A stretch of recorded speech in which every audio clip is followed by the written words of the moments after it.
Hello everybody, and a very warm welcome to a brand new season of European Le Mans Series racing. And if that introduction does not stir you to your very soul, then there's clearly something very, very wrong indeed. A very warm welcome to Le Castellet, where so many people are excited to get a new season going after 5 and a bit months. We're in Circuit Paul Ricard to the south of France, about 45-minute drive to the east of Marseille, not far from Nice either. And it is a great place to be in a new 6-race campaign, where we will be visiting Italy on 2 occasions, Imola next, in fact, and Monza after that, the other side of the 24 hours of Le Mans, which is not part of the championship, but plenty of the teams on display here today will be heading there. And we also have journeys to Spain, to Belgium and to Portimao to look forward to. But to the matter in hand, Day 1 of the season, Day 2, I suppose, if you include qualifying. Yesterday, the 4 hours of Le Castellet set to begin in a little over 15 minutes' time. My name's Johnny Palmer. I'm delighted to be joined once again for season 2022 by Graham Goodwin, the editor of DailySportsCar.com. And again, glorious conditions and some fabulous race cars all assembling on the grid. Yeah, good morning, everybody, and welcome back to the European Le Mans Series. Glorious conditions here at Le Castellet. 16.4 degrees it is. First of 6 races, of course, that take us on a round trip around Europe over the coming months. Le Castellet here in April, then Imola and Monza. That's a replacement for the planned race at the Hungaroring in July. The 4 hours of Barcelona, then Spa-Francorchamps in September, and with the season finishing in Portimao in Portugal. Lots of sunshine, I feel, to come here, and the sunshine's coming out too, with just happier people, more people these races. We do have fans here at Le Castellet in some limited access here, but great news for of course, the senior series, the FIWC, with the 6 hours of Spa-Francorchamps, welcoming fans back into the paddock for the first time in a couple of years. There is the McLaren F1 monstrously badly mistake refueling Francois Perraudin. We'll talk about that one a little later. The number 69 car, Oman Racing with TF Sports, and the first ever entry into, in fact, entries plural, for a team with the Gulf region flag flying, and very proudly so for Ahmed El Hati. 14 corners around this place, 5.7 kilometres, split into 3 sectors. The first, actually quite fast, but has a very technical close to it through turns 3, 4, 5, 6 and 7. Then you've got the middle sector, which is practically the whole of the Lindois de Mistral, the Mistral straight into a very fast approach to turn 8, which is Signa corner. And then you need a car that is good through the corners through the final sector, because that's where we get to the Double Droite de Beausset, Garlaban, and then Virage du Pont, Virage du Lac to end the lap. And if your car is good down the straights, then you've got to compromise some of the setup in sectors 1 and 2, as we've seen plenty of cars doing already this weekend.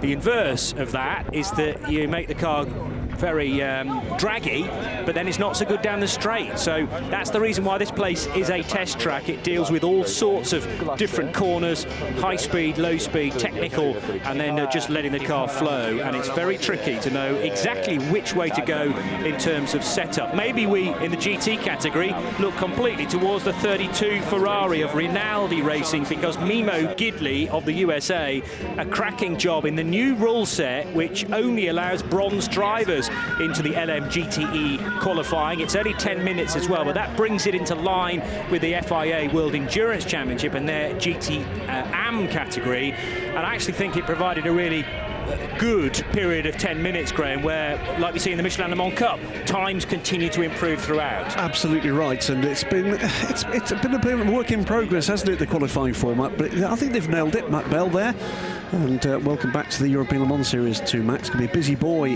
this year. Already comes here as the Asian Le Mans Series champion with Nielsen Racing, and takes that crew through here. Matthias Kapritz, one of the names at Inter Europol, with a 3-car entry this year, as do United Autosports, and in both cases a single P2 car and a pair of Ligier P3 cars.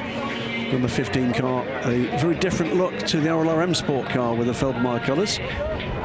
And the number 4 machine, which is in position in 4th place in LMP3. It'll be Tom van Rompuy to start the DKR engineering machine. DKR defending champions in the European Le Mans Series from last year, after Laurence Roux had to wait a long time after the award ceremony in Portimao because of some investigations taking place. But eventually it was good news for the Luxembourgish team. They start behind 2 Cool Racing cars, and Nick Adcock slotted between them for RLRM Sport to start 2nd in P3. Yeah, Cool Racing have been very much on form all week. We've had the pre-season tests on Monday and Tuesday here. Final session, we saw the P2 car from the Swiss team top the times, and the 2 P3 cars 1-2 in the LMP3 numbers as well. So looking good. The overhead shot of the unique look of Paul Ricard. These high, what do we call it? The high grip stripes, Johnny. This is a testament to its previous day job as a high technology test track. Huge variety of teams and cars tested here in between its 2 racing lives, but now very much back on the international racing arena, not least with the European Le Mans Series, of course, but also Formula 1 back in France and back at Paul Ricard, and proving to be a very popular venue up here in the hills above the French Riviera.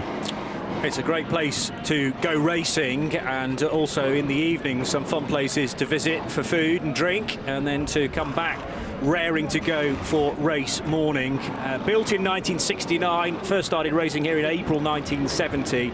So that's a number of years, as Graham's been mentioning, in the early part, but then it became purely a test track. But great to have Formula 1 racing back again. But the ELMS has been visiting certainly for the last best part of 10 years, maybe slightly longer than that. So not quite a spiritual home, that would definitely be Le Mans, but it's a wonderful place to start a French organised championship, although very much a European affair here in the south of France. We've had the Marseillaise, the French national anthem. We now get the second motorsport hymn, and that is the sound of the air hammers going to work, getting the Goodyear tyres on the LMP2 cars and the GTE cars in European Le Mans Series. Michelin for the LMP3 runners, to be a very important partners indeed of this series, this package that's been so successful in providing rungs on the ladder to feed into the FI World Endurance Championship. And the grid this year, Johnny, is absolutely stellar. 17 LMP2 cars, the biggest LMP2 grid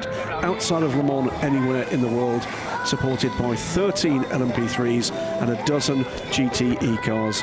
And it's been an action-packed week so far, not without its dramas for 1 or 2 of the teams, but they're all here, all in good order.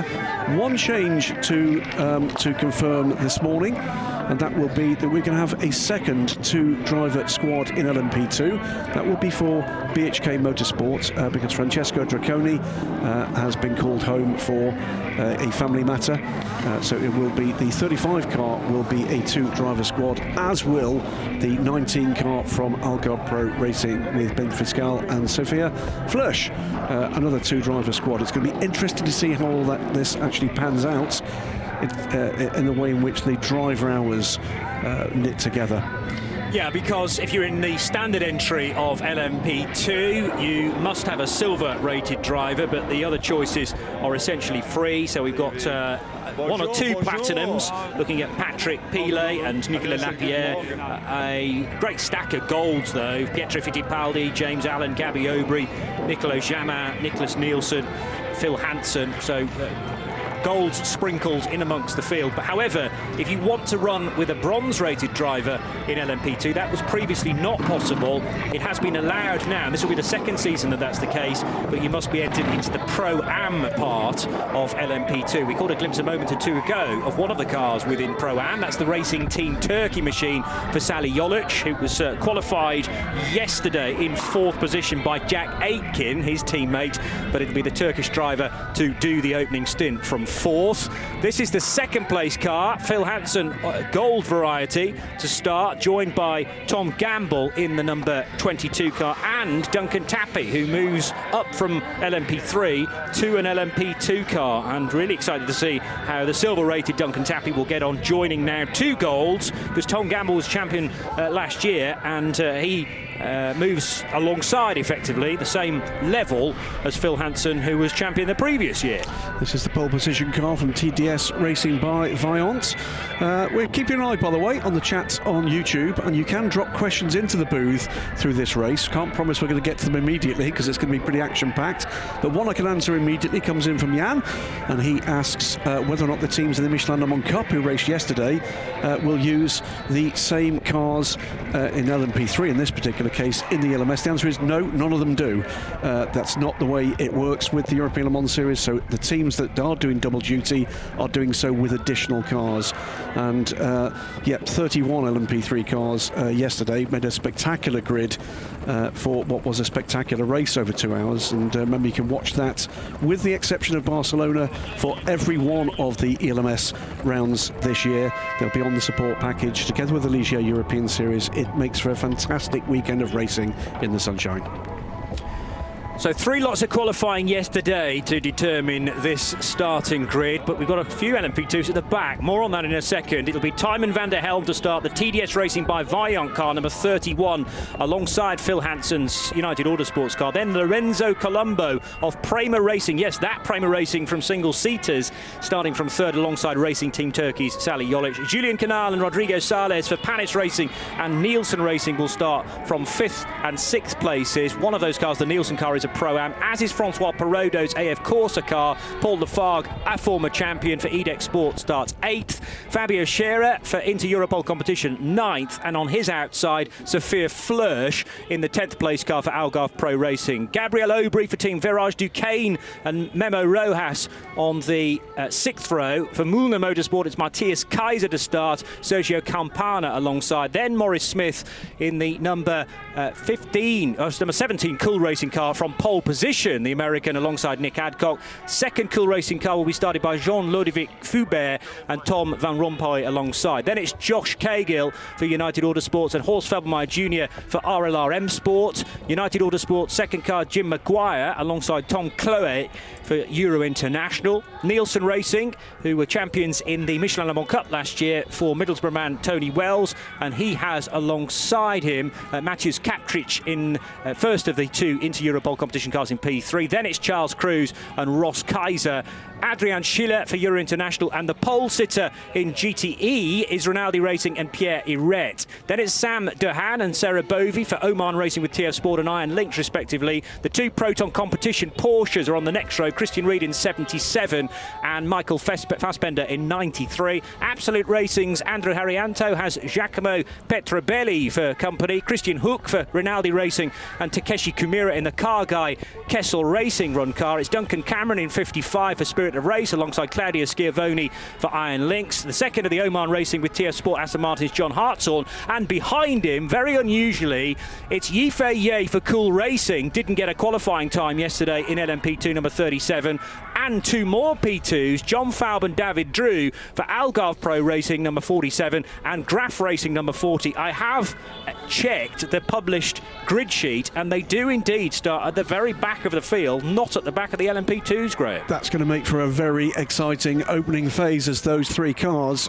with some fast drivers. Ifeye very fast, John Falb, one of the quickest gentleman drivers out there, our reigning LMP2 Pro-Am champion, and David Drew was quick in Asia in his LMP2 debut earlier this year, and he's always been quick in LMP3, trying to make their way through what is a stacked GTE and LMP3 grid. Well, this one's going to be a cracker, Johnny. It is 10:55 here at Le Castellet, 17 degrees of heat, and it's rising, and I think the heat's rising on the grid as well. I'm looking forward to this one.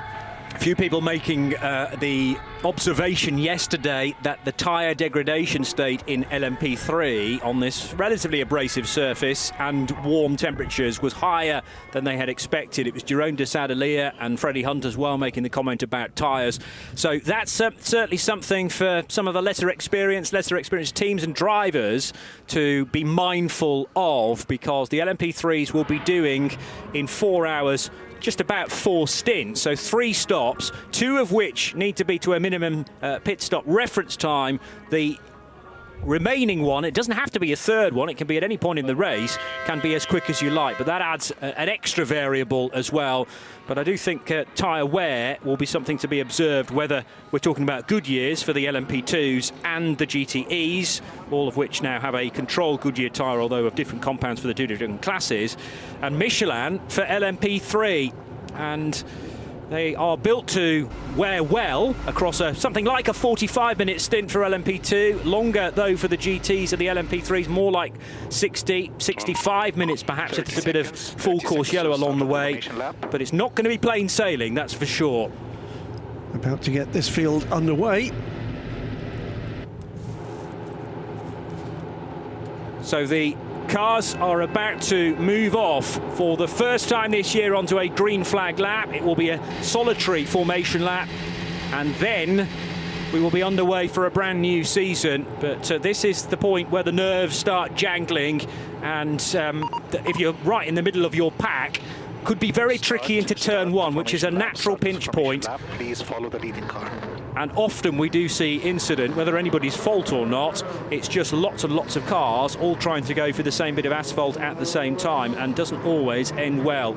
Green lights are now displayed, and the formation lap is underway. Quick onboard shot from the 65 car of Julien Canal, man based in Le Mans, and has been with Panis Racing for a number of years now, so well established with the 65 crew of Nico Jamin and Job van Uitert, who joins the 65 for season 2022. Looking from the rear of Michael Fassbender's Porsche, and listening to that mighty 4-litre flat six in the rear of the Porsche. Well, it's not quite in the rear these days, it's more to the middle of the car, in fact, after it was rotated through a couple of regulation sets ago. 69 Oman Racing with TF Sport Aston Martin. There are two of those. This is the 69 car that starts from second position, with Sandahan taking the opening stint. But it was, in fact, Ahmed Al-Hati who did the qualifying time, as he must have done yesterday, as the bronze. Marco Sorensen to be driving that car, former Works Aston Martin driver, a little later. Let's minimize the gaps as much as possible so that we can do it on the first attempt. Again, remind drivers, 2 lines of cars until they physically cross the start line under the start light gantry. 2 lines of cars. We gave penalties yesterday, let's not have to do it today again. The clarity that comes with Eduardo Freitas, and we'll be blessed with Eduardo's race direction for 3 of the European Le Mans Series races this season. I gather all of the WEC, as well as his duties, which start in Barcelona for Formula One. He'll be one of 2 race directors this year for the F1 package, but we'll have Eduardo for 3 of those races. He's joined in race control, and you'd heard the other voice a little earlier in the broadcast from Fayez Ramzi Fayez, the Bahraini official who was in charge for the tests earlier this week, and is here in the second chair. Great to have him here at Paul Ricard, and will become a more familiar voice to international endurance racing fans, I'm sure, as we progress through the season. So Tymon van der Helm at the moment happy to stay out in front of Phil Hansen, but in the next set of corners, probably the other side of Beausset, the double right, they'll be starting to grid up into a moving formation, 2x2, Noah's Ark style, to head across the line and take the, well, not quite the green lights, it'll just be the red lights that are extinguished, and we'll be firing into life for the next 240 minutes. We'll be doing about 6 stints for the LMP2s, and they are done at the pit stops as quick as the teams can turn the cars around, whether in Pro or Pro-Am. And it's a tricky pit lane entry, even though it's been adjusted in recent years, so no longer do the cars pull in having just come through turn 14. They're peeling off between 13 and 14 these days, but nevertheless it's an awkward entry, particularly if there are already cars in there in the early part of pit lane. So a fair bit of compromise required, and careful calculation when we get to that point for LMP2s. And of course, if there's a full course yellow or indeed a safety car, that really does put the cat amongst the pigeons, and the strategists will be earning their money on the pit wall today. This place wide open expanses, so sometimes we can get nice clean races. There are 1 or 2 gravel traps though, ready to catch cars out. So very patiently indeed, the field of LMP2s, LMP3s and GTEs as all part of the European Le Mans Series for 2022 funnel their way out of the final corner, and a brand new season for 2022 is go.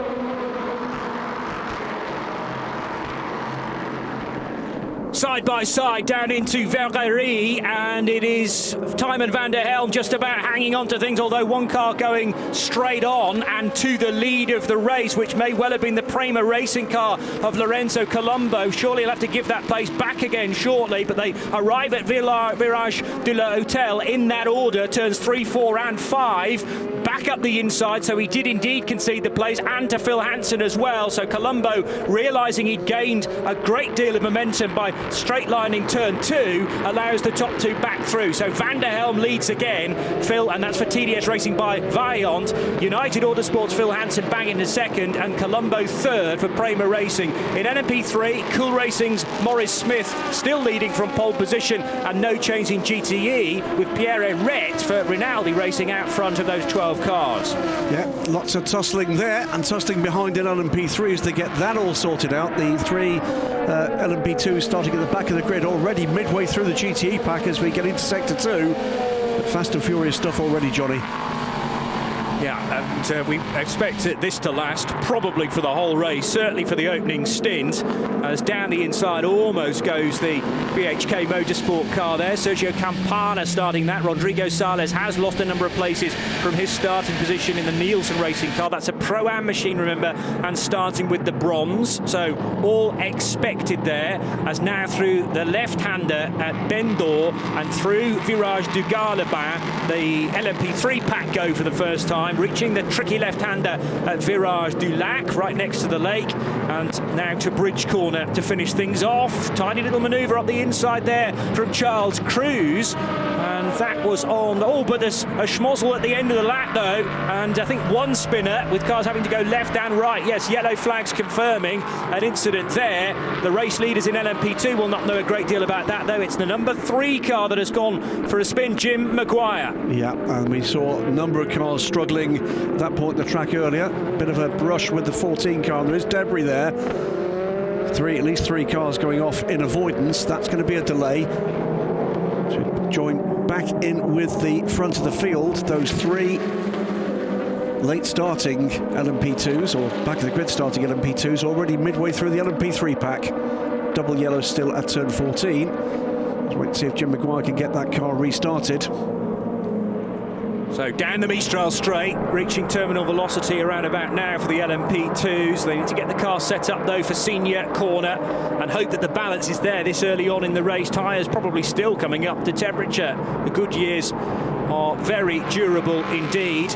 Peak performance found in qualifying yesterday. They will be going back to those qualifying tyres though, because the tyres are heavily restricted in this championship, and having to lean on particularly that rear left at senior. There's a drama though, GTE, for one of the a couple of Aston Martins. It's the second place car. It's one of the cars that went off in avoidance, and whatever's happened there, whether or not it was damage over the curbs in avoidance or whether or not it was a secondary impact, is Sam de Haan is stationary on the start-finish straight. There's an inevitability of an intervention here, isn't there?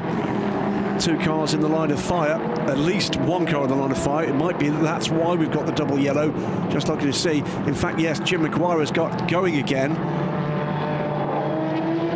No such luck for Sam de Haan by the look of things.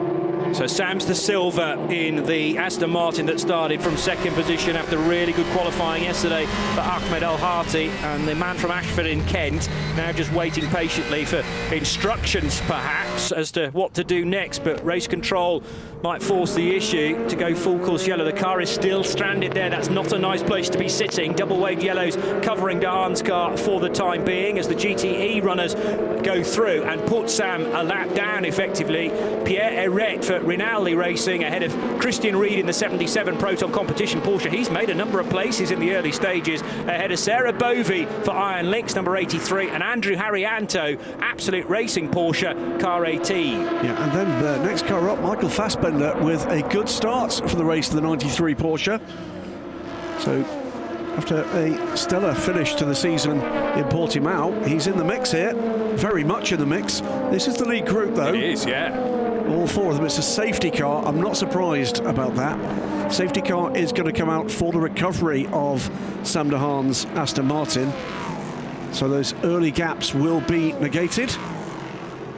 And the reason why a safety car decision is relatively easy to make is because we're so early on in the race. No one's had a chance to pit yet, so there's no danger of getting out of sequence or benefiting, losing out because of a safety car. Just bunch the whole field up and effectively call a restart. Yes, we've had 2 and almost 3 laps of the race, but bunch everybody up because they've certainly not had much of a chance to change order a great deal. Later on, had we been right in the middle of a pit stop cycle, I'm sure full course yellow might have been the obvious choice. Already in, and that will be Jim Maguire for attention. We saw some debris there. Let's hope it's not one of the legality panels on the rear of this car, because we know maybe this is a replay of the start, Johnny.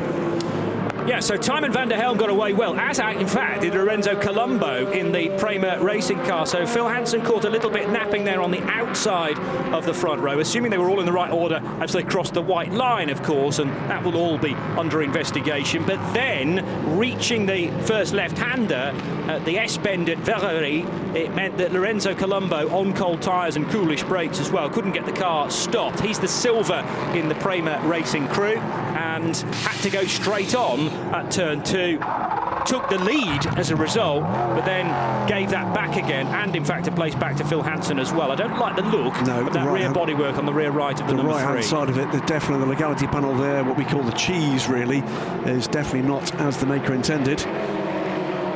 Now, as long as it's still displaying a red light and it's kind of straight, I think that'll be okay. But if it starts to fall off, then that's more of a concern. Didn't see an impact with the 69, but yes, he did. He got a hit, didn't he? Well, that's the Aston getting a hit. That's what I mean. That is the 69. So he did take a hit from the rear. So quite what that's done, whether or not it's bent an exhaust, whether or not it's damaged suspension, but either way, Sam de Haan clearly not able to bring that car around to the pits at this point. I'm not sure it was Jim Maguire's car that hit the Aston, though. It was something that happened as reaction in the pack. The problem is, it was rear right, I think. So it's very strong chance that it's done a drive shaft there. That's horrible luck. Because if the rear wheel's been pushed in by any small amount, then you're messing about with drivetrain there, and transfers the shock into the transaxle. Yeah. Absolutely, horrible. It's not good. What a shame. Great looking car, by the way. Just a shame we're not going to see it beyond this point, but later on in the season, of course, we will. In about a month's time, we'll be racing at Imola, and Omar Racing by TF Sport, another bullet in the gun, effectively, which is the 95 of John Hartzell, but they were standing more of a chance of a podium result, arguably, with this car. So, looking at the order behind the safety car, as round they come, it's Tymon van der Helm leading this race from Phil Hansen. Lorenzo Colombo, the late replacement for injured Juan Manuel Correa. We will see Juan Manuel out, I'm sure, later this season. Was here. Not sure he's here today, but was here during the test earlier in the week after suffering a stress fracture, I think, of his left ankle. Painful injury. Fabio Scherer for into Europol is running 4th. Panis Racing with Julian Canal. Sophia Flörsch with a great start. And the number 19 car, that's the top 6. In LMP3, Cool Racing and Mo Smith had got away. That, unfortunately for Mo, is going to be rather negated by this safety car period. He's in the number 17 Cool Racing car. Into Europol with a great start. The number 13 car in the hands of Charles Cruz. Had a great race yesterday, the Michelin Mont Cup. Ife Ye, by the way, is up to 18th in this order. John Falb has gone by Ife Ye before we got into the safety car period, as has David Drew. 3rd in LMP3, RRM Sport in the hands of Nick Adcock in the number 5 car. Then the 2nd Cool Racing car, the 27 car rather, in the hands of Jean-Ludovic Fubert and Tom van Ruppe in the DCAR Engineering 4. That makes 5. In GTE, it is Rinaldi Racing and Pierre Verret in the 32 Ferrari that leads, from Sarah Bovey in the 83, a Ferrari 1-2. Then we've got the 3 Porsches in line astern, the 77 in the hands of Christian Reed, team principal at Proton Competition. Absolute Racing's Andrew Harrianto, welcome to them to the European Le Mans Series in the 18, 911 RSR 19, and then Michael Fassbender rounds out the top 5 before the 66 JMW Motorsport Ferrari, and there it is, actually just going through. You can see the silver rear panel of that car. It is a red livery for the JMW Motorsport team. The first time since they entered the series in 2008 in the Le Mans series that they've raced a full season car in anything other than the yellow-based livery. Good knowledge. It has actually raced at Le Mans in WeatherTech colours just the once. James Allen there from the Argyle Pro Racing team. The APR branding there. But around they go behind the safety car. Incident involving cars 3 and 69, and 14. So 14, the other car involved in that. That's the second of the Europol cars, which would look to be the one that possibly had the impact with the Oman Racing by TF Sport car. I think such a shame. I mean, the way that we saw it on the onboard camera from car 69, there was just a bang, a clear vibration, but as to which car was involved, very difficult to tell. Some great drone footage of the start of the race, bang on 11 o'clock this morning, and a good getaway initially from Lorenzo Colombo. He actually threaded the eye of the needle there between Tijmen van der Helm and Phil Hansen, but then van der Helm gave him no space whatsoever around the outside of the S-bend at Vellery, and it meant that Colombo ended up on the runoff area. He was carrying a bit too much speed, I reckon, as well, and consequently the Prima Racing car, which briefly led the race, had to concede 2 places. There's been no need for a wave by because everybody's still on the lead lap, i.e. lap 5, which is about to be completed. The safety car will come in though at this point, and this will extend the LMP2, well, all the stints, but we'll concentrate on LMP2 for the time being, probably looking at 50, maybe even 55 minutes into the race before they will need to make their first stops. We did have 2 cars that came into, well, one car that came into the pit lane, Jim McGuire's United Autosports car, the other, Sam Dahan Aston Martin, stretchered off the track. A broken steering arm, with thanks to Haley Evans down in pit lane. That's sad news, and a very early bath, I'm afraid, for the Oman Racing by TF Sport car. We're back to green. We are, with nearly 12 minutes of the race already done, but not too much of that has been at racing speed. Over the line will go Tijmen van der Helm for TDS Racing by Valiant. That's by far the highest placed Pro-Am car, but they have chosen to start with their silver-rated ace, Matthias Besch still to come, who qualified the car yesterday, and Philippe Chimidomo, who is the bronze within that. Phil Hansen catching quite a bit of curb in second position as he works his way through turn 3 on this restart lap. Lorenzo Colombo and Fabio Scherer for Prima and into Europol competition, respectively, following him through that sequence of corners. And here is the GTE battle, Pierre Eret and Sarah Bovey for Rinaldi and Iron Lynx. They are 1 and 2 in the GTs. Is this going to be the season where the 83, the Iron Dames car, breaks through? The all-pink, or almost all-pink, bright pink and black livery for Iron Lynx, the Iron Dames squad. They've come so close on a number of occasions, multiple second places in the European Le Mans Series, including famously here on their debut, I think, back 3 years ago now. But great to see them back and in full fighting form. Tijmen van der Helm is wide, and that's all that Phil Hansen needs to take the race lead at Bose corner. The double right-hander, and van der Helm, whether he just misplaced exactly where the apex was, difficult to say, but he was carrying a lot of speed through senior corner and then couldn't get the required turn in at the Double Drat de Beausset. So Phil Hansen was there ready to pounce, and he takes the race lead for United Autosports. Great stuff there. It's Phil Hansen, and it looks like it's almost a copycat move there from the Iron Dames. No way through there though. Pierre Eret, wily old fox in the Rinaldi car. Great to see Rinaldi, by the way, with this 2-car effort in GTE, but looks to me Sarah Bovey's looking for somewhere to pounce. Got to be careful though. Christian Reed is just lurking there, just under the rear wing of the number 83 car. Looking forward to a great season of GTE racing.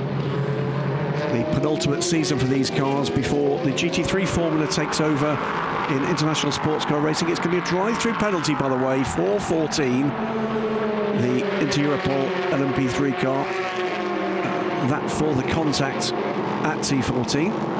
So that's Maciej Kapcic, who is judged to have been at fault there.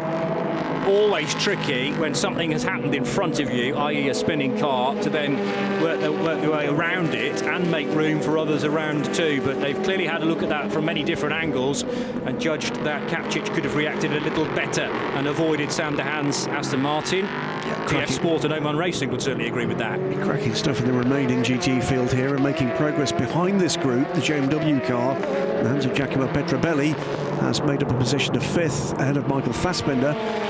Still tiny gaps. Christian Hook now all over the back of the number 93 Porsche. You can see there just in the background the green and orange colours. Porsche there. This is going to provide entertainment throughout this season. Great to see this class here in numbers with these spectacular GT cars. LMP3 will not be short of drama either. Different lines there through Sean Corner, which is the more effective.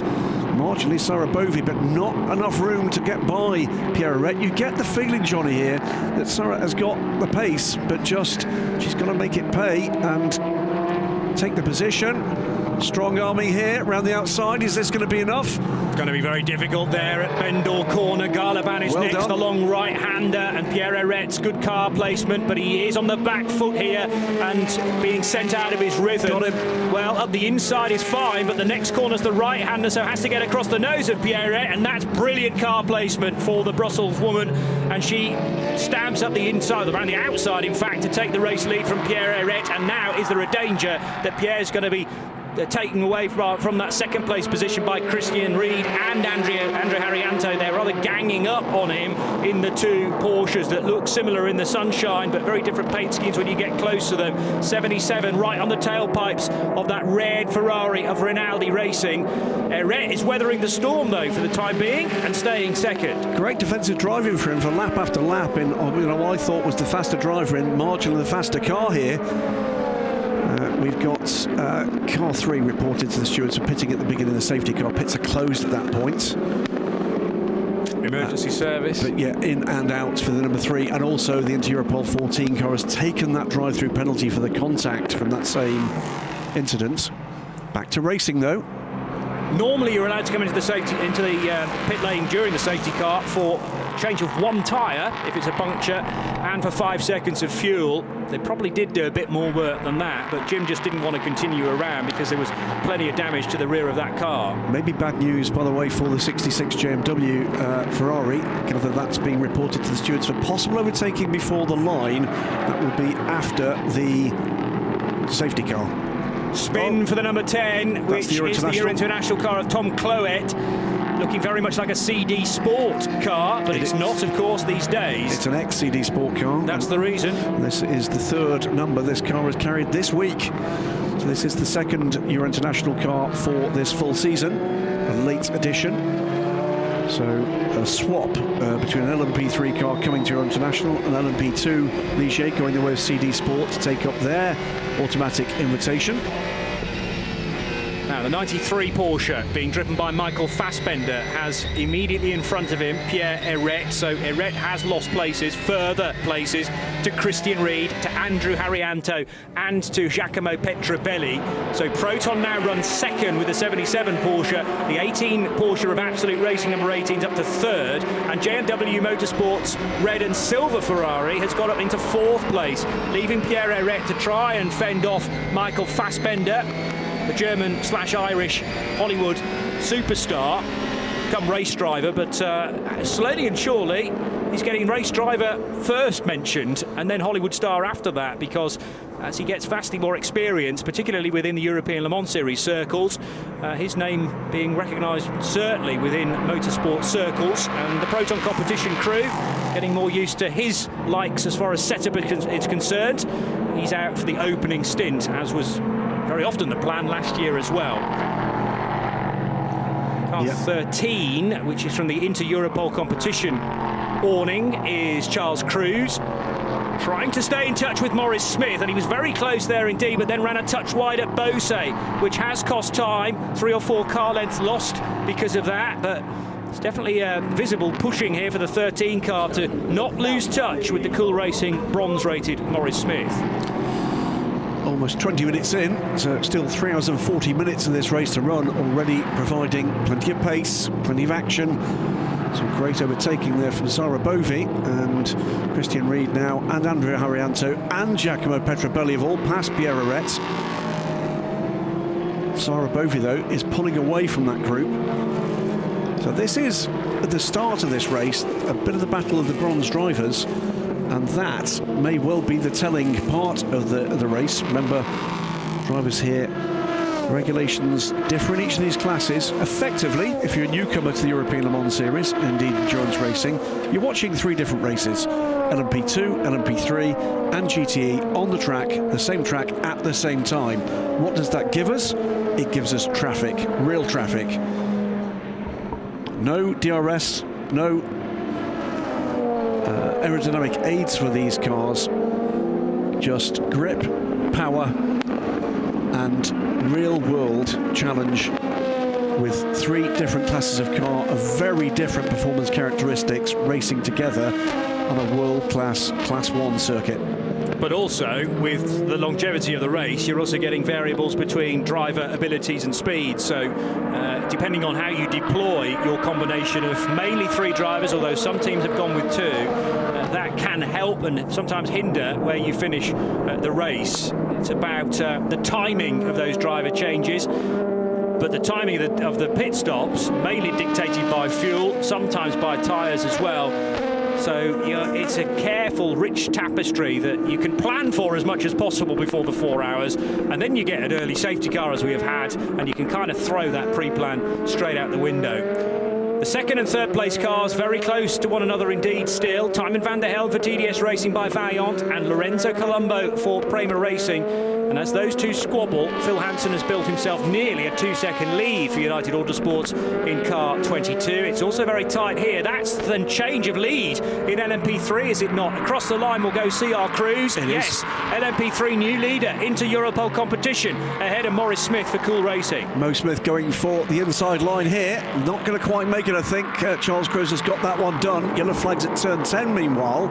It's car 15 that has stopped there. That's bad news for RM Sports. It's Horst Feldmeier Jr.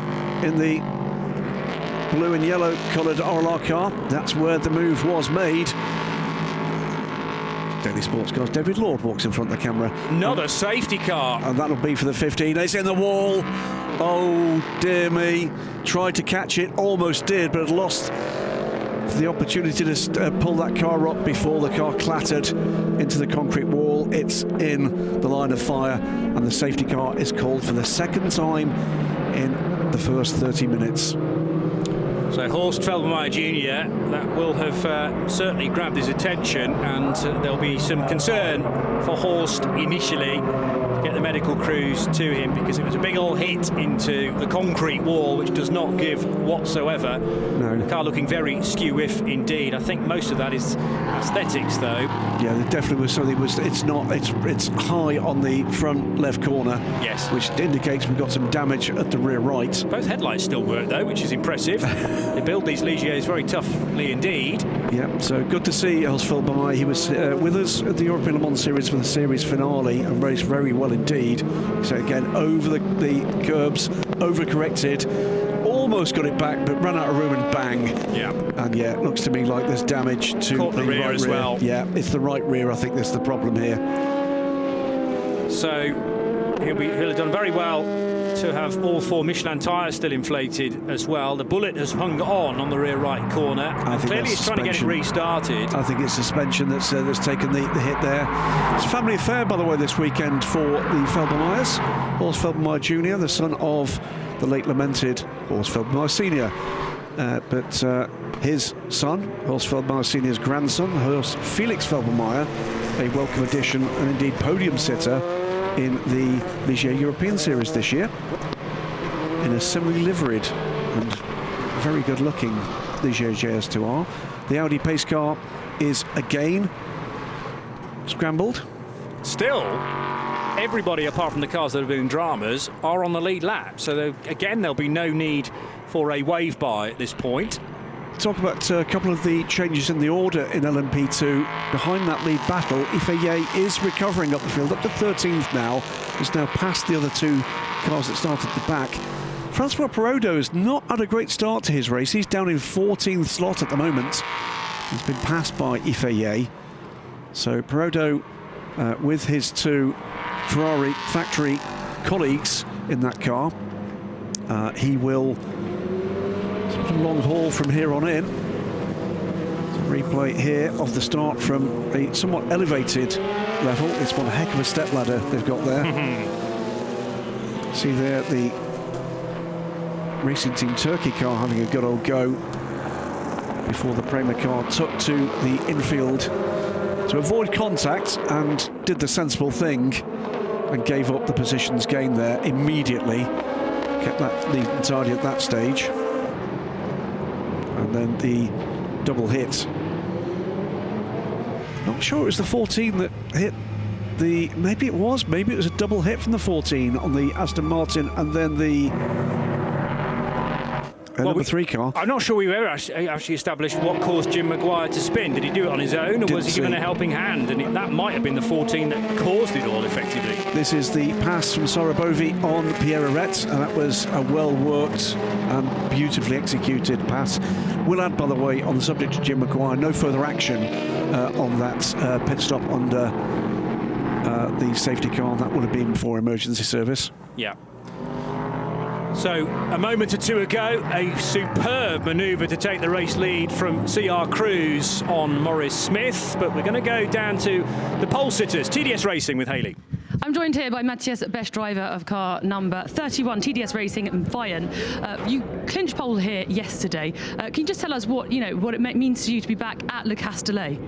For us, it's a great atmosphere always to start in Le Castellet, and for the team, it's a good achievement because each time we came here, we put it on pole. So I didn't know that, I didn't remember, but that was our fourth pole together. So it's looked like we're matching well, Le Castellet and TDS together, and yeah, was nice to start first, obviously. Tijmen's doing a great job keeping the car up front. He's currently sitting in second. But can you just tell us about this collaboration between TDS Racing and Vaillant? Because Vaillant is a very famous French illustrator. Yeah, exactly. The first time I met Vaillant was in 2017. We had a project with Rebellion, and we almost won Le Mans, and that was a fantastic year. And we kept the boundaries together with Vaillant, and I managed to introduce them. They wanted to come back in 2023, come back in Le Mans. So I introduced them to the team and to the project we have. And yeah, the collaboration was made for this year and for next year. And we hope to grow for next year and to compete in hopefully a higher level in P2. And what can you say just about your new team with Tijmen and Philippe? Yeah, it's very different. It's a prime category, obviously, and my main role here is to obviously make the car fast, make the car drivable for the amateur, and coach the amateur. So I'm spending a lot of time to coach him up, actually, and he really started almost from scratch. It's his first race in P2. We obviously wanted him to start the race, but on the other hand, it was safer not to start for him because it's his first race. Now we're a bit unlucky with safety car because obviously when you put the bronze at the start and you have safety cars, it regroups everybody, and but for us it's a development, as I said in the beginning, and yeah, the main role is to bring Philippe to a comfortable zone for Le Mans. Great, thank you very much. Thank you very much. Matthias Besch chatting to Haley Edmonds in the TDS by Vaillant garage. So they've lost the lead, but these safety cars are certainly helping the gap to not build too much. Food's going down well there and into Europol competition, and taking some well-deserved refreshment on board prior to a later stint. But Guillaume Oliveira, silver-rated driver, joining Nicolas Pinot and CR Cruise. So he's very happy because Cruise leading the LMP3s at the moment. On the flip side, sadly for the crew of RLR M Sport, Horst Feldmeier Jr.'s car needing to be via a quad bike taken back to the paddock. Zero doubt we're going to see that car feature later in this season. Shame to see it out so early. If you look actually at the rear wheel there, that is sitting at a camber that is not as the maker intended, or indeed the race engineer, so pretty certain that's at least suspension, possibly drive shaft as well. And that car a bit of an early bath, rather sadly. So still no sign of the safety car coming in at the end of this lap. They would have got the message about that already if it was the case at the end of lap 13. And this is enabling everybody to still stay very bunched together. And and the GTs to have a good result by the end of this. They will have done a fair number of laps comparing him to the LMP2s, because it's keeping them right there. Phil Hansen eager to get going, but he's got to wait at least another 5.7 kilometres. Well, this is going to fall into the hands of the teams that have started, the lower ranked drivers, particularly in LMP2. Because, of course, they're burning the time of the slowest of the drivers. If they've got the pros still to come, we've had 2 safety cars, not for very long periods, but it's, of course, it's reduced the disadvantage against the pro drivers that have started the cars, like Phil Hansen, like, for instance, Gabby Aubry, Yifeye.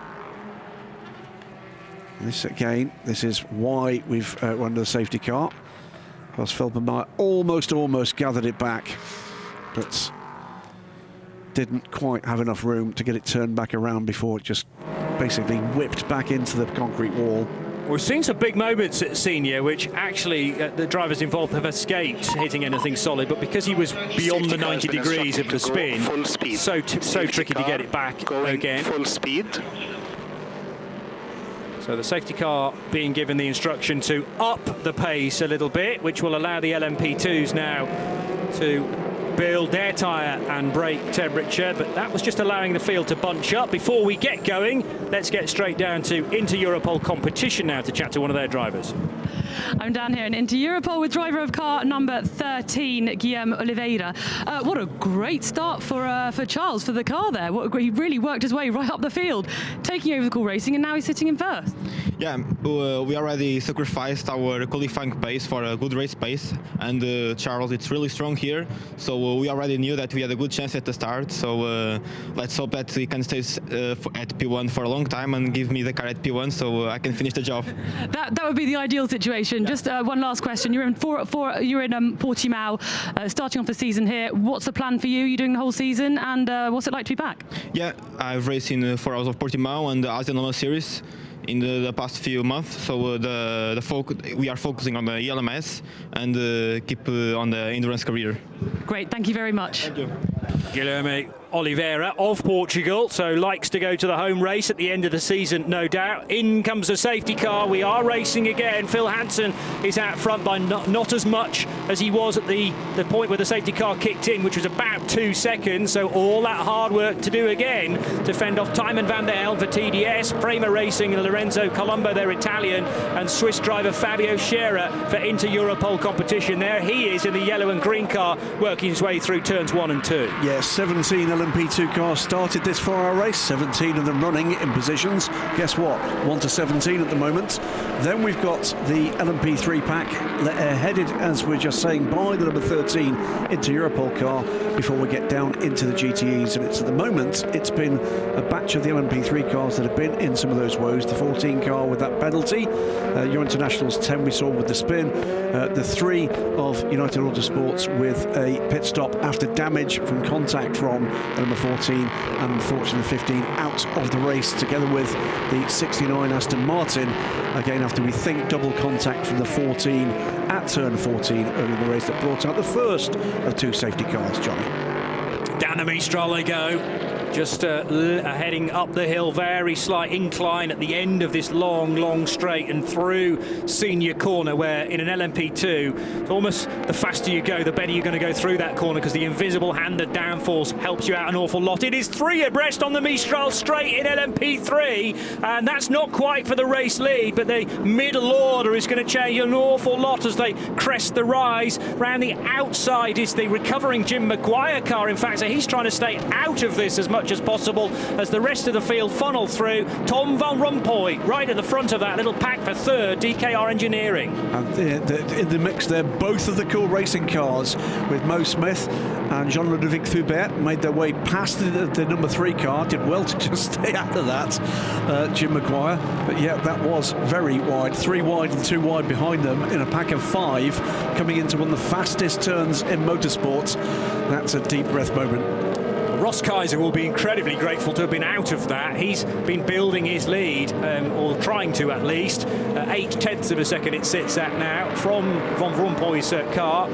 And Kaiser, therefore, trying to take the chase to CR Cruise. He's less than a second now to the rear of the Cruise-driven Inter Europol competition car. Back with GTEs, Sarah Bovey is leading in the pink Iron Lynx Ferrari, but 2 Porsches all over the back of her, including Christian Reed, who thought about a move around the outside at turn 1 there, but Bovey can't get past the United Autosports car, which I think, again, is the number 3 machine. Yep.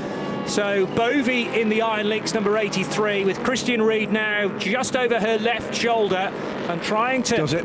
Yeah, got through, but trying to thread their way through as well, the Inter Europol competition car of Charlie Cruise. Both sides of the number 3 car for the 2 black Porsches, and that was Andrea Harrianto having to take to the runoff, and now under pressure from the 66 JMW car, almost a brush of mirrors there, and I think the JMW car's got it done. Here comes Michael Fassbender as well, and maybe on both of them.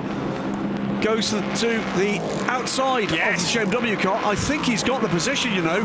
He got a great run out of turn 7. It's a drag race down the Mistral Straight, and he's got the Porsche's nose ahead. 2 positions out of turn 7. Great move there from Michael Fassbender. But 3 cars right behind him, all looking for the inside line at senior, including the JMW Motorsport car, but he can't get there.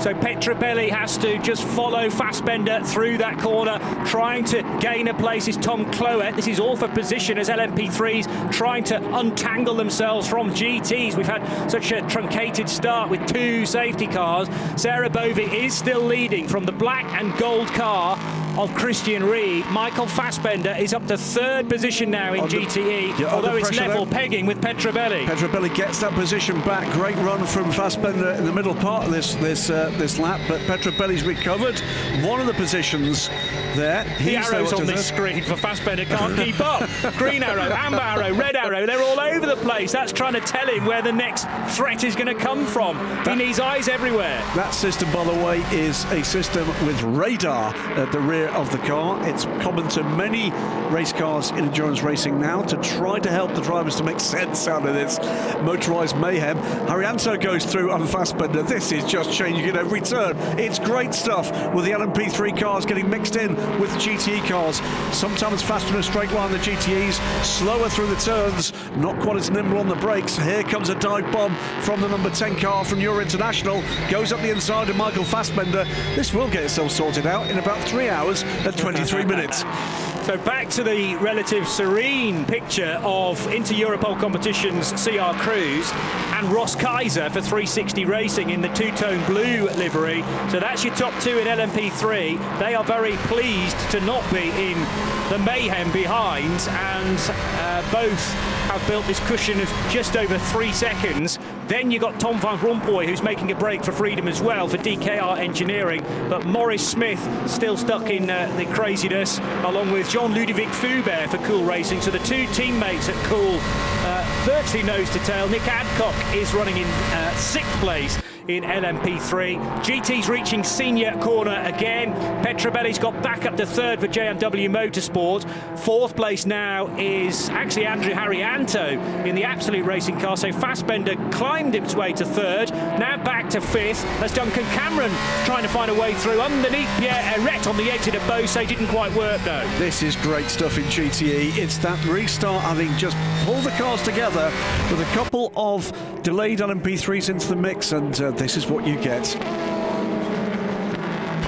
Great entertainment. Fassbender on the brakes, worming his way out of Virage du Lac. They head through the right-hander at DuPont now to complete another 5.7 kilometre circuit. There's a warning flag for car 32, which was the pole sitter in GTE. That's Pierre Eret's Ferrari for potential abuse of track limits. So they're keeping a watching eye on that car and many others, I'm sure, as the 5th place fight in GTE reaches Verrerie again. The switchback, the S-bend at turns 1 and 2, and then this short, sharp burst of a straight towards Virage de l'Hôtel. So Fassbender, Eret, Cameron, Porsche, Ferrari, 5th, 6th and 7th in GTE as Phil Hansen arrives back at turn 14. Virage DuPont as the race leader overall. Towards the end of lap 18, 2.2 seconds his lead advantage.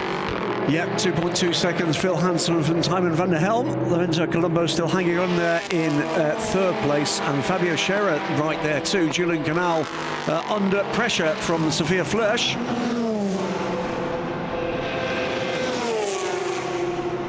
Duncan Cameron tucked right underneath the rear wing of the first of those two red Ferraris. This is the Spirit of Race car, the number 55 car. Duncan, both these men, very experienced endurance racers. Part of our talented and hugely enthusiastic gentleman drivers contingent. Looks for an inside line, he's not got room there. That's cost him coming through the turn there. Be interested to see whether Cameron, though, can build some momentum coming out at Beausset. He had a very good run on Airette a lap ago in exactly the same position on the track. Christian Hook's not very far away from joining that squabble as well, so we'll have 3 Ferraris altogether for 6th, 7th and 8th very shortly. The 2 Renewable Racing entries and Spirit of Race, the meat in the sandwich. As nose to tail for... Where is that now for the 34 car? 10th position, Sally Jolic in the Racing Team Turkey car, ahead of Paul Lafargue, Memo Rojas and Sergio Campana for BHK Motorsport. 4 cars line astern. Indeed, and 4 cars line astern for that single 10th position. This is the final one in that train. As we said at the start of the race, this will be a 2-driver effort for the 35 BHK car. Francesco Draconi called home for urgent matters there, so it will be Sergio Campana and Marcus Pommer only, so that makes it just one of 2 cars in the LMP2 race with just 2 drivers. The other one is indeed the number 19 car, Sophia Flörsch and Ben Fiscal, on board with the number 2 United Autosports car. Josh Cahill at the wheel here, and he's looking to chase down Nick Adcock and another experienced prototype racer, John Harshorn, who started the number 95 car, hanging on in there. And you know what? It's just pogoing up and back. We've had Michael Fassbender up to 3rd, and in no time at all, down to 10th. Yeah, well, in a sense, that's you get probably better racing with the bronzes because they are susceptible to the odd error, but nothing hugely wrong here. Fassbender's gone for a spin, so that will explain it. He got as high as 3rd position, dropped back to 5th. I guess I was scratching my head a little bit. Took too much curb. Yeah. Took too much curb, car unsettled, power goes in, round you go. And you get an idea, although this track is considered very flat, of the slight undulation you get coming out of turn 2, where the car goes light, and if you then hit the curb as well, it's so easy to lose the rear. He recovered well though, down the box, find first gear, and get back into the rhythm. So remember, he's going to come into the pits actually. We have got a mix, yes he is. I wonder if he's got a puncture from that. Or at least flat spotted the full set of Goodyear Eagles, so can take a new set, because the tyres in GTE still unlimited to my knowledge. That's right, but they're ready with tyres. So remember, we've got a mix in all of these crews of professionals, and top professionals at that, and gentlemen drivers, and some of us a little bit in between, if you like. Drivers that are not perhaps the top pros, but let's put it this way, way quicker than I am. They're going to put some fuel in this car as well. Why not? Because it will take it off strategy, and we'll need to keep our eye on the 93 car therefore. There's another car in, APR are in. That is Sophia Flörsch coming in. We are 43 minutes into the stint, not far off a regular stint time, but we've had those safety cars so a little early. That will be Algarve Pro Racing opting to stick with their defined pre-race strategy and see how that pans out for them. It will mean they'll have a shorter fuel stop at this point because they'll use less fuel. Yeah, but are they compromising the situation because they can't get as much fuel in as cars will be able to do in 10 minutes time? There's a change of position there, and that's the one we've been waiting for. Duncan Cameron finally gets the move done on Pierre Airette, and it will give the Spirit of Race Ferrari 5th position. Yeah, strafing run there by Duncan Cameron in his Ferrari. The livery, by the way, is a tribute to the D-Day invasion stripes on the Spitfire. That's what is behind that livery. So raced with it last year for the first time. It's got very deep pearlescent green is the base colour for that car. The 55 car Duncan will share with as one of the United Autosports cars makes its way to pit lane as well. The leader. It is the leader, car 22, Indeed. heading straight down pit road. So that's interesting to me as well. They are in a very good position, and they too are seemingly sticking to their strategy despite burning a lot less fuel during 2 safety car periods. Yeah, first and second have opted to stop. So Prima Racing go to the lead of this race. Graf Racing's number 40 car also in. So this will take just a few minutes to sort out what the real-world running order is going to be. Again, if you're not familiar with endurance racing, different pit stop rules for the variety of cars here. LMP2 can stop as quickly as they can, but there are restrictions on the number of people you can throw at the car here. Just 2 men over the line, two pit crew over the line at any time to affect the 4 tyre changes. Oh, trouble there, and trouble Can't with get the front left wheel off from the race-leading car, and is there going to be a change in the pit lane here with the TDS Racing machine already on the move? Also pitting, by the way, David Drew, who's worked his way through the order from the back of the grid. Sophia Flörsch, we mentioned her pit stop, but out before, well before Phil Hansen's United Autosports car is Tijmen van der Helm, and that is a net change of lead with TDS Racing by Vaillant back to the sharp end by my reckoning.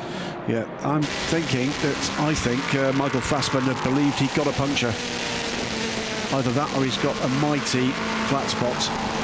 Well, you can imagine that, yes, that will be chattering his teeth out, having slid for so long out of the S at Vellery and down towards Virage du L'Hôtel. So perhaps just on safety grounds, as now the Europol competition car of Fabio Scherer goes in, but Lorenzo Colombo staying out to maintain the race lead. So Scherer was running 4th net. Of course, we had the top 2 in a lap ago. So yes, from 2nd place as things stand right now, Gabby Aubry and Julien Canal from 4th position also pitting for Panis Racing. But remember, LMP2s should have quite a bit more fuel on board if they want to stay out. Yeah, the clarification here, we'd heard a lot coming into this season with this brand new fuel that's being used across the classes this year in the European Le Mans Series and the FI World Endurance Championship. It's the Total Energies Excellium Racing 100. It is 100% renewable fuel, and it's made from effectively the leftovers from the winemaking industry. And we'd heard that perhaps the calorific value of that fuel was less than the prior, more regular gasoline. Not the case. These cars will be going as long as they otherwise would have done in previous years on this brand new fuel. It's another step towards sustainability, side by side for the 2 Renewable racing cars.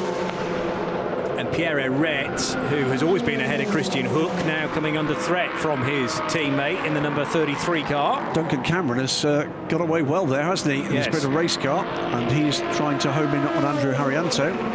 So Prima Racing lead, but owes a pit stop. Top 4 cars yet to stop. Team Virage, another of our newcomers to LMP2 this year. Cool Racing in the hands of Ifeye. Remember, started at the very back of the grid. He's up to 3rd, but needs to stop. And Matthias Kaiser in the Belgian Mulder Motorsport entered 21 Orica, another of our newcomers, at the moment runs 4th. Prima pit now. In from the lead, Lorenzo Colombo, the young Italian, sharing that car with Ferdinand Habsburg and Louis Delatraz. Ferdy and Delatraz both part of the WRT crew last year, but World Endurance Championship level. And so a change around to go to the Italian squad, who have so much pedigree in things like Formula 3 around Europe and other single-seater levels above and below. Another quick question as we're going through pit stops, unless any dramas intervene. What is the difference between a GT and a GT3 car? Generally speaking, it's different engine and restriction technology. A GTE car will have anti-lock brakes, which a GTE car doesn't. And I guess the facile answer is something like €250,000 to €500,000 in difference in the price. Yeah.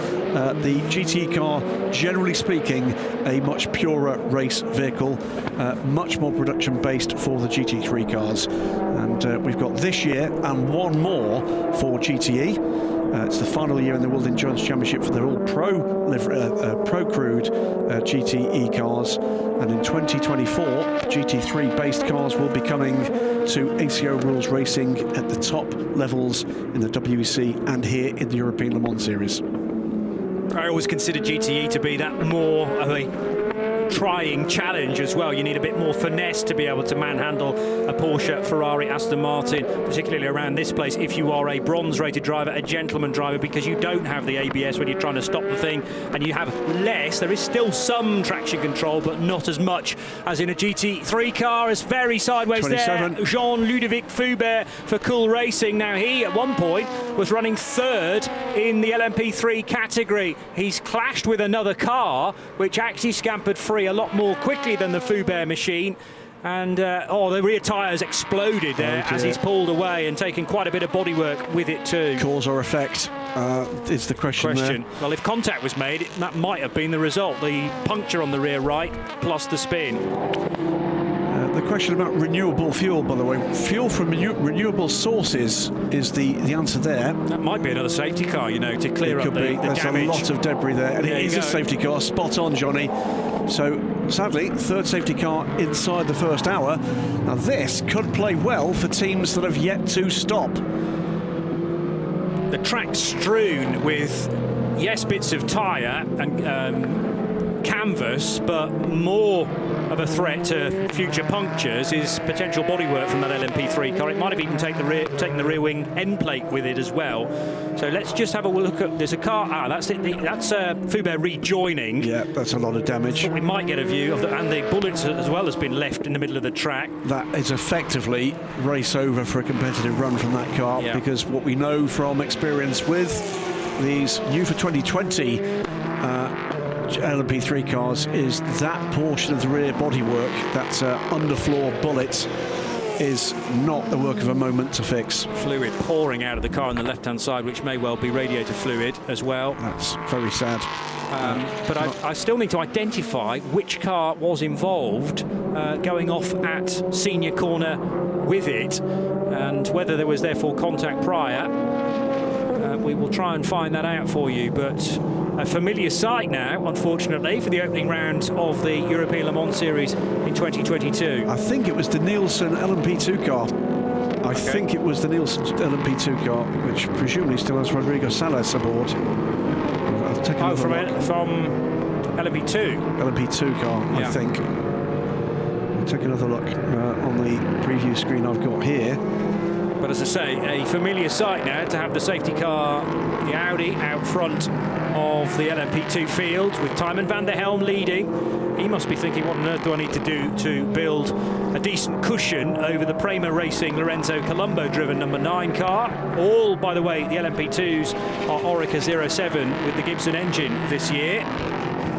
Car in the garage, that is so that more hands can be put on that car. Yeah. And I think by the look of things, I think that's done.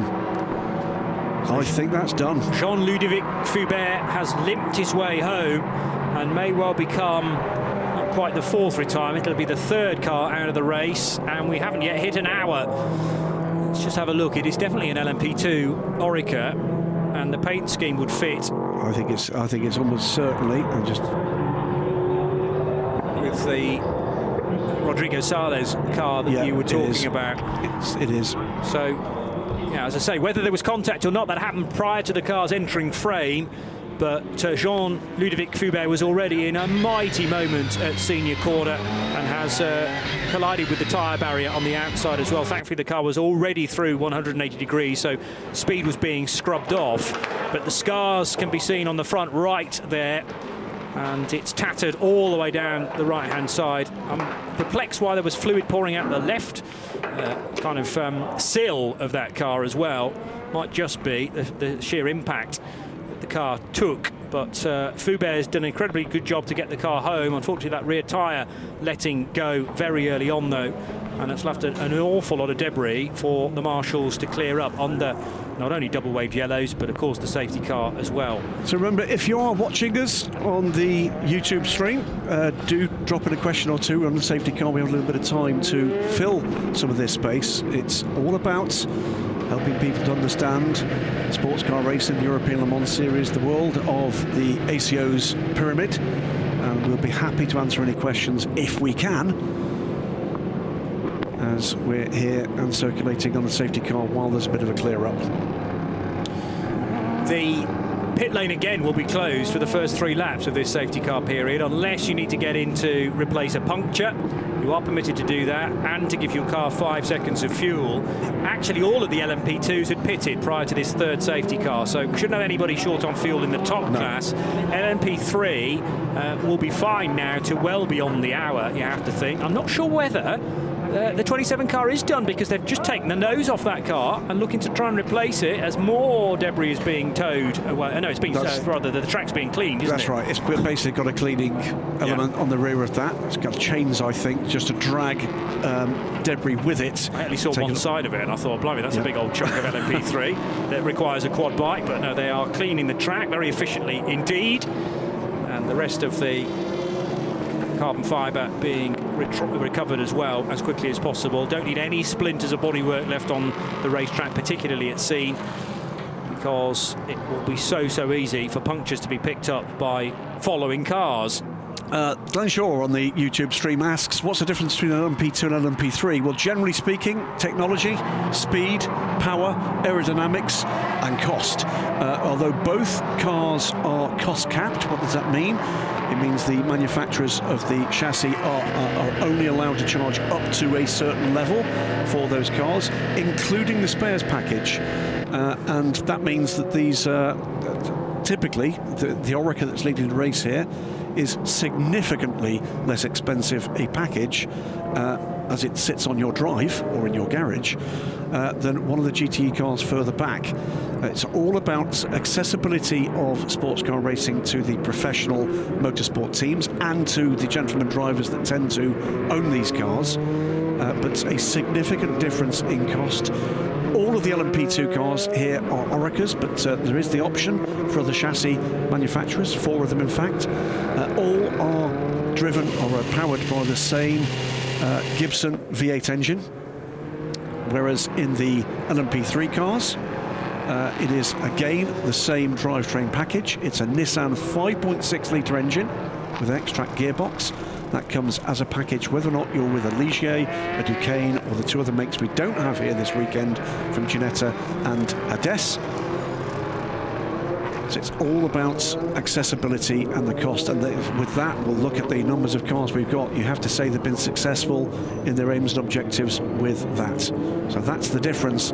Glenn, numbers in terms of the cost of these, as we this time are going to have a wave by. Yeah, I'm just going to explain what's happening here, because one or two might be thinking, why on earth is Michael Fassbender and the Ferrari behind, which will be one of the two Renewable racing cars? It's Mimo Gidley most likely being permitted to pass the safety car. Well, that's because effectively the overall leader has got between the GTE class leader and where Fassbender and Gidley are, and rather than put them a lap down falsely, they weren't a lap down on the GTE leader Sarah Bovey before the safety car. They're being given the majority of that lap back again to tack onto the back of the GTE field. This is Michael, not Mikkel Jensen, 2 Danish drivers with similar names. And this notes the fact we're closing in on the first hour, and that is the fuel stint spot for LMP3. LMP3 will explain when we get into those pit stops, do have defined pit stop times. Let's go down though to talk to the troubled Cool Racing team. Hayley Edmonds has got Antoine Ducan with her. I'm down here in the Cool Racing garage, and I'm going to talk to Antoine Ducan, driver of car number 27 of Cool Racing. Now, unfortunately, Jean-Ludovic, he's just come out of the car. You're going to speak on his behalf. Can you tell us what you know about the incident? He was doing a great job, but unfortunately P2 came out of the box and he tried to overtake in Scene, and I think he didn't control the car, so he touched it a bit hard. We can see that there is a lot of damage, so we're trying to fix it, but we don't know. So it was contact with the P2 car. Do you know which car it was? It was the Nielsen car. It was Nielsen. Well, I mean, I'm imagining you're not going to be going back out on the track. That's not the plan. But what does this mean to you, for you, Antoine? Yeah, that's a big shame. It's my home track, so I really want to go there and show our pace, which was very, very good. So it's a big damage, but we will come back stronger in Imola. Okay, thank you very much. Thank you.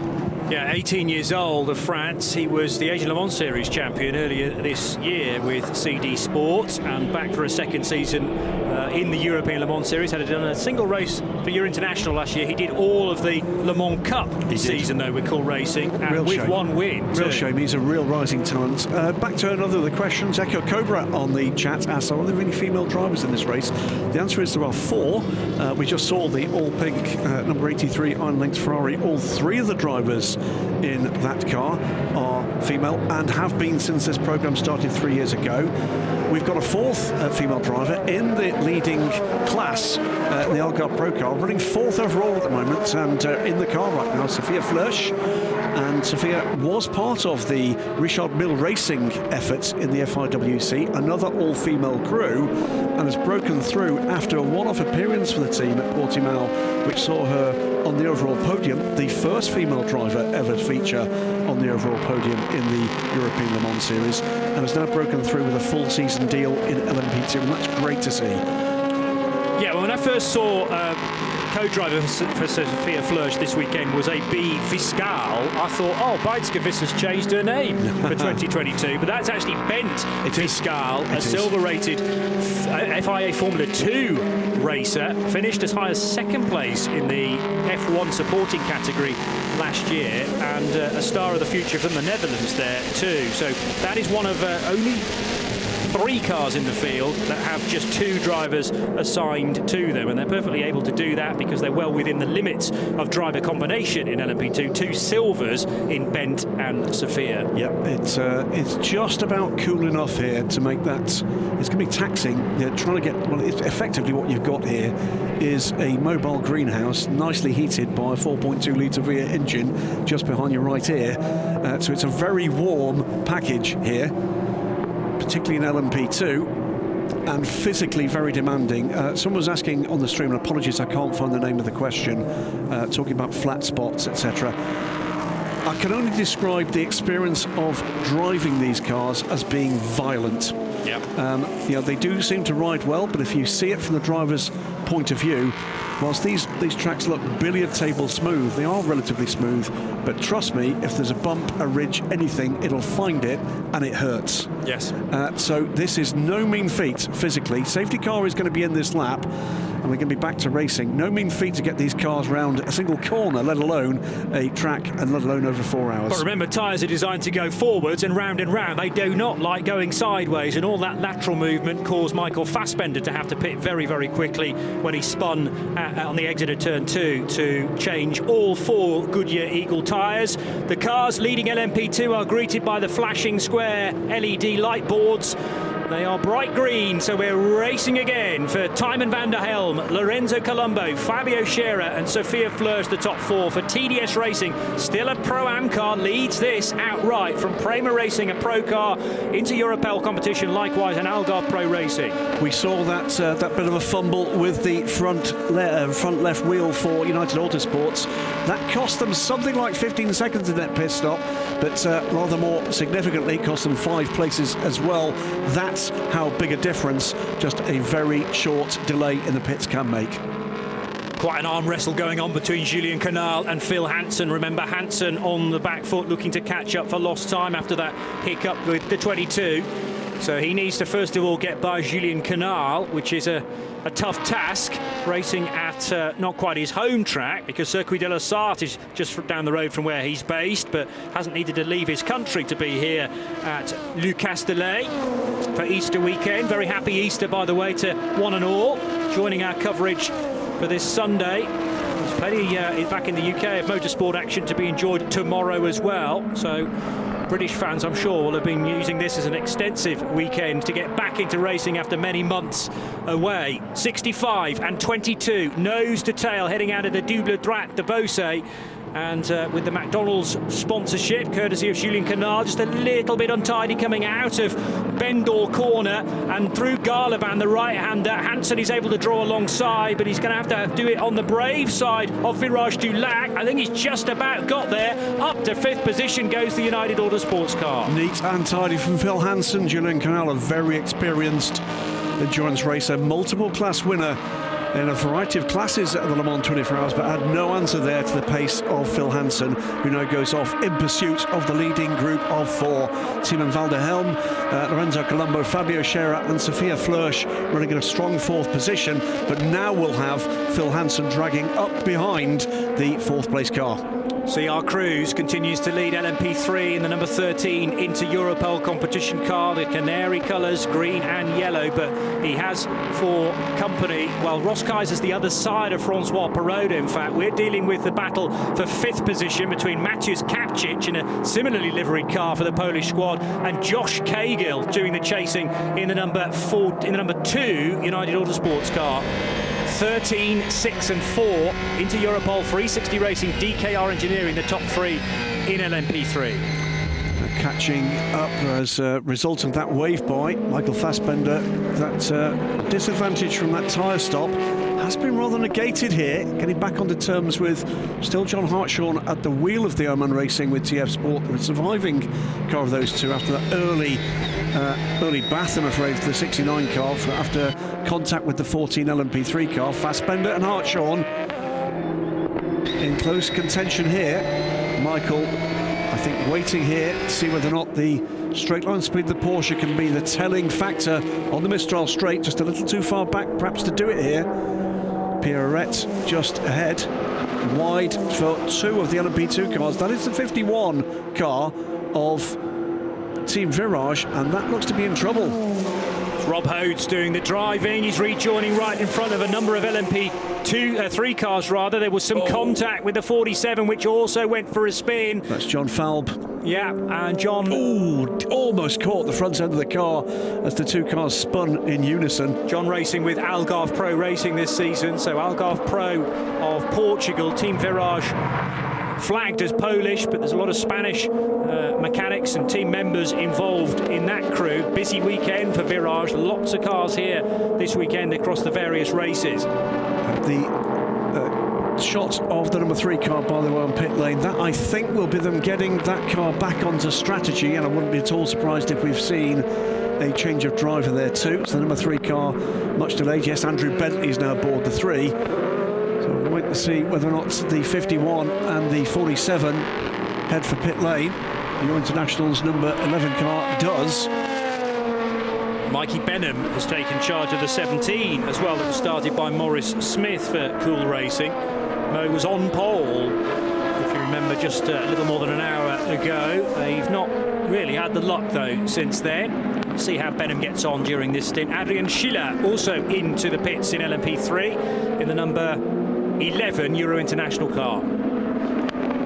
Timon van der Helm continues to lead for TDS Racing in LMP2 from Lorenzo Colombo and Fabio Scherer, and then Sophia Flörsch with Phil Hansen now wriggling free of Julien Canal, and Hansen starting to pressurise Sophia Flörsch for 4th position.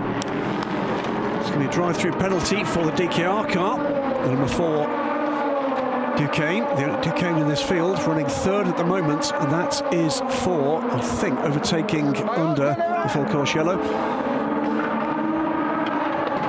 What's happened out of turn 7? I think the answer is there's too many. I think there are too many people over the line there. Oh, for the pit stop, yeah. But there's also yellow flags out at turn 7 on the racetrack, and that might well be a spin.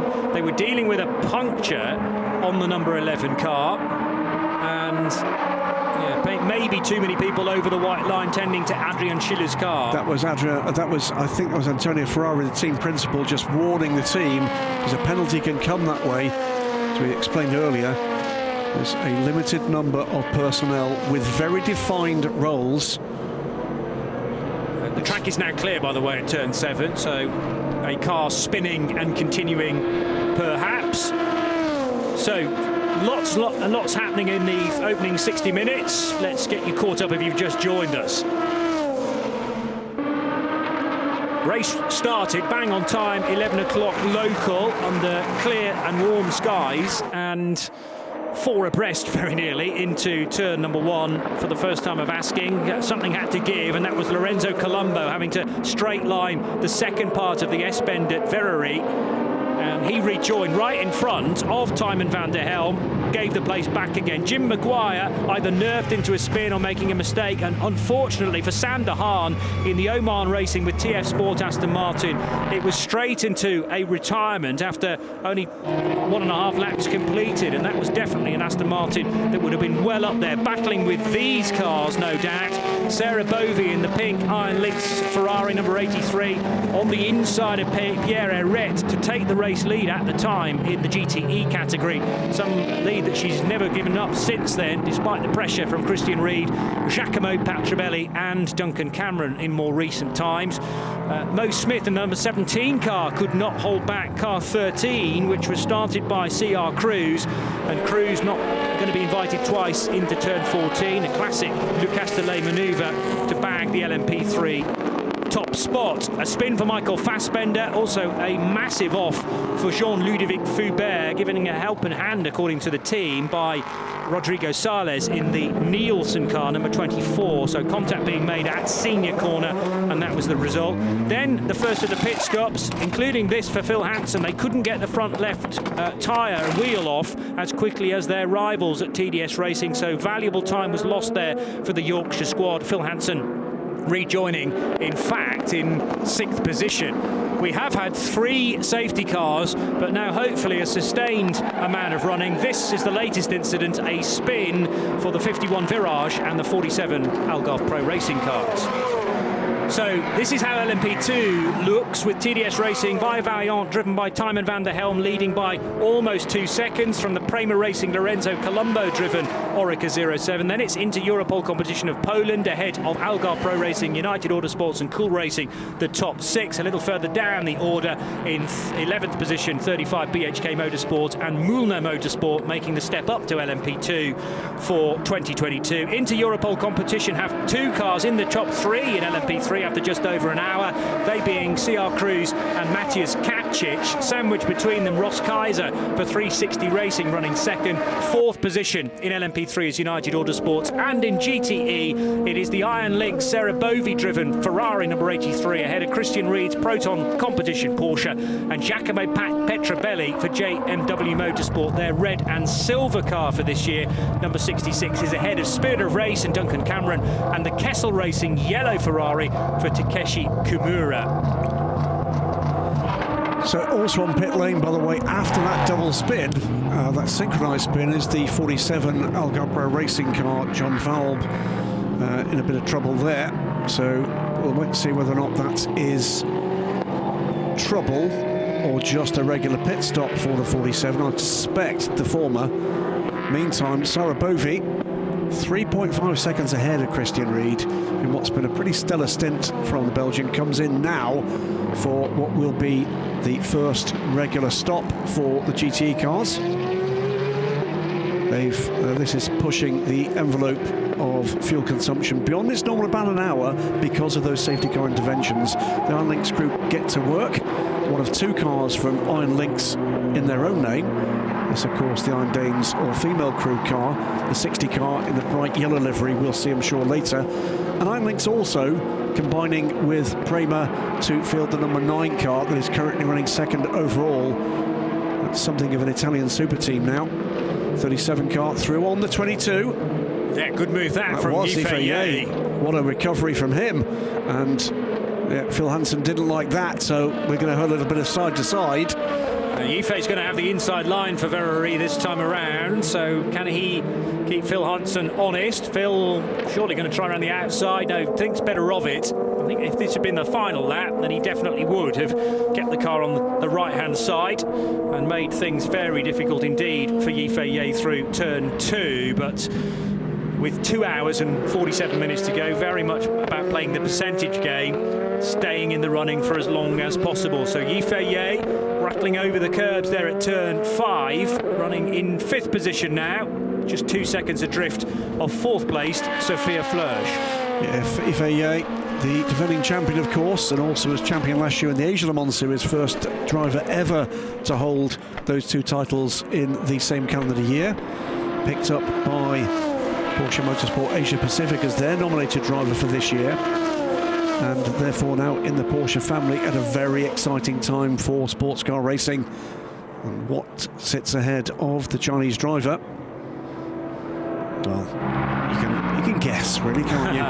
Leader of LMP3 into the pits, Charles Cruz, comes in, and the 14 car, the other Inter-Europol car, takes over in the lead of the race. Tony Wells, by the way, who hasn't yet stopped, running second. The 14 car has stopped, but that was a penalty. It was a drive-through for the 14. So the 14 owes us a regular stop. So Mathias Caprich is due in perhaps next time around, but rather than make things difficult at Inter-Europol competition, I should say, don't pit the cars on the same lap, pit them a lap apart, and there will be a bit more room to play with for the Polish outfit. Nielsen Racing running now second for Tony Wells. Tom Cloet for Euro International in third spot with the number 10. And the GTE leaders are as high up as 20th position now, because many of them haven't stopped. So Takeshi Kimura enjoying his moment in the sunshine in the car guy backed 57 Ferrari. Claudio Schiavone also hasn't come down pit road just yet. Mimo Gidley, the best of those cars that have made a stop though, running in fourth position. So the 66 car, JMW, 15 seconds will be added here for an earlier infringement under caution, and a good chance to see the not very yellow livery on the car. So Kimura now leading GTE. He may well be on an in-lap now, actually. Christian Hoog's not very far away, also hasn't yet stopped, and Claudio Schiavone in the number 60, bright yellow Ferrari. There it is. Heading out of Beausset corner. All of these cars owing us a pit stop. Once they come in, should be Mimo Gidley as mentioned, but there's another car in. This is from second position as things stand, with Tony Wells making his stop. Tom Cloet stays out. Matches Caprich for Inter-Europol competition does dive in, as I was suggesting he might. So 14 and 7 from first and third. First and second, in fact, in. Tom Cloedo wanting to do another lap, and he thinks, the team think at Euro International, that fuel will allow that. Car 17 from Cool Racing is going to get a drive-through for abusing track limits. We're going to see a bit of that, I'm afraid, today. There's the 24 car, the one that... with a puncture, in fact. Now, is this a legacy of what happened a little earlier on with the Cool Racing car? If contact indeed was made with the Nielsen 24 of Rodrigo Sales, it's going slowly out of the Double Droite de Beausset and on towards Bendor corner, rear left going down. It's the correct corner, isn't it? On the car, I mean, rather than on the track, for it to be a legacy issue of that contact. Yifei really pushing hard now for Sophia Flörsch and Fabio Scherer. Scherer is in the Inter-Europol green and as yellow, then the blue of Algarve Pro Racing, and you briefly can't even see Yifei. He is so tightly bunched behind this duo, but Sophia Flörsch is the one to move first to the outside as they approach senior corner. Still got about a third of the Mistral straight to go, maybe three abreast into senior. Oh, and Yifei gets the two of them. Unbelievable move on the inside as they head for turn 8. Excellent move, and also Phil Hansen just took advantage of the lift there from the Inter-Europol car. He's come through as well. Great move from Yifei, great move from Sophia Flörsch, and a great move as well from Phil Hansen. 24 car, by the way, has made it back to pit lane. So the big loser there, Fabio Scherer, must have wondered what on earth was going on as three cars were approaching at great speed. And he is no slouch either. The former United Autosports racer, Phil Hansen, in the colours that Fabio will know well, slotting ahead and pitching the Inter-Europol competition car all the way down to 6th position. So Yifei third, Sophia Flörsch fourth, Phil Hansen fifth, and into the pits, in fact, goes Fabio Scherer from 6th position. Going to be some new bodywork for another Inter-Europol competition car. This is the P3. which will be, which of the two, 13 or 14? 13's out on track, so 14 driven by Matches Kaptrich. A big delay here. Kaptrich came in from the lead, as it was, in LMP3, and they're needing to change the nose on that car. They've obviously spotted some damage, or maybe the car is being slowed by the lack of a dive plane. Slightly chaotic end to the pit stop there. They've sent the 24 car. That's the mess that was the remains of the Goodyear, and I think you're right, Johnny. That would have been a legacy from the clash with the 27 car. On their way now, the 24. 43 on pit lane as well for into Europol. Fabio Scherer drops back down the order. We're still 40 minutes from halfway in this race.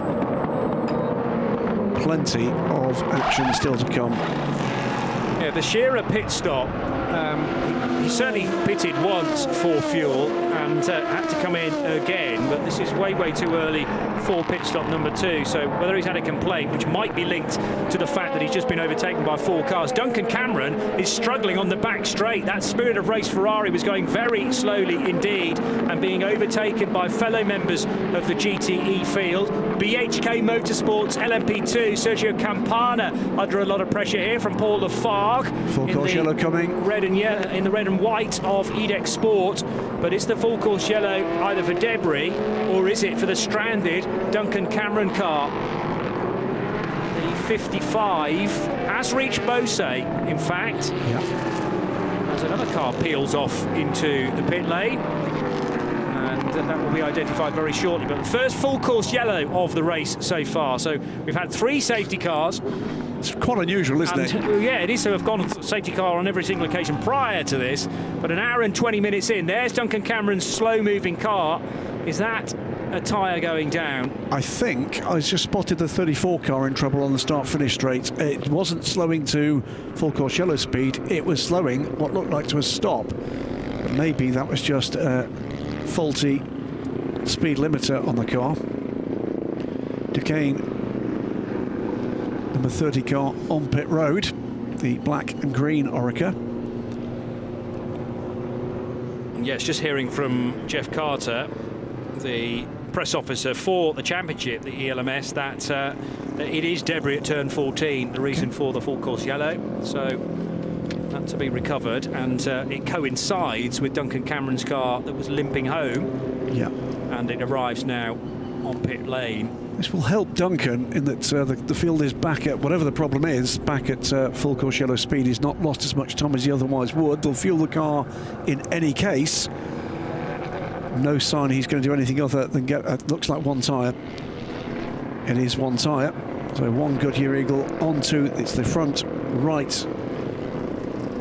And away he goes. I did wonder whether it was a front tyre that had got let go, but wasn't convinced by any of the angles we'd been seen to commit to that. There aren't the same restrictions for a full course yellow. It's not a pit lane closure, so they could have changed all 4 if they'd wished, but they don't want to lose that much time. As we're under full course yellow, by the way, back into the race has come the number 47 Algarve Pro Racing car. That was one of the 2 cars that had that synchronised spin with the 51, and it is Alex Peroni that actually joins the race for the first time. 11 minutes, sadly, though, on pit lane for the number 47, and that's hurt their prospects. The defending champions, or the defending champion, with John Falb and with Algarve Pro Racing in LMP2 Pro-Am.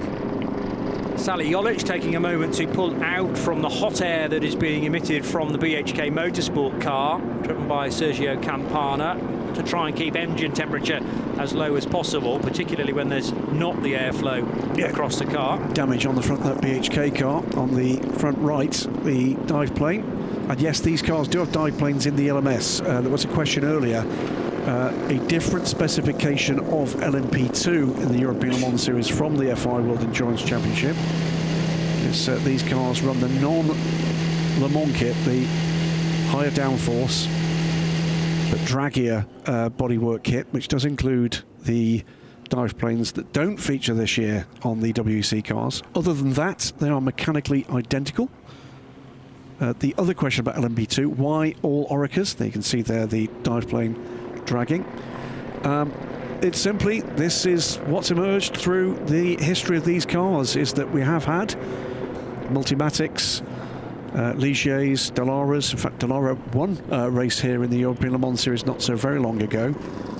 And what's emerged is, through a variety of reasons, that the teams, it's their choice, have chosen to go the Oreca route. And we're closing in, by the way, on the Magic 100 Oreca 07s since this car was first introduced in 2017. That number includes the chassis for the American-based DPIs, the Acura DPIs, but the vast majority have been LMP2 cars. It's kind of very similar to the open chassis era of Formula 3, when you could choose a free choice of chassis, but everybody chose Dallara to go racing with because it was the best bit of kit, and substitute Oreca 07 for Dallara, and we have the same situation in LMP2 racing currently. Just as we watch the teams going to work on pit lane, and it's the top 6 cars all on pit lane right now, and we'll keep an eye on that and look for any dramas. This is the Palace Racing 65 car. So just to reiterate, we've had a couple of questions from people joining the stream, and welcome to the European Le Mans Series if you're joining us for the first time. It's a 4-hour race, 3 different classes of car: LMP1, LMP2, apologies, Le Mans Prototype 2, Le Mans Prototype 3, and GTE, the GT endurance cars in this field, over 4 hours. The teams with 2 or 3 drivers, a mix of professional and non-professional drivers in each of the classes, and a variety of strategies that get thrown into the mix. The best way to explain it quickly, it's 3 races with 3 completely different sorts of car on the same track at the same time. And what does that give us? Action, traffic, drama, every single time, and just enjoy it. My tip, as always, for anybody watching this for the first time, take a look at the names of the cars, the teams, the drivers. Pick a car in each class you like and follow the progress of your favourite through the 4 hours. It's a great way just to pick up the rhythm of these races. It's a rare bodywork change for the Racing Team Turkey car down at TF Sports. And I'm going to correct myself, by the way, from something I said in qualifying, which is, I did say in qualifying that, well, I'll stop myself because we get a chance to look at the glorious livery on the number 88 car. Francois Perraudot started that car, and who's aboard the car now? It was Francois who brought the car in. AF Corsa, this chromed livery for one of the most enthusiastic men in the paddock. We don't get to see the fuel filler on the other side of the car at the moment, where it does say no diesel Francois, petrol only. That's a tribute to a massive error from Francois last month in wrongly fueling his car with diesel.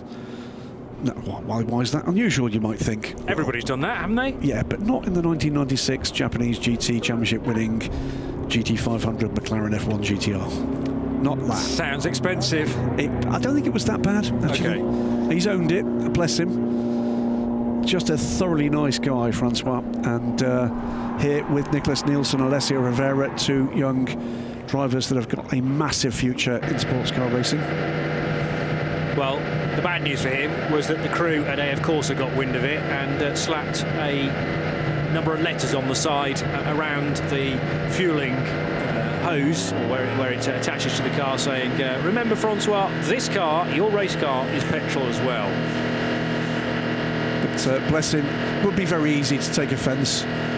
He's understood, as most people do, that you've got to own that, and refreshingly free of ego in those instances. And in his Instagram posts, and I won't use all the words because 1 or 2 were not appropriate for a family show, but even the dog was laughing at him at home, apparently. The number 2 car's back into the race, although cannot be back to full speed because we're still under this full course yellow, which is not quite like a virtual safety car because the gaps don't change. Remember, everybody is restricted to 80 kilometers per hour, and this is to enable, theoretically, the gaps between first and second and third and fourth to be just the same as they were going into the full course yellow as they are going out of it. We have nearly ticked off another race half hour here, and a succession of pit stops for the LMP2s. 10, 9, back to green. 8, 7, 6, 5, 4, 3, 2, 1. Full course yellow removed. Full course yellow removed. So Ferdinand Habsburg, who is the new driver in the number 9 car for Prima Racing, gets things going again out of Virage Dupont.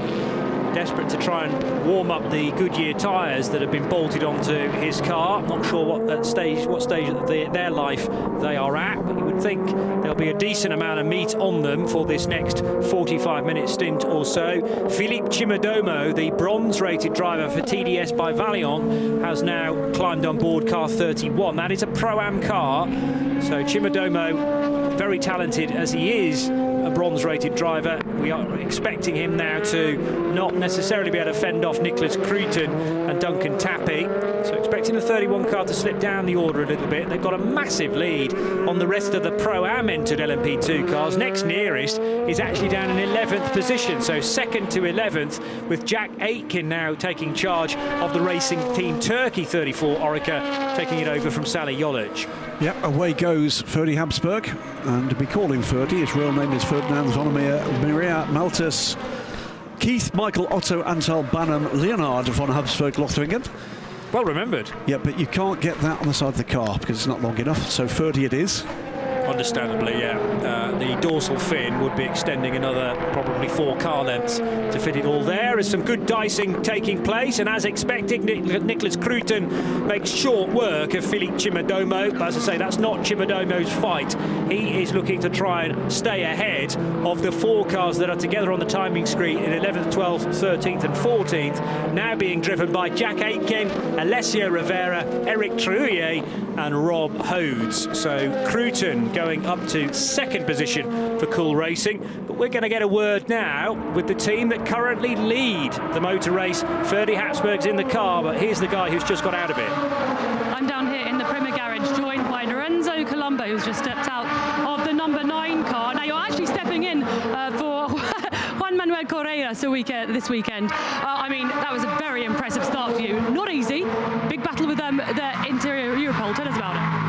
Yeah, it was a tricky start. It was my first ever time to do a start in LMS, and to be honest, I really enjoyed it. I almost passed P1 at the start, but then I got forced wide. I need to give back the position. But yeah, so far so good. I kept my head down all the stint. I was managing tires and fuel all the time, just following what the engineer and crew told me to do. And now with Ferdy, I think I gave him the car in a good, comfortable position, and he's still driving with many zeros around him, so it will be a pretty easy stint for him. And yeah, to be honest, my job was just to keep the car in front, don't do mistakes, and just be consistent. And you did the job well. So just tell us about the fact that you're driving, you're getting these, was it 3 red flags, safety car. What is it like from your perspective to go through that when, all you want to do is get out and race? Yeah, to be honest, I think from the rhythm part, driving-wise, I felt it was always a bit mixed in conditions. And yeah, to be honest, you need to be very prepared at every restart. Don't miss any chance because the queue was very close to you, and if you make one mistake, even 2 cars can pass you, and when it's all very close. But yeah, to be honest, I kept my head down. I got the rhythm back quite easily. Also to work on tires, warm them up was a big hard part, but to be honest, I managed that well. I had a good support from the team, and also with teammates we discussed about this yesterday, and to be honest, I felt very confident overall. So you're driving for Prima in WEC. I mean, how could you compare the 2 championships? Because it's a tough field. It's a very tough field in European Le Mans Series. Yeah, with these kind of short races, but they're still long for me, 4-hour races. I think the competition level is increasing year by year in this LMS Championship and WEC. I've been following it last year, and yeah, this year I'm very glad to be part of both actually, and hopefully Juan will get well soon, and I will stop wearing his suit. But yeah, to be honest, I enjoy the field, I enjoy the level. Also for driving, I can get with professional drivers around here, I can get any tips from them, and they will be for sure kindly to share with them. Fantastic, thank you very much. Thank you. Lorenzo Colombo with Prima Racing for this race, a number 9 car, and his mount is going very nicely indeed in the hands of Ferdinand Habsburg. During that interview, I think I saw a big old square of some sort of debris bouncing around at turn 1, which landed in the middle of the wall, to the side of the track. It will have been observed, I'm sure, by the race officials. No word yet that it requires another full course yellow. It would be nice if it didn't, because this race has never really found its rhythm, but there is now a message on the screen about debris on the right-hand side and on the racing line at turn 1, the run into Verrerie. It would not be a surprise to see a brief full course yellow for collection of that. Not what you want to find. As well, we've seen already, haven't we, multiple overtaking manoeuvres into and through turn 1, turn 2. It's already pretty edgy. What you don't need is debris into the mix. Not entirely sure where it came from, but it was a substantial I saw it as well. piece, a flat, made of what?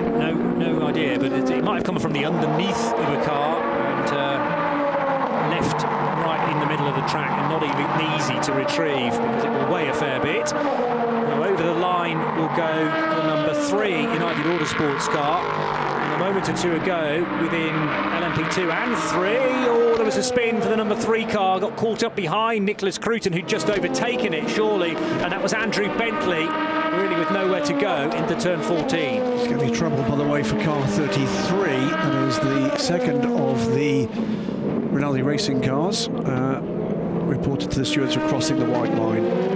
Into the final corner goes the number 32 Ferrari, still leading the race, Mimo Gidley of the US, Michael Fassbender running in second in the 93 Proton Competition Porsche, then Sarah Bovey, the former class leader in the 83 Iron Lynx Ferrari, and then 3 cars right together on the road. Christian Reed's Proton Competition run Porsche, another Porsche from Absolute Racing, Andrew Harrianto, and behind him it's Takeshi Kimura for Kessel Racing. This is going to take some time to settle down, and I think we're going to be looking at driver stint times, by the way, at the end of this race, Johnny. What am I talking about here? Depending on how many drivers you've got in the car, what FIA rankings those drivers are, and what kind of car it is, there are a variety of minimum and maximum driver times, and with the intervention of a full course yellow and 3 safety cars, that's going to throw substantial spanners into the works for the initial strategies for these teams. We've got a system that helps us to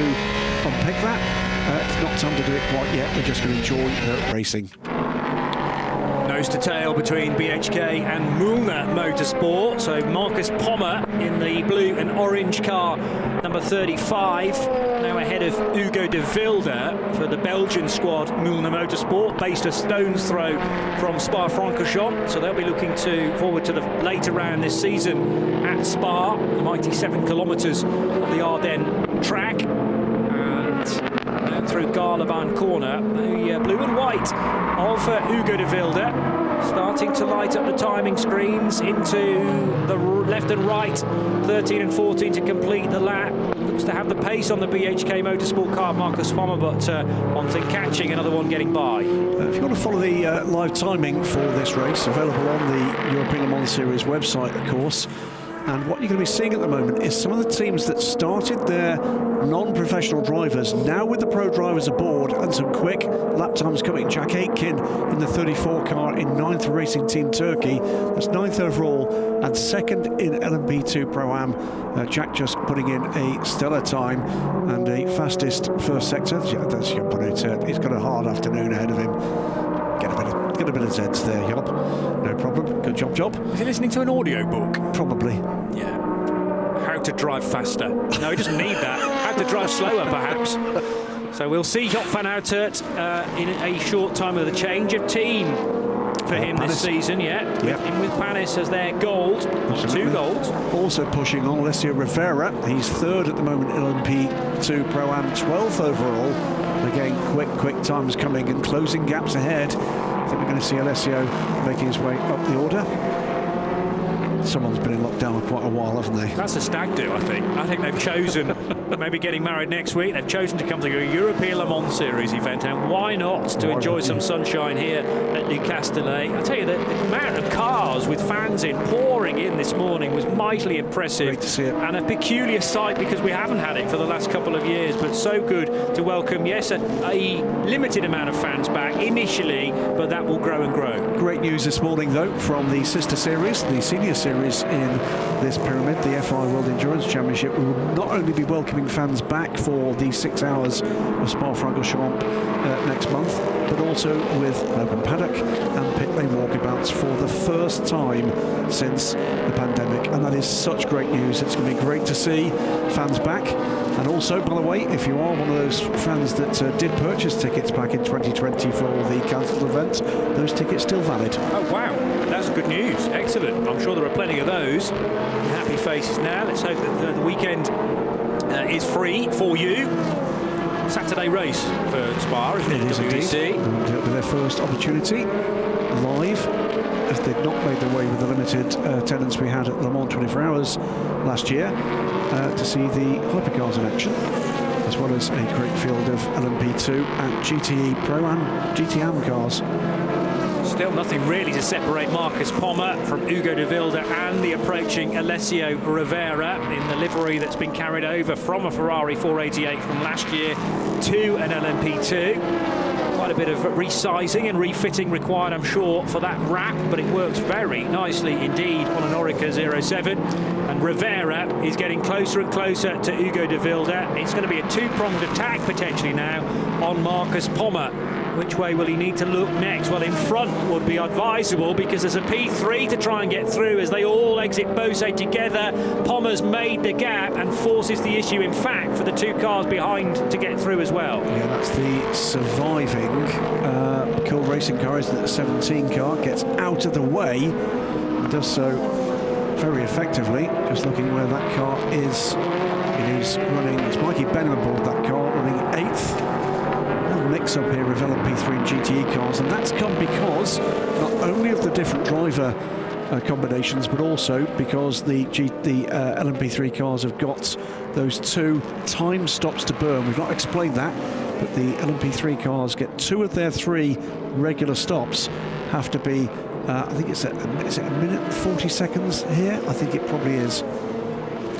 So you can't be quicker than that set in stone time, but then one of the 3 can be as quick as the team can muster, just like all of the LMP2 stops, and it gives the teams therefore the relaxed stops, and they're not relaxed at all, but at least there's a bit of time at the end to play with if there's a fumble, if there's a mistake, but you wouldn't get that in the really quick one. And they are checked then throughout the course of the race, heading into the final half an hour. If one or both of the time, the minimum pit stop reference times, are missing, a penalty must be served.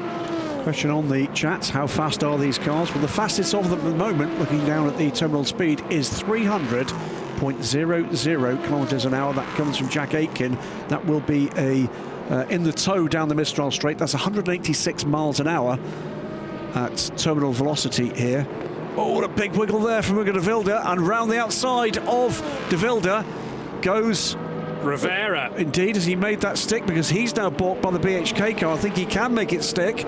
He's made the first move stick. Now he's got to deal with the 35 car. But that was Hugo de Wilde looking to try and shape up Marcus Pommer for an overtake. He jinked to the one side, then to the other. In fact, slowed him down.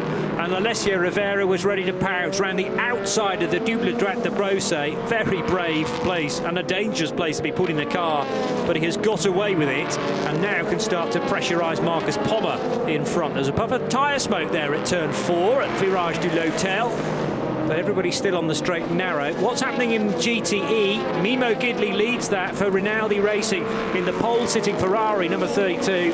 Second place, the bright pink car, just creeping into sight there of Sarah Bovey, driver from Brussels, and mightily impressive stint so far for the Belgian. And then in third position, it is Michael Fassbender. Talk about an up and down hour and a bit for him as well, for the Irish German, and he is running in third position for Proton competition. Cosmic Yogi on the chat asking why WRT aren't here this year. It's because they've stepped up to a 2-car effort in the FI World Endurance Championship. So our reigning champions will not retain that title, but they're going for returning glory in the WC Championship with a pair of cars there, one being run under the Real Team by WRT banner. That's why the Belgian Super Team aren't with us, because they're racing elsewhere in this pyramid. Still close with the 88 car now ahead of the BHK Motorsport car and into the top 10 overall. tight there, though, as Campana, or rather Pommer, tried to feed his BHK Motorsport car underneath, and it didn't quite work. And now out on the out on the high friction tarmac, it is Hugo de Wilde in the blue and white machine. Very, very tight this. De Wilde's got a bit more pace than Pommer, but he's got to find the gaps. He's done it, though, now around the outside of Garlaban corner. This is all four position, remember. This is the 9th position car at the moment, the 31 TDS by Vaillant car. That's 9th, goes the way of Hugo de Wilde. Marcus Pommer will be in a hurry, goes way off the track there. The 24 car behind is not in this fight. Matt Bell is a lap down on these cars. The car decorated with the Nordic script, the Asia Le Mans Series title winner. Matt aboard that car, now looking to unlap himself in this group after that clash with the Cool Racing LMP3. The car was in the hands of Rodrigo Salas a little earlier. Duncan Tappy's just brought the 22 car in and back out again very quickly. 51 seconds. Was that a slow puncture on the 22 machine that started on the front row, I wonder? It's too early for fuel. It is too early for fuel. And it's a very quick stop where you wouldn't even be able to you wouldn't put much fuel in that car. So no. I think it's possibly a slow puncture or a complete puncture which is needed to be addressed. And the 22 is back out into the race, but all the way down in 12th now. Not the race that they would have wanted so far. Well, the number 9 Prima Racing car leads in the hands of Ferdinand Habsburg, 6 seconds ahead of Nick Croyton in the 37 Cool Racing car. Panis Racing in the hands of Nico Jamin.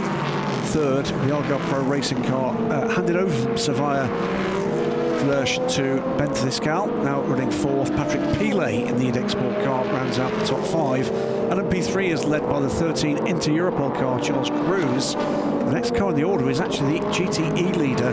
This is all to do with the mix-up in strategy we've had with those interventions. 3 safety cars and a full course yellow in the first half of this race so far. And the Renewable Racing car in the hands of Mimo Gidley. That's great to see Mimo coming back into international motorsports. A spectacular reintroduction onto the international scene at Daytona, and that's attracted the attention of plenty of teams looking for talent. Not sure if you've never heard the name of Mimo Gidley. Was out of the sport for several years after a horrible accident at the Rolex 24 Hours some years ago. His car running into the back of a stationary car whilst unsighted, and it's taken him quite some time to fight back from significant injury, and it is great to see him back and fighting fit. Tony Wells, by the way, running 2nd, but I think a little out of sync on strategy, Tony. Bailey Hazard in the number 2 United Autosports car, 3rd in LMP3, and the Euro International number 10, Tom Chloe, 4th, rounding up the top 5 in that class. Terence Woodward in the 360 Racing car, a late addition to the overall entry for the season. Fifth place became available in what is a oversubscribed entry this year. Sarah Bovey running 2nd in GTE, by the way, in the 83 Iron Lynx car. A great run so far from the Iron Dames, and it's been Sarah Bovey aboard that car from the start, Johnny.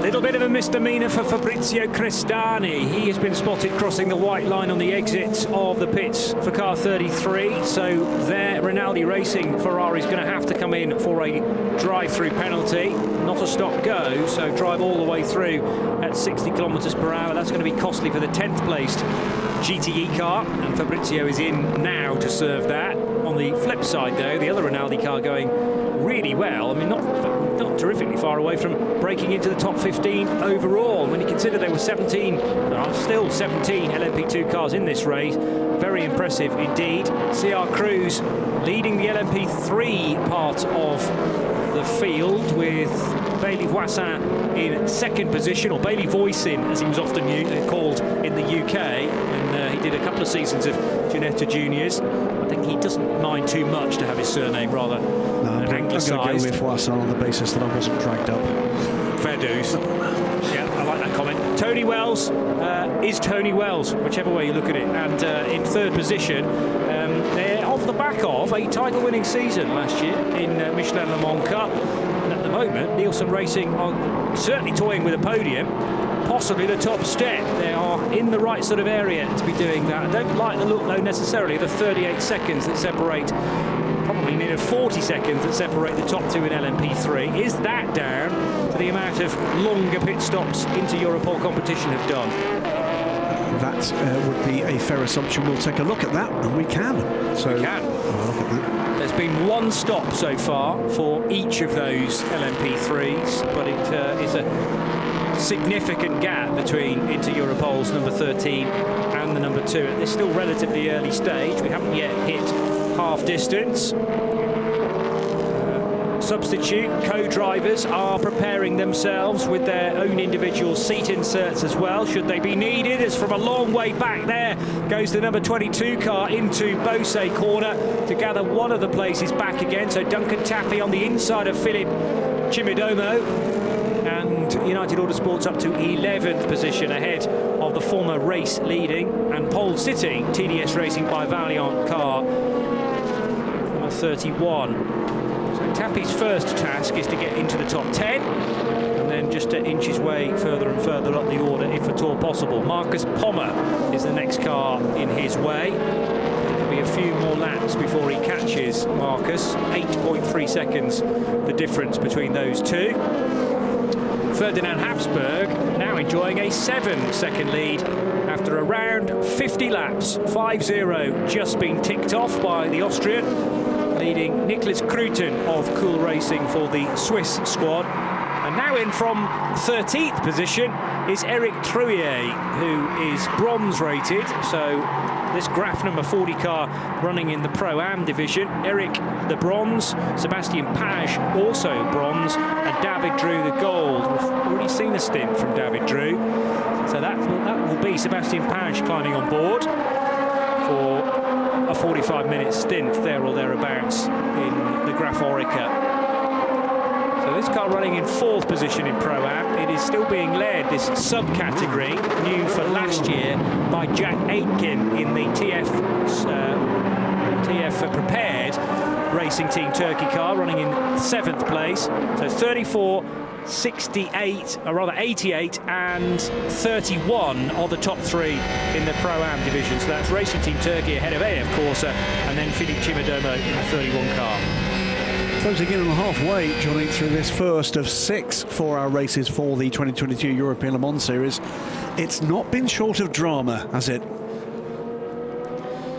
And we expected as much, to be honest. I mean, the first hour and a bit, way too affected by safety cars, but it's very tricky when you have debris out on track, spinning cars, stranded cars, to deal with them in any other way. And Ricard, with its wide open spaces, you wouldn't necessarily guess that to be a track susceptible to 3 safety cars in such a short period of time. If it was Imola, then yes, maybe more expected. But that's just the unusual nature of the ELMS, I suppose. You never quite know what you might be getting from one race to the next, and it is down to those on the pit wall to have to react and to turn to strategy C, D, E, further down their order as well, I'm sure.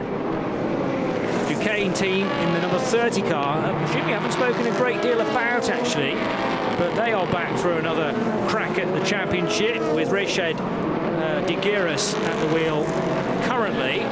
Richard Bradley and Memo Rojas also in their ranks. So Ricard is the silver-rated driver, doing this middle stint in the green and black number 30 car, running in 6th place. And the last in that leading group of non-Pro-Am cars, the sort of standard Pro lineups, if you like, which must include a silver-rated driver. Just coming into Virage DuPont now, with in tow Jack Aitken in his Pro-Am car, but at the moment Aitken is faster than De Guiras, and that gap is coming down. It is, and he's making headway, so too, and rapidly, is the AF Corsa car in the hands of Alessio Rivera. He's now just 11 seconds back from Jack Aitken, and pretty similar pace between those two cars. Going to be leapfrogging up the order, rather oddly, of course. Those two both Pro-Am entries. We've seen Saliolic in the 34, we've seen Francois Brodo in the 88 car, and now it's time for the pros to add a bit more pace. So Ricard de Guiras heading through the right-hander at turn 6, and now onto the Mistral straight, the Lindois de Mistral. having used the chicane about 3 or 4 seasons ago. It's been kind of scrapped as an idea now for the ELMS because, well, if anything else, it actually provides great data for those cars that are lucky enough to be going to the 24 Hours of Le Mans this year. Matt Griffin's on crutches. You hadn't told me about that before. That must have been very recent, because he certainly wasn't limping earlier this week. If that is Griff, is that his right helmet? It's certainly Spirit of Race, and it looked like Matt threw the helmet visor. So needing to inch his way to the front of the garage. And yeah, it is Matt Griffin. What's he done to himself? So is that a sprain? Clearly it's not affecting his driving though, so as long as he can get safely to the front of the garage and ready to be put in the car. But the driver will be loaded on the left-hand side, won't he? So yeah, he'll have to limp his way to that. It's a right leg problem, whatever it is. Yeah, and the pit lane is not on the ideal side, therefore, of the car this weekend. So he's going to have to limp his way around the back of the car as he takes over from Duncan Cameron. More dramas. Porsche just coming into shot is from Proton competition. I'm still struggling to tell the Proton black Porsche apart from the Absolute Racing car, in truth. It's just heading down the back straight now and in front of the overall leader. 77, Christian Reed is running in 4th, and Andrew Harrianto in a very similarly liveried Porsche running in 5th place. In the Absolute car, the entry from Hong Kong, out of turn numbers 9 and 10, the double right at Beausset, and now into Bendor corner goes Ferdinand Habsburg. Habsburg now, his lead has lessened very slightly, back to 6.9 seconds, where it was north of 7 seconds when I last checked. Good lap from Nick Croyton has helped that attack, the 37 car. 6.2 seconds now back from Ferdy Habsburg, but I think Ferdy had a little bit of traffic on that lap. Indeed he did, just looking back at the tracker, getting by the number 77 Proton car. And of course, if you're chasing, you've got to do the same thing. The trick is catching in the right place where the performance advantage of the quicker car can play a part. Straight line speed, cornering speed, braking efforts, all play a part here. It's not all about straight line speed, which the LMP2 car will try to go around the outside with the better grip of the LMP3. No room to do it there. Oh, that was tight as well. I could see exactly what Habsburg was doing. He deliberate wide entry into 5 so he could be nice and tight on the exit, but couldn't get alongside the number 11. Didn't want to place his car there because it was a dangerous place to be. Now he's in clear air. He can get the hammer down, but look, you can see the second place car on the straight behind him. That has taken a couple of seconds out that lead. But remember, the chasing car has still got to deal with that group. It's a matter of where he can catch them. He's not going to catch them here on the Mistral Straight. And this could just sweep backwards, back into the hands of the Prima Racing car. 4 seconds from 6.2 as they clear the last timing sector. We have 3 timing sectors here at Paul Ricard in this iteration of the circuit. So into the pits comes the GTE race leader, Mimo Gidley, and there's going to be a driver change at Renewable Racing, but a team that have been going really well are the crew in 4th place. Let's hear now from one of their drivers with Haley. I'm down here in the Algarve Pro Racing garage with Sophia Flörsch, driver of car number 19. Now, you first stint went very well for you. You brought it in P4. Just tell us about how it went for you. Yeah, well, we started P10 because we were pretty unlucky yesterday in the quali with red flags, but obviously had a quite decent first laps. Some safety cars in the beginning, but yeah, just had a quite good pace, I think, and yeah, gave the car over to Ben on P4, P5, you never really know, but yeah, it's running quite good. Race pace is pretty strong, so yeah, we'll try obviously to end up on the podium. So you're the only LMP2 car competing here today with 2 drivers, the two silver drivers. Just tell us about what that changes for you with regards to driver time and of course with the back end of the race. Well, yeah, normally you have 3 drivers on a car, we're just 2, which is actually, well, more driving, so it's cool because you're quite happy, you want to drive as much as possible. So yeah, special thing is I think because we're 2 silvers racing against some platinum and gold drivers, but obviously we're quite strong, so we're enjoying a lot. I didn't really really no bend that much before, but we were getting along really, really good. And worked quite hard this week, so trying our best to finish as much front as possible. So it's quite a last-minute change for you to come to Algarve Pro Racing, but of course you jump back into the car that you finished third in Portimao. So I mean, I guess it's home away from home. Yeah, well, I mean, you know, I did last year's season final with them in Portimao. We finished on a podium. It was actually my first podium in endurance racing, so had a really good experience with them. And that's also the reason why we signed for this whole season. And until now, it's looking quite strong, and there's a lot more to come. Great, thank you very much, Sophia. Sophia Flörsch, who hails from Grunwald in Germany, just outside Munich, but spent a lot of her racing career outside of her home country. Spent a couple of seasons in the UK, for instance, in the junior categories there, and now very much found a home in sports car racing when it looked like she would go in the single-seater route. Had a horrific crash at Macau a few years ago.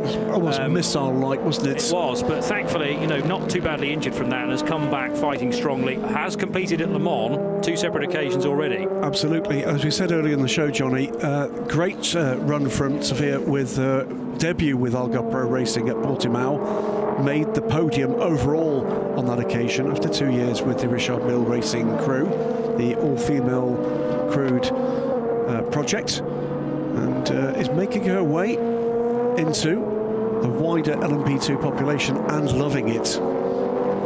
It's great to see the pace coming. She was competitive throughout that first stint. In comes the number 93 car, and that is Fassbender, I think, climbing out the car. So he's done the entire first half of this race and comes out the car in second place. Not to me, it was Ricard Leitz climbing aboard the car. The cameraman rather getting in the way of the guy whose responsibility is to haul off that rear left wheel together with Goodyear tyre. Very sprightly indeed for Michael Fassbender, based in Lisbon in Portugal these days, so always gets a lot of support at the final race meeting of the season in Portimao. Nose to tail between Duquesne and Racing Team Turkey. This is Jack Aitken turning the screw on Ricard de Guerres. It's been happening for the last few laps actually, and the green and black car heading into senior corner is able to stay out front of the British driver, but Aitken, generally speaking, just that little bit faster when you hook up all 3 sectors around the lap. Racing Team Turkey leading the Pro-Am subdivision in LMP2. Yeah, great tow down the Mistral straight, but unfortunately, well, that's meant he's almost oversped, hasn't he? Through to Sing Corner. He's dropped back here a little. It's about how you'll set these cars up. They look identical, but there's so many things you can tweak. Not just about the driver, it's about the contribution from the team, the engineer, the setup for these cars. A pure team sport, sports car racing, and all the better for it. Ricard de Guerres, even more credit to him, because this will be his first prototype experience. He's done seasons in karting, in F4 France in his home country, and Formula Renault European as well, with teams as good as Arden actually. So got some great pedigree from in the past. FIA Formula 3 with. Not sure how many races he did for Charouz last season. Oh, a chunk actually, about half a season of FIA Formula 3, but this was his first venture into 2-seater sports cars, and he is hustling well for Duquesne team. Well, you know, he want to match himself against the likes of Jack Aitken. Sports car racing in the recent years, and very much more so as we move forward, becoming absolutely a parallel alternative or additional career track for real talent. Prima car making its way through a couple of the GTEs. That's the 57 Castellet Racing car guy effort, and the 77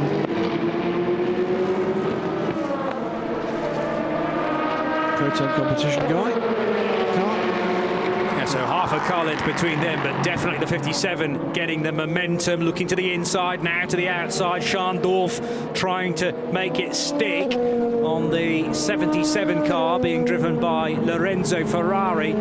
Fred Scharndorf can't find a way through at the S-bend at Verrerie, so instead going down towards Virage L'Hôtel. Virage du Combe, the next corner at turn 5. Good defensive driving there though from Lorenzo Ferrari. Ferrari in a Porsche. Yes. Being chased by a Ferrari as well. Here comes Jack Aitken from a long way back at turn 1, and that's a great move on Ricard de Guerres. He couldn't hold Aitken back there.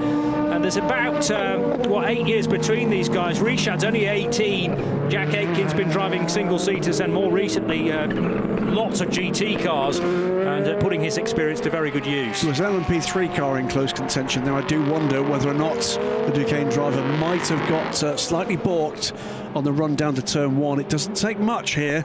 The odd kilometre an hour will make all the difference about getting to that braking point at the optimum moment, and then it's a matter of taking the brave pills. Looking to the inside again at Beausset corner is the chasing Frederick Scharndorf.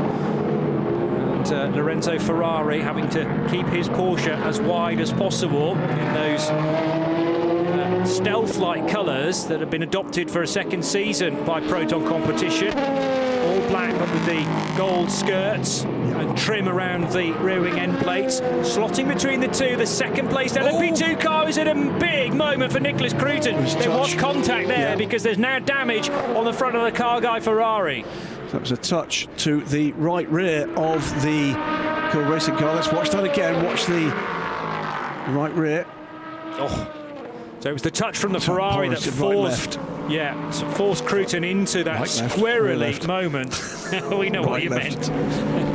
Right, left. We'll get to the end in a minute. An hour and 55 still to go, though. And whilst you get these moments of drivers building rhythm and seemingly just laps being ticked off, then all of a sudden something key will happen to the car that's running second overall, and Nicholas Cruton will be straight on the radio to Cool Racing reporting how bad the car is after that. Only a very small amount of contact, but he will have potentially damaged his tyres depending on how old they are. 1 or 2 LMP2s are pitting though now for fuel, like Ben Viscal, who's just come in for Algar Pro Racing, and Ricard de Guerres for Duquesne. More or less exactly on the schedule it would have been for fuel without the interventions in the safety car, and I think that's what the strategy is here from Algar Pro. Keep the plan as long as you can. Heading through the right-hander at senior corner goes the chasing Frederick Scharndorf in the bright yellow of Car Guy. This car run by Swiss squad Kessel Racing, who have good form in recent years in ACO rules racing. Kessel being victorious in the Michelin Le Mans Cup and benefiting from that victory by bagging themselves an auto invitation for Le Mans. There are auto invitations, of course, to come at the end of the European Le Mans Series season as well. 77 on the ragged edge there at Virage du Lac, as in the background, coming into pit lane, well, Ferdinand Habsburg for Prima Racing from the race lead pits, Cool Racing in, and Panis, the Nicola Jamin-driven car. But here is a rundown then just beyond 2 hours of the official classification. It's all going to change because the top 4 have all just come into the pits.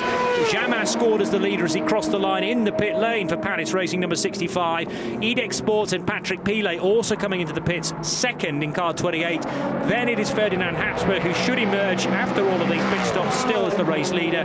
Nicholas Cruton fourth in the 37 Cool Racing car. Jack Aitken has just got ahead, as we reported, of Ricard de Guerres, and up to 5th place overall to lead the Pro-Am part of the field. Next up, it will be Hugo de Wilde for Moulin Motorsport, Duncan Tappy in the number 22 United Autosports car, and Ben Viscal, who's just made a pit stop, rejoining in 9th place ahead of also the rejoining de Guerres for Duquesne. In LMP3, it is CR Cruz still out front for Inter-Europol competition from United Autosports, Bailey Voisin and Terry Woodward in the 360 racing car number 6, and then it's Alexander Bukhantsov for DKR engineering car number 4. LMGTE, Sarah Bovey for Iron Links number 83. Still Sarah Bovey. Yeah, well, she spent a bit of time in second place, but led for a long chunk of that first hour. Nicola Varoni, great to have him back after some dramas midweek for the number 32 Rinaldi Racing crew. And Matteo Cresoni for Iron Links number 60, running in 3rd. Yeah, Sarah Bovey has been aboard that car for the whole of the race so far. Just looking to see whether or not anybody else has matched that feat so far. Michael Fassbender having just climbed out of the number 93 car. So the incident involving the car guy Ferrari and the 37 Cool Racing car is going to be looked at, unsurprisingly. Thankfully, neither car was massively delayed through that, and hopefully not badly damaged either. More of a concern for the prototype, to be honest, because they weigh a lot less, and when they get clonked by a big, heavy 1,300-kilo Ferrari, it can end in disaster. But good car control from young Nicholas Cruton. Quick question about Lorenzo Ferrari in the Porsche. Is he related to Enzo Ferrari, the founder of the famous sports car brand? The answer is no, but we do have a relative of Enzo involved in this race. It's the team principal and team owner of Euro International, Antonio Ferrari, who is the grandson of Enzo. Ferrari, even though it doesn't sound it, is actually a very common name in Italy. It's a bit like Smith. So you can meet a lot of Ferraris and actually there will be a line of very angry Italians waiting for you outside this booth. I'm sure, but that's the reason why we've met so many Ferraris through the years, in racing, in fact. Amato Ferrari. Indeed. No relation? Not at all. Yeah, not to the famous Ferrari family, at least. So, yeah, it's peculiar, but that's the situation. And I'll take all of the mail that might come as a result of that comment, no problem. Anybody not familiar with the name of Amato Ferrari, that is the AF behind AF Corsa, who will, rather oddly, be running the Ferrari factory team in Hypercar next year in the FI World Endurance Championship, and long time and multiple World Championship winning team in GTE Pro, of course, as well as running a squadron. Well, a whole army, really, of Ferraris in all sorts of GT racing worldwide. Yeah, so AF Corsa represented in LMP2 and in GTE. Although, actually, having said that, we don't have any AF Corsa Ferraris in Spirit GTE of Race. this year, Spirit of Race is one of their... Yeah, kind of, yeah. Yeah, we have the AF Corsa GT... LMP2 car here, well, of course. Mentioned that, but I was just surprised then to look down at GTE and by name AF Corsa are absent. There was a point, right. There was a time when we said we weren't allowed to come to actually hold an endurance race without several AF Corsa Ferraris. There is one in there, though, as Graham quite rightly says, sneaking beneath the surface. Spirit of Race, but they are flagged as a Swiss team once again this year. That is one of the brands appropriate to our friends at AF Corsa. Amazing squad. There's the Panish. How many cars they're running this year everywhere? Well, indeed. And there have been plenty of others around the paddock too. Michelin Le Mans Cup, which that paddock has steadily emptied overnight. All their weekend contained within Friday and Saturday. So Nicholas Cruton, Nicolas Jamat, the gap is just 1/10 of a second now between the Cool Racing car in second and the Panish Racing machine, which is doing the chasing. Last time through, a 1:45.9. It was a 1:46 for Cruton. Very small margins going the way of Jamat. Finally, Sarah Bovey is released from the number 83 car. What a stint she's had. Hits the car from the lead in GTE. Through goes the Renewable racing car with Nicholas Veroni at the wheel of the 32 car. Where is the 83 car going to emerge? It is a stop-and-go penalty for car 51 after contact with car 47. And just let you know, it is Rahel Frey who's aboard the 83, so there'll be no reduction in pace, I'm certain of that. So the number 51 car, after an earlier incident, will be rolling down pit lane. That is the Team Virage Orica. So gold-rated Rahel Frey these days from Niederbopp in Switzerland. Level pegging there with the Aston Martin down towards Virage de l'Hôtel. Having to concede the place just as things start to settle down immediately after the pit stop. Rahel Frey giving herself a moment as Henrique Chavez, Portuguese driver, sneaks by on the right-hand side in the sole surviving Oman Racing by TF Sport Aston Martin. It is a busy couple of corners at the end of the lap right now. TDS Racing 65 gets the place on Nicholas Cruton. That's confirmed at the end of the lap, so that must have been done at turn 13 or 14. There's more debris right in the middle of the track. Might be the same piece actually, which is moving around depending on how many cars are pouring their way through turns 1 and 2 with every lap. But Nicolas Jamin had certainly been closing over the last couple of laps, and now he makes that stranglehold have some reward from it, and the 65 car is up into second position. Ferdinand Habsburg leading by 2.7 seconds. The 31 car is not the race leader. That is about to go a lap down, running in 12th position with Philippe Chimidomo at the wheel. In fact, it's already a lap down, so this will be 2 laps away from the absolute pace for former race-leading TDS Racing by Vaillant car Chimidomo. Going to stay to the inside line down the Mistral straight. So that will mean that Nicolas Jamin has to go to the high side as they approach senior corner. And also jostling for position is Duncan Tappy to the inside of Nicholas Cruton, and he gets the place in the red-topped United Autosports car. Number 22 is up to 3rd position. Yeah, that's a recovery drive from the United Autosports team. Pretty close stuff in LMP2, and this is going to run. Panis Racing just ahead there, I think, as well. So this is the battle for. But it's the Panis car, is it not? No, that's the TDS car, yeah, misidentified. Philippe Chimidomo, who's a couple of laps down now. So Duncan Tappy has to go the high side. It's actually Jamin's wriggled free from all of this and just building a bit of a lead in second position. There he is down the main straight. 2.5 seconds ahead, and of course, ex-teammate of United Autosports, Duncan Tappy, with his LMP2 debut with the team this year. Great to see him getting a chance. Oh, Ben Fiscal was out on the blue concrete there, couldn't find a way by Philippe Chimidomo. I don't think Philippe actually knew he was there, looking to get by around the outside. So in the end, Fiscal has to bide his time. Fiscal racing in the FIA Formula 2 Championship last year. Might be back actually for a further season in 2022, so trying to dovetail both single-seater action with now sports car racing. Side by side with the DKR Engineering Duquesne there went 37 Nicholas Cruton. And car 4, the DKR Engineering car, is running in 3rd in LMP3 with Alexander Bukantsov behind Bailey Voisin in the United Autosports car, and Charlie Cruz, who continues to lead that class, as in from 15th position in P2 comes Sebastian Page in his Graf Racing Orica. So Ferdy Habsburg under pressure here from Nico Jamin. This has really compressed this race. Ferdy Habsburg under a second clear of Nico Jamin, with Duncan Tappy pushing on now, and will be looking to try to close that gap.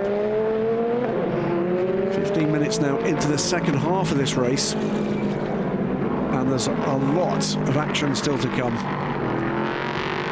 Again, if you are new to the European Le Mans Series, it's almost a rule that there'll be something spectacular in the last 25 minutes. This is the lead battle now. Ferdy Habsburg being closed down by Nico Jamin. There is Duncan Tappy coming underneath the start-finish gantry. That's the top 3, then the top 4, then the top 5, separated by 7 seconds after 2 hours and 17 minutes. Alexander Bukantsov then, the driver with the UAE flag next to his name, comes in from 3rd position in LMP3, the only Duquesne in otherwise a field of Ligiers. The Duquesne M30 D08 was a slightly more popular chassis in 2021, but this dominance of Ligier JS P320s serving well for those that are perhaps doing the Ligier European Series this season for JSP4s and JS2Rs, a combination of prototypes and GT derived cars, and that provides a great sort of bottom rung on the ladder for then you to step up into Ligier P3 racing. Look at this, either in the ELMS or the Michelin Le Mans Cup. Very close indeed for the race lead. Ferdinand Habsburg, Nicolas Jamin, Duncan Tappy further back down the road, but 65's been working incredibly hard to whittle down that lead. We have had 65 laps as well to match the race number for Jamin. And in the Prima Racing car, is this slightly more heavy tyre wear, perhaps. The 65 car heading now through Garleband corner, pitted I think more recently than the Ferdinand Habsburg driven car. It was a quicker pit stop as well.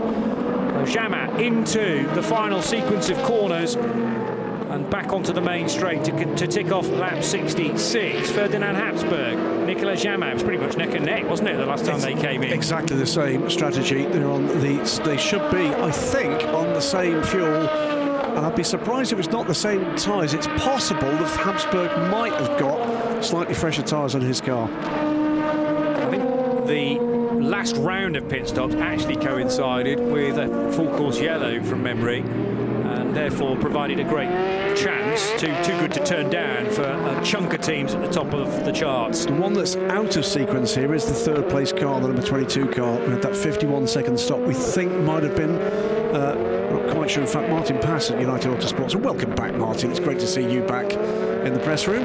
It wasn't a puncture. We don't quite know, therefore, why that car pitted after only 9 laps. It did a 51-second stop, didn't it? It did. That is, well, a blast of fuel. You wouldn't do tyres in that period of time, so maybe they did it. Maybe strategic? Well, yeah. We'll wait and see if they'll tell us. The fact they've not told us tends to indicate there's something they don't want the other teams to know. True. In from the lead of LMP3 is CR Cruise, the Inter-Europol competition car, leading by 17 seconds prior to this stop, but Bailey Voisin for United Autosports will now take the race lead. Pretty certain that Europol have not taken one of those longer stops yet. We'll keep a check on that. Yeah, because they were enjoying an advantage of well over 30 seconds, and every credit to CR Cruise, but I would be surprised if he could do that, all things being equal. So I think actually they've benefited from doing a short stop to begin with, and the cars in their wake have one longer stop already served. Remember, 2 that must be to a minimum reference lap time, or reference pit time, I should say, and then the third of the stops, although it doesn't have to finish third in the sequence, can be as quick as you would like to do it. Out of Verrerie corner goes Prima and Panis together, the 2 PRs, and it is FH and NJ together once more as well. Into turn 5 goes Ferdi Habsburg ahead of Nicolas Jamin. Duncan Tappy in the number 22 United Autosports car is 2 seconds adrift from this battle. But it's closed that gap by a second in the last lap, so he's catching them. Closer this time as they get onto the Mistral straight. Not quite close enough to get the toe here for the second place car of Nico Jamin, but he's looking racy. Ferdi Habsburg, though, is now very well aware he's there. Just caught a glimpse of the 93 Porsche of Ricard Leitz sneaking through shot. 5th place GTE car ahead of Lorenzo Ferrari and Frederick Scharndorf. Quite a bit of conversation being had down with the Inter-Europol competition crew, though, and you weren't looking at the screen at the time. Was that CR Cruise chatting with the team, having just got out of the car? I would imagine so, because he's been in it since the start. From the start. My only slight confusion is that he's still labelled as being in the car on our timing screen, but that's probably a driver ID pretty certain fault. That is an ID fault. Yes, he has been in since the start. We did see a driver change, I think, on the way. Yeah, definitely CR Cruise. I've just had a quick look at his image online, and so Cruise is out, and in therefore will either be Nicolas Pino or Guillaume Oliveira. We were hearing from Oliveira not too long ago with Haley Edmonds. Gap between the top 2, 0.4 of a second now as we were at lap 69. Approaching turns 3, 4 and 5 that are hurled at the drivers in quick succession. Frustratingly slow, though, Virage du Camp, the 5th corner on this former high-tech test track, still used, of course, as a testing venue.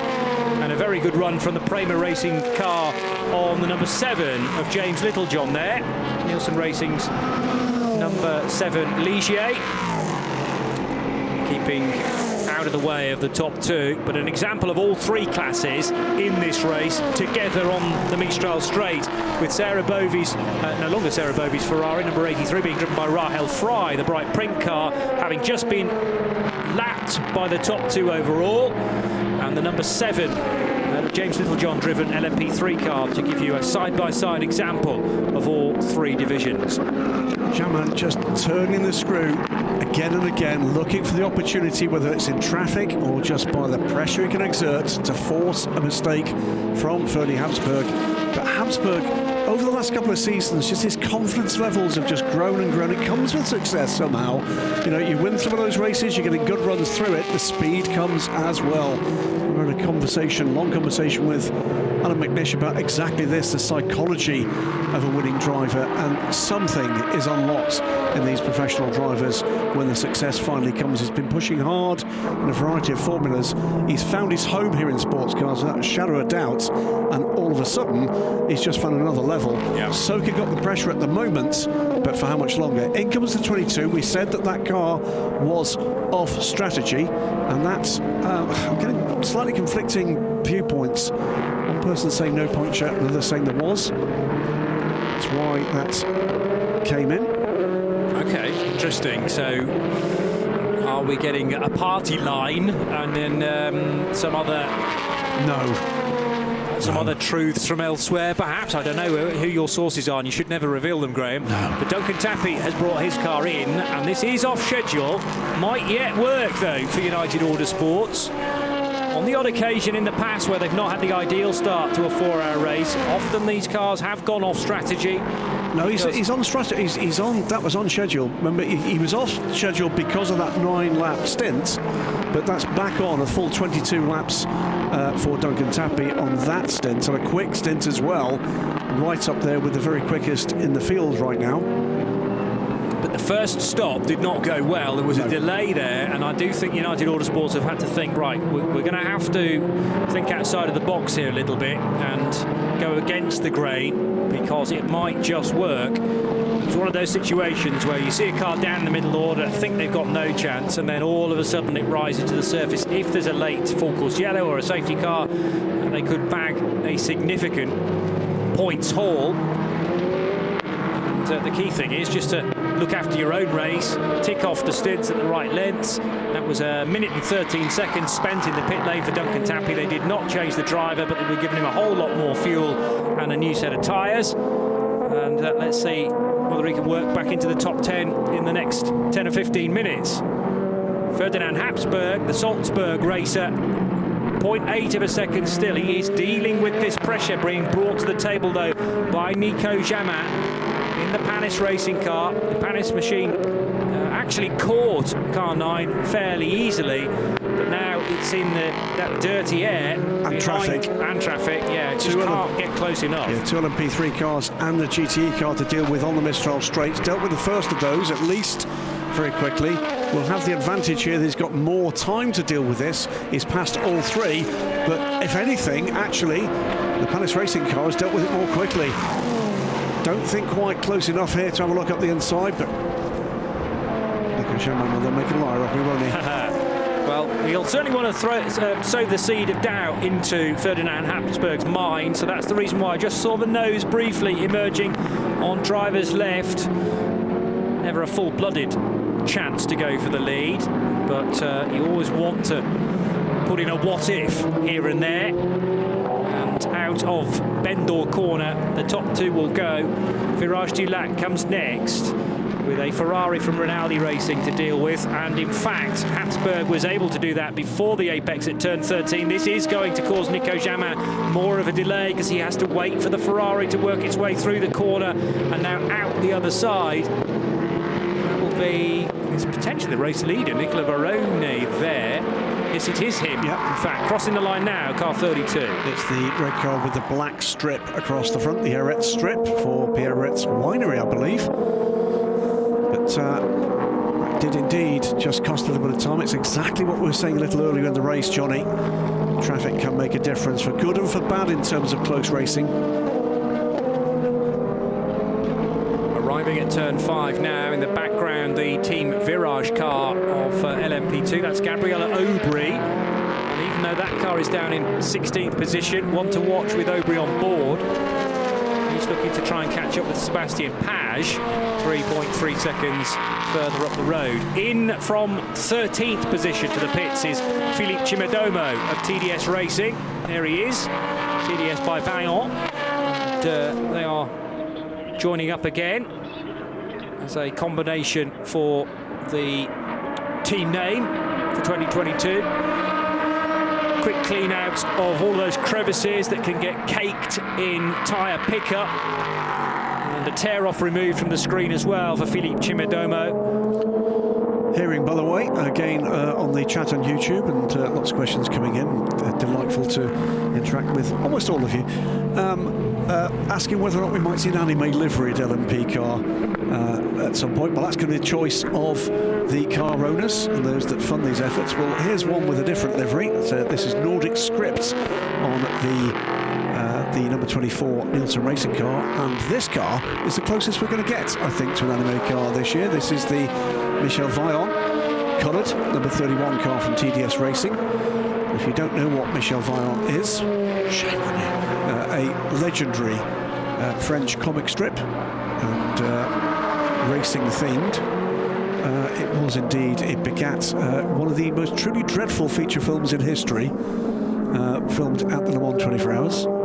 Entertaining in its awfulness, but the comic strips are marvellous, and a great way, by the way, just learn French with real-world racing cars and our hero, Michel Vaillant, and his nemesis, leader, in just about every form of motorsport. Back to racing, though, and this is emerging at the moment as a really good day for Algarve Pro Racing. Ben Fiscal very much in contact with the cool racing car of Nicolas Coyton. And they finished their season. There's Olivier Panis there, Monaco Grand Prix winner from some years back in Formula 1. And the team owners of Panis Racing finished their 2021 season with a podium finish at Portimao, and in the mix here for something similar. Well, not only have we seen Olivier Panis on camera, we're going to hear from him. He's with Haley down in pit lane, and we'll get to hear more about what's going on with the number 65 Orica. Down with Haley.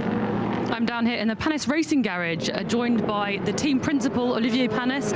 Olivier, a great battle going on out there with Prima Racing. Of course, Nicolas Jamin is just behind, fighting up front. What is it like to watch the race from your perspective? Well, I mean, I think Julien did a very good start, did a really good job, because the beginning was a lot of safety car. It was not easy to warm up the tires after the safety car come in. But he did a really good job, and Jamin jumped in, Nicolas, and we know the speed of Nicolas, and I hope after job, but he did very well. The pit stop was very good. We don't change some tires compared with another one. Let's say to the end if is the way to go, but we're very pleased, but now it's still long, 1 hour and a half, but we're very pleased for the job we're doing in the moment.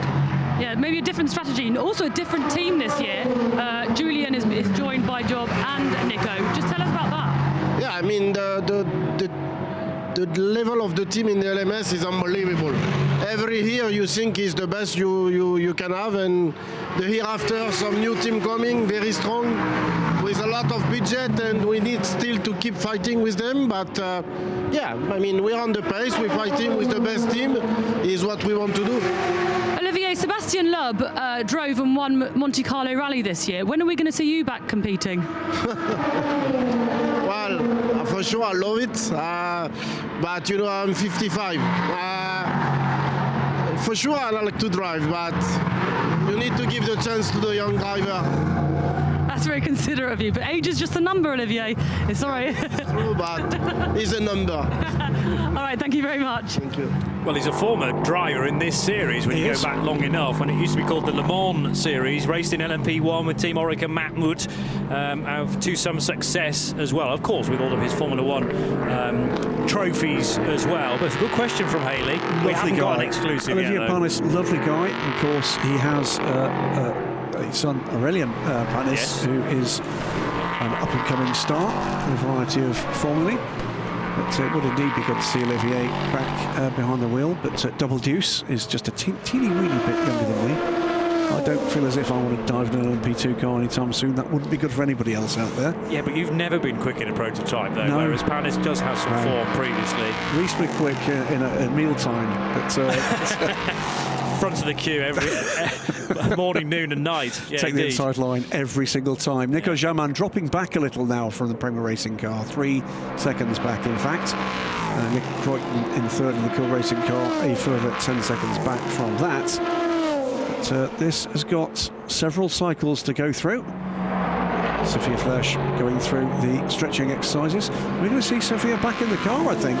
Yes, by the looks of things. I like the fact that the colour of that stretching device matches the blue of APR. Indeed. That's been deliberately chosen, I'm sure. And APR, another question that was answered by one of the guys on the chat, but APR, same letters as the infamous Super GT team in Japan, not the same team. It's Algarve Pro Racing. It's co-owned by husband and wife duo Sam and Stuart Cox. Triple Asia Le Mans Series champions in the last several years, and just keep bringing good cars to the LMS this year, to the WC of course as well, with a single car in the LMP2 Pro-Am efforts, and we'll see 2 cars from the team at Le Mans as well this year. Good to see that team being supported. Our only 2-car LMP2 team this year, which is really extraordinary in a 17-car grid for the European Le Mans Series. The emerald green Porsche now in the hands of Ricard Leitz, heading into the right-hander of Bose, double droite in fact, and now the Bendor left-hander. It's a little bit off the apex for Rahel Frey. Not sure the age of her Goodyear Eagle tyres, but she doesn't have in the Ferrari the manoeuvrability of the car, which is just behind in her wake. And again, not the ideal racing line into Virage du Lac, although that will mean that she can defend stoutly into Virage du Pont, turn 14. Good drive off the corner, though, for Austrian driver Ricard Leitz, who took over from Michael Fassbender just after 2 hours of running for the Irishman. Mightily impressive, and a stint only bettered, in fact, by Sarah Bovey, who did about 2¼ hours in this very Ferrari, the pink machine, number 83 of the Iron Dames. It's a battle for third position, and that gap has been coming down between 1.2 seconds now to 0.7 of a second. James Allen being nicely sent on his way there. Yeah. He is no doubt due for a stint very shortly, therefore, with Algarve Pro Racing, the team you were just mentioning, Graham. Yeah, good to see James here with his partner, and went through the traditional game of belittling the racing driver in a conversation in the paddock. Always find that's a good thing to do. Not often been punched in those situations. I think it's still in single figures, but okay, that's good Look going. at this. There goes the LMP3 car by and pulls in millimetres ahead of the 93 car, and that's helped the Porsche straight line speed towards the end of the Mistral straight. Not quite enough room there, but close. So briefly interrupted this GTE scrap by Sebastian Alvarez. That, by the way, was for overall position from the number 4 car, taking 2 positions in the overall running, making his way back up through the LMP3 order. So Alvarez, the Mexican, silver rated, joining Alexander Bukantov, who we had in the car earlier on at DKR Engineering, Tom Van Rompuy, who started their number 4 machine. So Alvarez looking to heave the car back into the top 5 if he can. James Littlejohn about 8 seconds to the good from the front of the Duquet. Still nothing to separate Rahel Frey from Ricard Leitz. Frey rather weathering the storm now. I was concerned about her tyres. Maybe she'd just run a little bit wide and just got them a bit in the marbles, so their grip wasn't necessarily there, but looking a lot more pointy now, the Iron Dames Ferrari. All about race results, points and a championship at this stage. 23 minutes remaining. I'm going to have to apologise to a nation again. Oh dear. It's not the first time, it's probably the fourth or fifth. Is it a nation you've insulted previously? Very likely, not folks. On air. Very likely. Not on air. I'm going to apologise to Belgium. Okay. Michel Vaillant. Vaillant is Belgian. Not French. Not French. Oh dear. Yeah. He's got loads of notes here next to me as well, but that minor detail wasn't down on the pad. Sorry, Belgium. Sorry, Belgium. Again. We have to apologise to Christophe as well, one of our flatmates for this weekend. We will. No more beer. Towards in the latter part, Renewable closing again. Ricard leads. Porsche factory driver, 3 wide there for just a moment, and I think he's going to make it this time. Can he toughen out around the outside? Here comes the Porsche, and does it, makes the move. The 93 car moves up into a podium position ahead of Rahel Frey. Well, as I say, Frey looked under pressure maybe 2 laps ago. The latest lap, much better for the Ferrari, but the pressure ultimately telling. And this Porsche is either set up more so to go well through the tight and twisty corners, or it's just on younger tyres. Ricard leads. When you compare something, his 10 average best lap times in a race with Rahel Frey, I think it would just be just in the hands of the Austrian, but only very tightly. And in more recent years, remember, Rahel Frey has become a gold purely by her natural pace. We've seen that car being taken to a couple of podiums in European Le Mans Series history. Will they be in championship contention in 6 races' time in Portimao? Long way to wait till we get to that point. Difference across this stint, by the way, about 0.6 of a second quicker per lap for Ricard Leitz over Rahel Frey.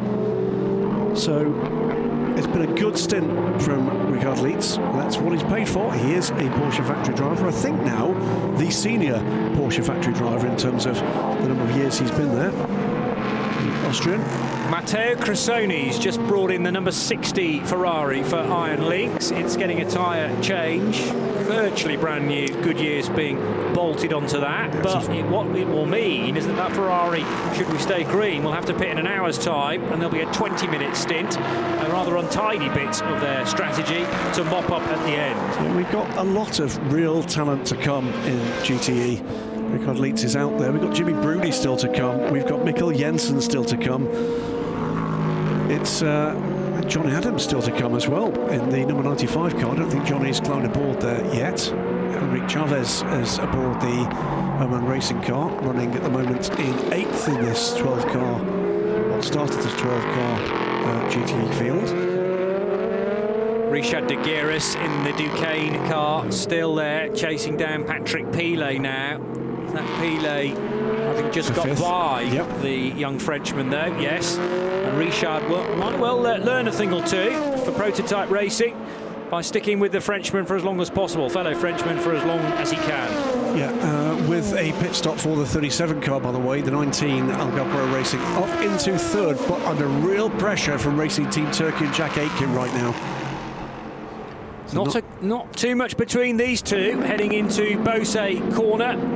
Edex Sport 5th, Duquesne 6th, and then their next nearest car will be Duncan Tappy 55 seconds further down the road. Nicolas Lapierre taking over the Cool Racing 37 LMP2 car, and also into the pits behind him on the screen, Marcus Pommer for BHK Motorsport. So 35 in and soon to re-emerge. A quick answer to a quick question from Matthew Slytholm. Asks, any idea why Felipe Larza isn't driving in the 93 today? Felipe, long-time driver coach for Michael Fassbender.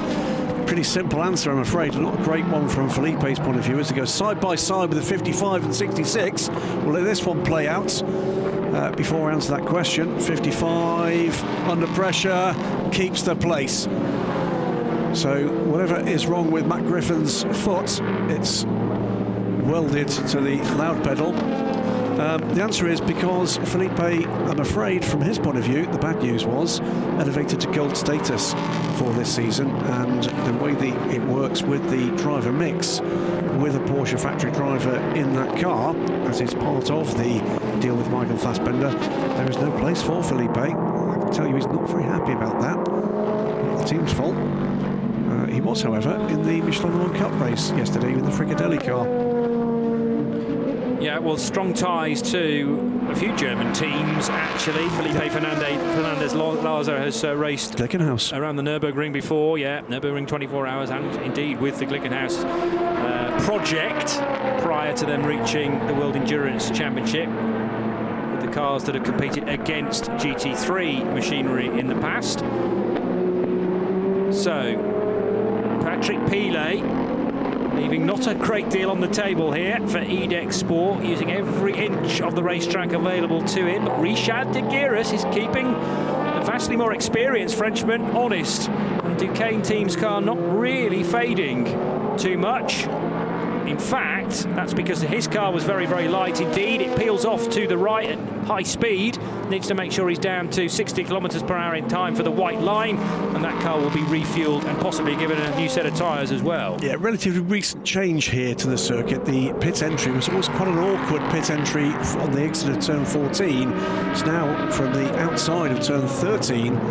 So it almost looks like someone's gone off at high speed, but it is the regular pit entry. Here's the 19 car. It is a driver change. Sophia Flörsch climbs back aboard the car for what I think will be her third stint at the wheel of the 19. Check that. Certainly had a couple to start off the race. Yep. Yeah, so it's two from Sophia. Ben Viscal's done two, in fact. He has indeed. And now back on board for Flörsch. So Sophia Flörsch at the moment, against those 4 stints for the car so far, has been the quicker of the two. There's 1/10 of a second in it on the stint averages, but in the low 146s for Sophia, in the mid 46s for Ben Viscal, but well matched, this two-driver squad. That's working out well for them at the moment. Well, she'll drive the car to the finish. I'm sure they won't want to do another driver change if they don't need to. I don't think so. They'll do that. Yeah, I think it's 2 stints down to the end. Yeah, and you can easily make 45 minutes even with this new fuel, because it's like a 2% drop off from the last year's fuel to the full biofuel for 2022, and that is testament to the amount of work that Total Energies has been putting in their plant not far from Lyon in France. So to be honest, not a great deal of distance away from our first round of the ELMS, about a 4-hour drive down the road. And they're using, well, have been in partnership with very much a local refinery to Lyon as well, to provide, to make the ethanol required for fuel burn from the cast-off of the winemaking business. Now, not just French wine, they're all around Europe. Imagine the grape residue, the shell of the grape as well, normally will just go to waste. It can be recycled, ethanol be made from it, and that's what all of the racing cars in today's race are powered by. Quite amazing technology, and with only a 2% drop-off in performance. So it means that the LMP2s, for example, can still make just about their 45-minute stints that we were seeing last year. And with thanks to Romain Aubry, who took Graham and I into great detail about how it was all dreamt up, this idea, and now very much into fruition. Great to see partners with the LMS, and for that matter the WEC, Total Energies, with there's the 66 car running well wide there. Not quite sure why that happened. Didn't seem to me to be being squeezed. Who's aboard the 66 at the moment? That is Sean Hudspeth. Not only with the renewable fuel, but also with their investment in the H24 project. We should see racing later this year. A bit more news about that later, well, after this weekend. So that's hydrogen technology, it's hydrogen fuel cell technology. Yeah. With Green GT, with Michelin and Total Energies as the principal technical partners in that. The car was here, with some electronic problems in the running for the free practice sessions of Michelin Le Mans Cup. Will race when it's cleared its FIA safety tests. And at the moment, they are about to tell us when that's going to be. Hopefully I'll be able to do that in just a few days' time. But exciting times for that technology, to see where that takes us, with the clock ticking down to the point where the ACO are hoping they're going to have a factory committing to a car that will be able to run competitively at the Le Mans 24 Hours, and that's a big leap. Yes. Yeah. From where we are at the moment, but the advances in that type of technology are so rapid, eminently possible.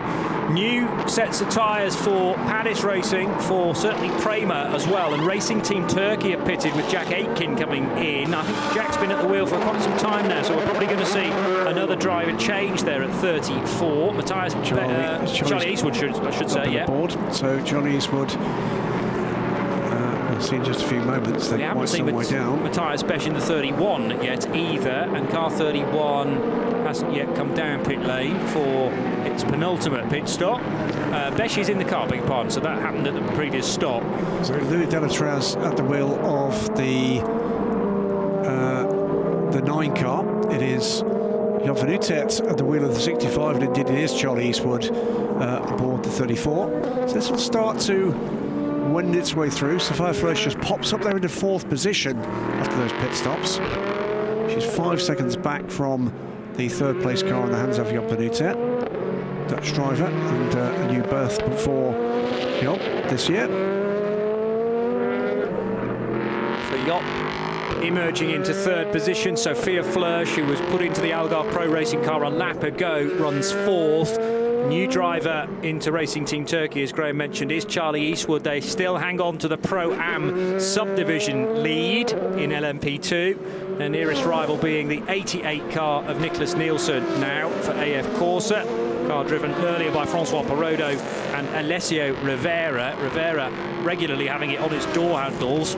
But a mighty stint, particularly the overtake right here at Beauce around the outside. It is a clearer run this time, though, for Duncan Tappy, who again in the 22 is enjoying this spell out front because it's not quite on the same pit stop cycle as all the other P2s at sharp end. He's just a little over halfway through his stint, and that's going to leave him a little bit nowhere at the end of this race, unless they're lucky with a caution. Yeah. What am I saying? But it's... Yeah, they've been unlucky. We think some kind of problem, possibly a puncture, possibly not. But either way, split their strategy. Well, it brought them in early for me. The 51-second lap, I think, was weaved into a strategy that was already a little bit up in the air, and they had to just kind of soak that up and say, well, we didn't really want to come in at this point, but we're going to have to deal with it. Well, what is about to happen? Oh my gosh! Oh my gosh! Wasn't expecting that. Well, you can answer, Kate, on the chat. Yeah. I assume you know this man, Kate. Yeah. Dear me, RLRM Sport it is. Well, that's a quality bit of carbon fibre work there, isn't it? Just. Well, we'll wait. We'll hopefully tell you.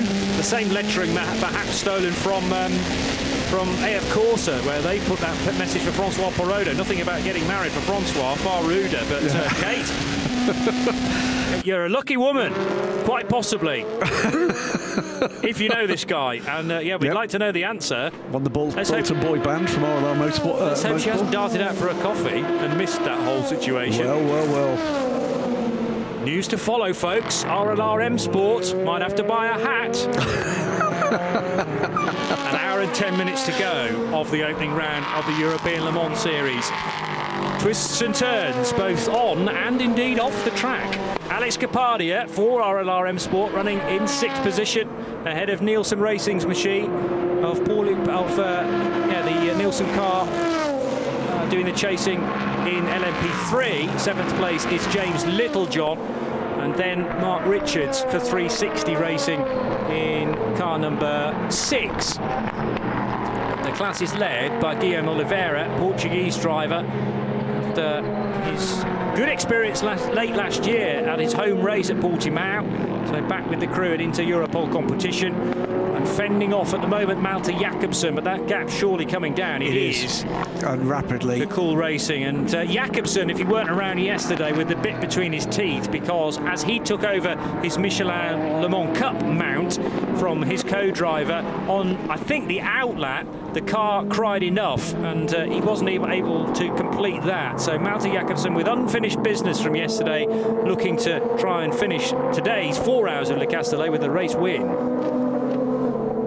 So then, we've had it all, really, haven't we? Safety cars, full course yellows, marriage proposals, you name it. It's been throwing it all at us in just the very first of 6 4-hour races for the European Le Mans Series in 2022 here at the Circuit Paul Ricard in the south of France. And we're closing in, Johnny, on the final hour.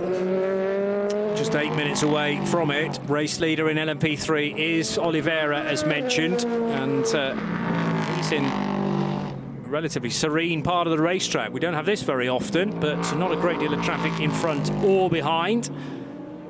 But he will need to keep his eyes trained on those mirrors, because in the next 3 or 4 laps, Malte Jakobsen will be sniffing around on the rear pipes of the number 13 car. Also nose to tail between this pair. Now this is for the overall race lead. Duncan Tappy will need to stop before Louis Delatraz, but let's enjoy it whilst it lasts. 0.4 of a second as they head across the line between Duncan Tappy in the 22, dark blue and red car, and the red, green and white of Prima Racing, the Italian tricolore adorning their number 9 car of Louis Delatraz of Switzerland. Gap back to Jot van Aert. He's only 5.6 seconds as well. Jot will be really hoping that the number 9 car is held up by Duncan Tappy. Tappy's not going to be allowing Delatraz through lightly here, and keeping his Orica 07 as wide as possible as they snake their way through turns 6 and 7 and back onto the Ligne Droite de Mistral. There's a United Autosports LMP3 car a little further up the road as well. They should be able to catch that before the end of the long straight. But the LMP3 car has good downforce now. This is Louis Delatraz's move for the race lead, kicking up the dust there as he's straddling the white line, but he has outmuscled Duncan Tappy, who will be on older Goodyear tyres, and a more recent pit stop for Louis Delatraz allows him through and to take the race lead before Beausset. And Duncan Tappy struggling to get the car turned in to the correct angle at the Double Droite there. So now Tappy not going to be able to hang on to the coattails by the look of things to Louis Delatraz. Will he fall back into the clutches of Jot van Aert before the end of his stint? Yeah, Louis Delatraz's pace is excellent at the moment, and pulling away not only from Duncan Tappy but also the chasing Gontanuta, who is being caught at the moment by Sophia Flörsch, who, by the way, is being caught by Charlie Eastwood. So this is going to get very involved very quickly. Sweeping across the line one more time.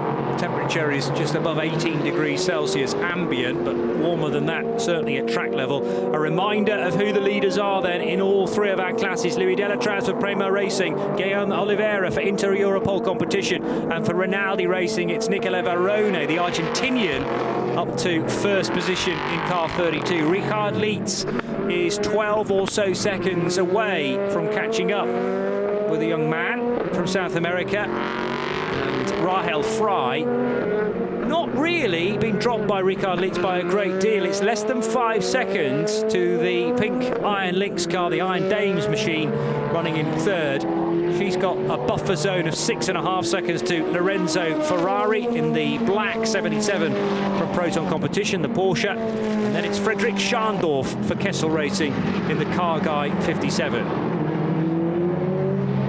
Lots of racing still to come. 64 minutes of track action, plus whatever's left on the final lap, before we can call these 3, let's call it 4 with LMP2 Pro-Am classes. Prima Racing looking very strong in LMP2. Racing Team Turkey and Charlie Eastwood looking extremely strong in LMP2 Pro-Am. Into Europol, being closed down right now by a rampant Malte Jakobsen. And Rinaldi Racing romping away here in GTE, being chased hard on what would be by far the best results for the 93 car since this programme with Michael Fassbender started. Had to fight back, Michael, after a spin. May or may not have been a puncture. Either way, he had a problem with flat-spotted tyres. 22 car, Duncan Tappy out of the car. That will be Duncan done. And therefore Tom Gamble taking over, now gold rated, but they've still found a home for him in this driving combination. Had to be delicately positioned. Tom Gamble moving up from silver to gold over the winter period. Phil Hansen did that a year ago, and Duncan Tappy remains as silver, so moved across from the LMP3 car into P2. And a very impressive stint, a couple of stints in fact, as his first efforts sticking with the team at ELMS level. The wheel nuts being tightened on the rear of that car, and it is ready to go. So Tom Gamble pulls away from the working area and back into the fast lane. That was a very efficient stop from United Autosports. They will fall back down the order, and without a full course yellow or a safety car, they are not going to make the finish from here. They're going to, yes, indeed. They're going to struggle here. Well, they're not going to make the finish without another stop. Yeah. About 45 minutes on a full fill for these cars. And that will need a lot of safety car in order for them to bridge quite a big gap. Mark Richards in the 360 Racing car, a new addition to the ELMS, and gets the bad news that his car is going to be reported to the stewards for abusing track limits. That almost inevitably will be a drive-through. Yeah, following the pattern of messages / results or decisions. Mark spent his racing career to date in Radical Challenge with 360 Racing, so he stays with that team. 77 down pit lane. This car pits from 6th position in the hands of Lorenzo Ferrari. It is a driver change. And that will be Jimmy Bruni climbing aboard. So Jean-Marie Bruni, who made the move to the factory Porsche team a few years ago from Ferrari, former single-seater ace, of course, as well, but very much in more recent years a GT specialist, and particularly in the Porsche 911 RSRs. 66 car. And if you're joining us late, yes, that is the JMW car, and yes, I know it's not yellow. It is the 2022 look for Jim McWhirter's favourite Ferrari. It is yellow when you open the doors. It is. You know, on the sill that you don't see from the outside, it is still the same yellow. You just ruined the magic now, I'm sorry. Just I'm ruined sorry. the magic. Yeah, well, that was revealed to us as a secret, wasn't it? And I've told everybody. I've told the world. There's bits of for those harking back to the past and the success that it had with the previous livery. It's still there, folks. You just need to look for it. I will add, though, if you are fond of the kind of traditions of motorsport, it is good that they've still got their heritage technical guy, Steve Hagger, who decided to reverse his decision to retire and is back for year 20 in sports car racing. Started with Team Velox back in the days in the British GT Championship. Good to see Steve back. Nice little challenge there for 4th position overall from Nicolas Lapierre on Charlie Eastwood, done at Virage du Pont. So 37 now, up and ahead of 34. And Lapierre, having been installed into the Cool Racing car for the closing stages, needing to make waves. He is only 13 seconds away from the overall leader, Louis Delatraz. And now, having levered himself up to 4th position, Sophia Flörsch is within his grasp, I would say, only 1.5 seconds in front. Job van Outert will prove a sterner challenge, and perhaps even more so Louis Delatraz, but they're in the right sort of area here, Cool Racing, to certainly make the podium as he charges hard out of turn 7. We're into the final hour. Let's fill you in on the first 3. So things started at 11 o'clock this morning under really clear skies at New Castellet. Great venue to go motor racing.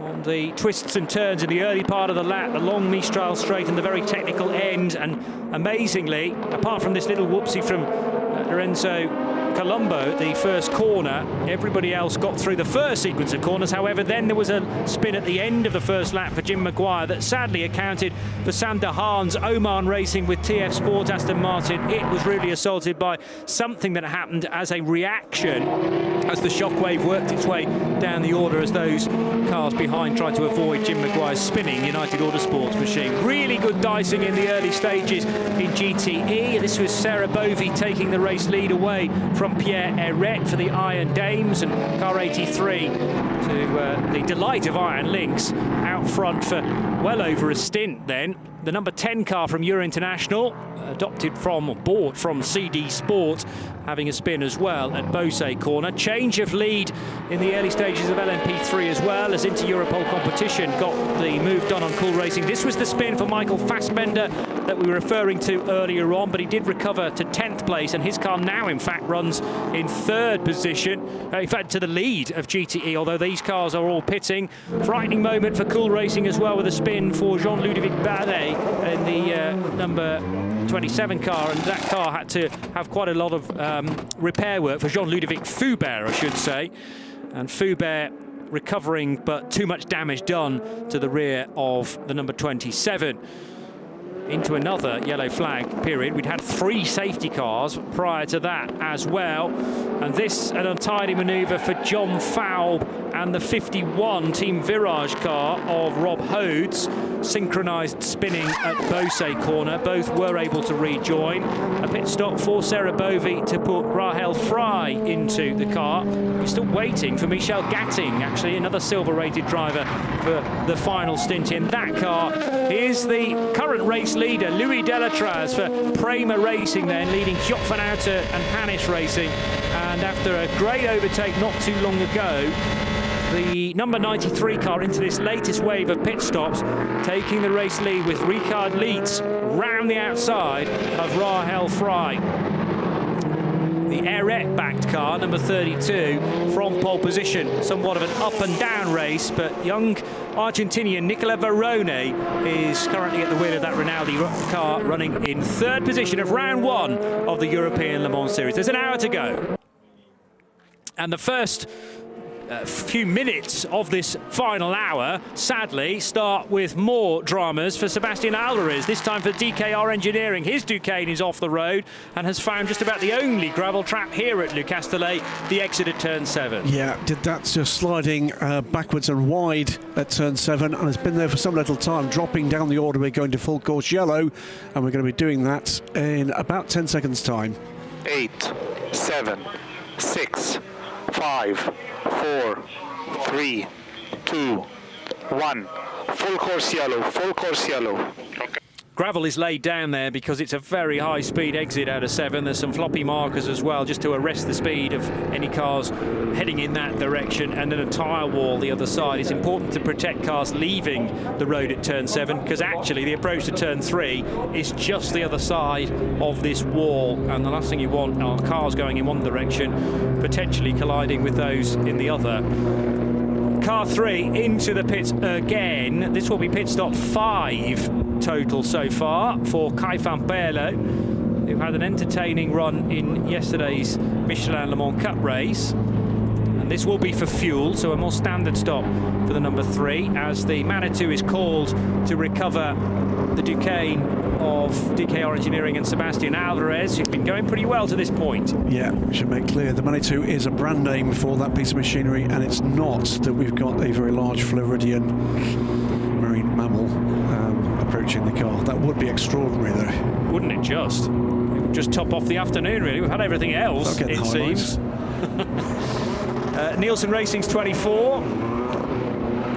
Back on the move again. And who had brought that in? Ben Hanley from 14th position. Didn't see all of the stop, and therefore whether there was a driver change.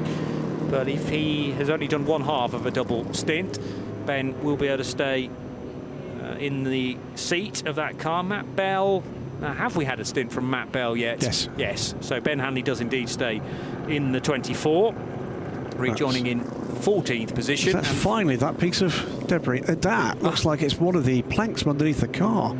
that is one of the planks from underneath an LMP car. So it's a piece of wood? Yes, it is. And I wondered that. Heavily laminated.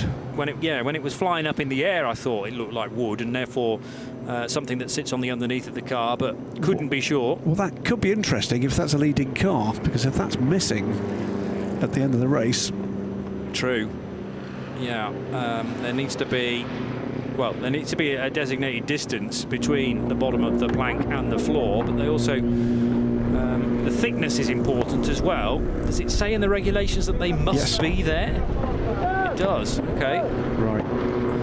Well, it's very tricky for us to identify which car is missing a plank. We'd need to see it upside down, and I don't wish to see any cars upside down at this stage of the race. BHK going back into it as we get this from Hayley Edmonds in the pit lane. I'm down here in the Iron Links garage, joined by Rahel Frey, driver of car number 83. Now, Rahel, just go back to the beginning of the race with Sarah, who did over a 2-hour stint, and what a stellar stint it was. Yeah, absolutely. We know Sarah, she's a hard fighter, and this she proved again today. She did some brilliant maneuvers on track. Our heartbeat goes always quite higher when she is doing so, but she managed well, and then we tried basically to maintain on her speed, on her enthusiasm. I also had some cool fights with the Porsche 93, so this is something we also well known from last year. Seems like we keep going like this. It's good fun, but unfortunately we are just missing a little bit of pace in general. So there we have some work to do. Right now we have a full course yellow on track, and this is just not into our right timing, unfortunately. Yeah, not going in your favour, but as you said, you know, we're going back, we're seeing this fight with you in the car number 93 once again. I mean, when Leeds overtook you on the Mistal straight, is there an advantage of the Porsche on the straights, or what are your thoughts on that? Yeah, we know the Porsche is a car which has a brilliant top speed. It's in their advantage in Le Castellet, but yeah, means we just have to fight even harder. Now day one, well done, Richie. So yeah, we just keep on going, keep on fighting. Fair play between you guys. So just with one last comment on Michelle, who's just jumped in. I mean, what's the strategy? What towards going towards the last 50 minutes of the race? Yeah, exactly. As we just said, the full course yellow right now is not into our advantage, but nevertheless, we are P4 right now. If we finish P4, we take it as important points for the championship. If she can maybe do a little bit better, doing a little bit faster, we are hopefully back into a podium. So far, Le Castellet was always a safe place for us, a good place. Let's see, maybe it brings us once again some luck. Great, thank you very much, Rahel. Very much, bye. You never know, you never know. That's Rahel Frey chatting to Hayley Edmonds as the Duquesne has been taken out of the gravel. An awful lot of stones falling out of the back of the DKR car, though. Going to get the instruction from the marshal, which is effectively being the lollipop man now, saying you can't move yet, you can't move yet. There's a wave of cars, and now the way is clear. Neatly done. Well done, guys. We've got two major storylines here at the Le Castellet circuit. One is who is going to win in each of these classes the 4-hour race to start the ELMS season. The other one is what's happened at Orlo M Sport. Well, I can tell you, truckie John Eaton, Kate said yes. There you go. That's Kate the answer you wanted. Yes. She said, yeah, well, she could. I mean, she was under an awful lot of pressure from all of our viewers. No pressure at all there, Kate. That's a fantastic view from the rear of the 93. I think that's been the view that you've seen from the rear of the 93. That's what you can see out the mirrors of the 93 for quite some time. So that is Zach Robichon now, by the way, aboard the 93 car. And that is Michelle Gatting, the Ferrari Challenge winner, remember, last season. And that is a statement of intent, isn't it? Just a little. From Michelle. Well, these cars are running limiters, full course yellow limiters that should be closely calibrated. But I think Michelle was just running a bit of a dangerous game there because the stewards don't like to see any overlapping of cars. Yeah, championship winning form from Zach Robichon before coming here to join this effort, but you're in with the big girls now. Good point. Yeah, so Robichon taking over from Leeds in the last pit stop, and let's see, with Robichon behind Nicola Verone and Davide Rigon, who leads the GTE field. Michelle Gatting, the nose of the Ferrari, all over the rear of the emerald green Porsche. Robuchon not being fazed by that just yet. Into the pits for what could be a full service. Remember, it's not a safety car, it's a full course yellow for Sophia Flörsch. Still seems a little... It is early. It is early because... Now, has there been an incident for the number 19 car? That was the plank. Didn't see which car it came off, did we? No. But I'm not sure. It's going to be really marginal to get back from it, get home from here. 48 minutes to go. We've still got obviously full course yellow running, and they'll be clearing up that gravel. True. Well, it might be worth a punt from Algarve Pro Racing. And that might be it. It might be exactly that, a bit of a punt. Get some fuel into it, hope that the full course yellow continues for a bit longer, and then there's another one as well, and then they really will be fine to the finish if they brim it from here. But otherwise, there is a danger that it could run out of fuel, or more likely they'll have to come in for a late splash and dash. But they're fourth at the moment, now down to sixth. Could be toying with a race win here if things fall into their lap. What a great shot. Now, Michelle Gatting, her calibration is slightly higher, I would say, on the Ferrari. So she is looking to the left, looking to the right. That's partly to just keep the engine temperature down. Full course yellow will be removed at 14:14. It's not what we asked you. So there's an awful lot of heat coming out of the back of that Porsche, number 93, and Michelle Gatting sensibly staying out of the way of it at times. 40 seconds to go. Now it's 30, so we're very close to going back to racing speed. The race leader in LMP3 is currently in the pits, by the way. That's Finn Gersitz in the number 2 car. It should be Nicolas Pino, though, for Inter-Europol competition, now on an outlap, retaining his lead ahead of Malte Jakobsen. 8, 7. Is the countdown 6, out 5, of the full course yellow? 4, 3, 2, 1. Full course yellow removed. Full course yellow removed. And Zachary Robuchon reacts well to it. The team will have been counting him down out of the full course yellow, but Michelle Gatting wanting to stay glued to the rear of the emerald green Porsche. It's Proton competition versus Iron Lynx, and they are neck and neck coming out of Virage du Pont for yet another time. Zachary is mindful of building the tyre temperature in the Goodyear Eagles, would have lost a substantial amount of operating temp there during a fairly lengthy full course yellow. Yep, he got the trigger bang on, didn't he? And Michelle Gatting just loses a little bit of rear end grip there as she came through turn 2. Give her a little bit of a moment, but still hanging on in there. This is the battle for third position in what's been a hotly contested GTE class all afternoon.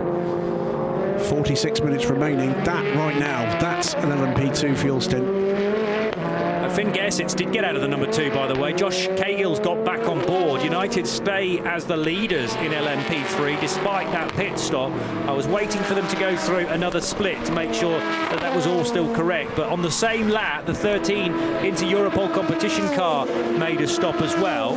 Now, Josh Cagill's pit stop was a short one for United Autosports, a minute and 6 seconds for the leading car, whereas the one behind into Europol competition needed to do a 1 minute and 45 second pit stop. So that has meant that United Autosport bolt their way to the top. It's the 40-second difference. We've seen it time and time again. You can call these races, but you've got to keep an eye in LMP3 on those long pit stops. Yeah. So United Autosport's strategy has just helped them along. This is going to be a race to the finish now.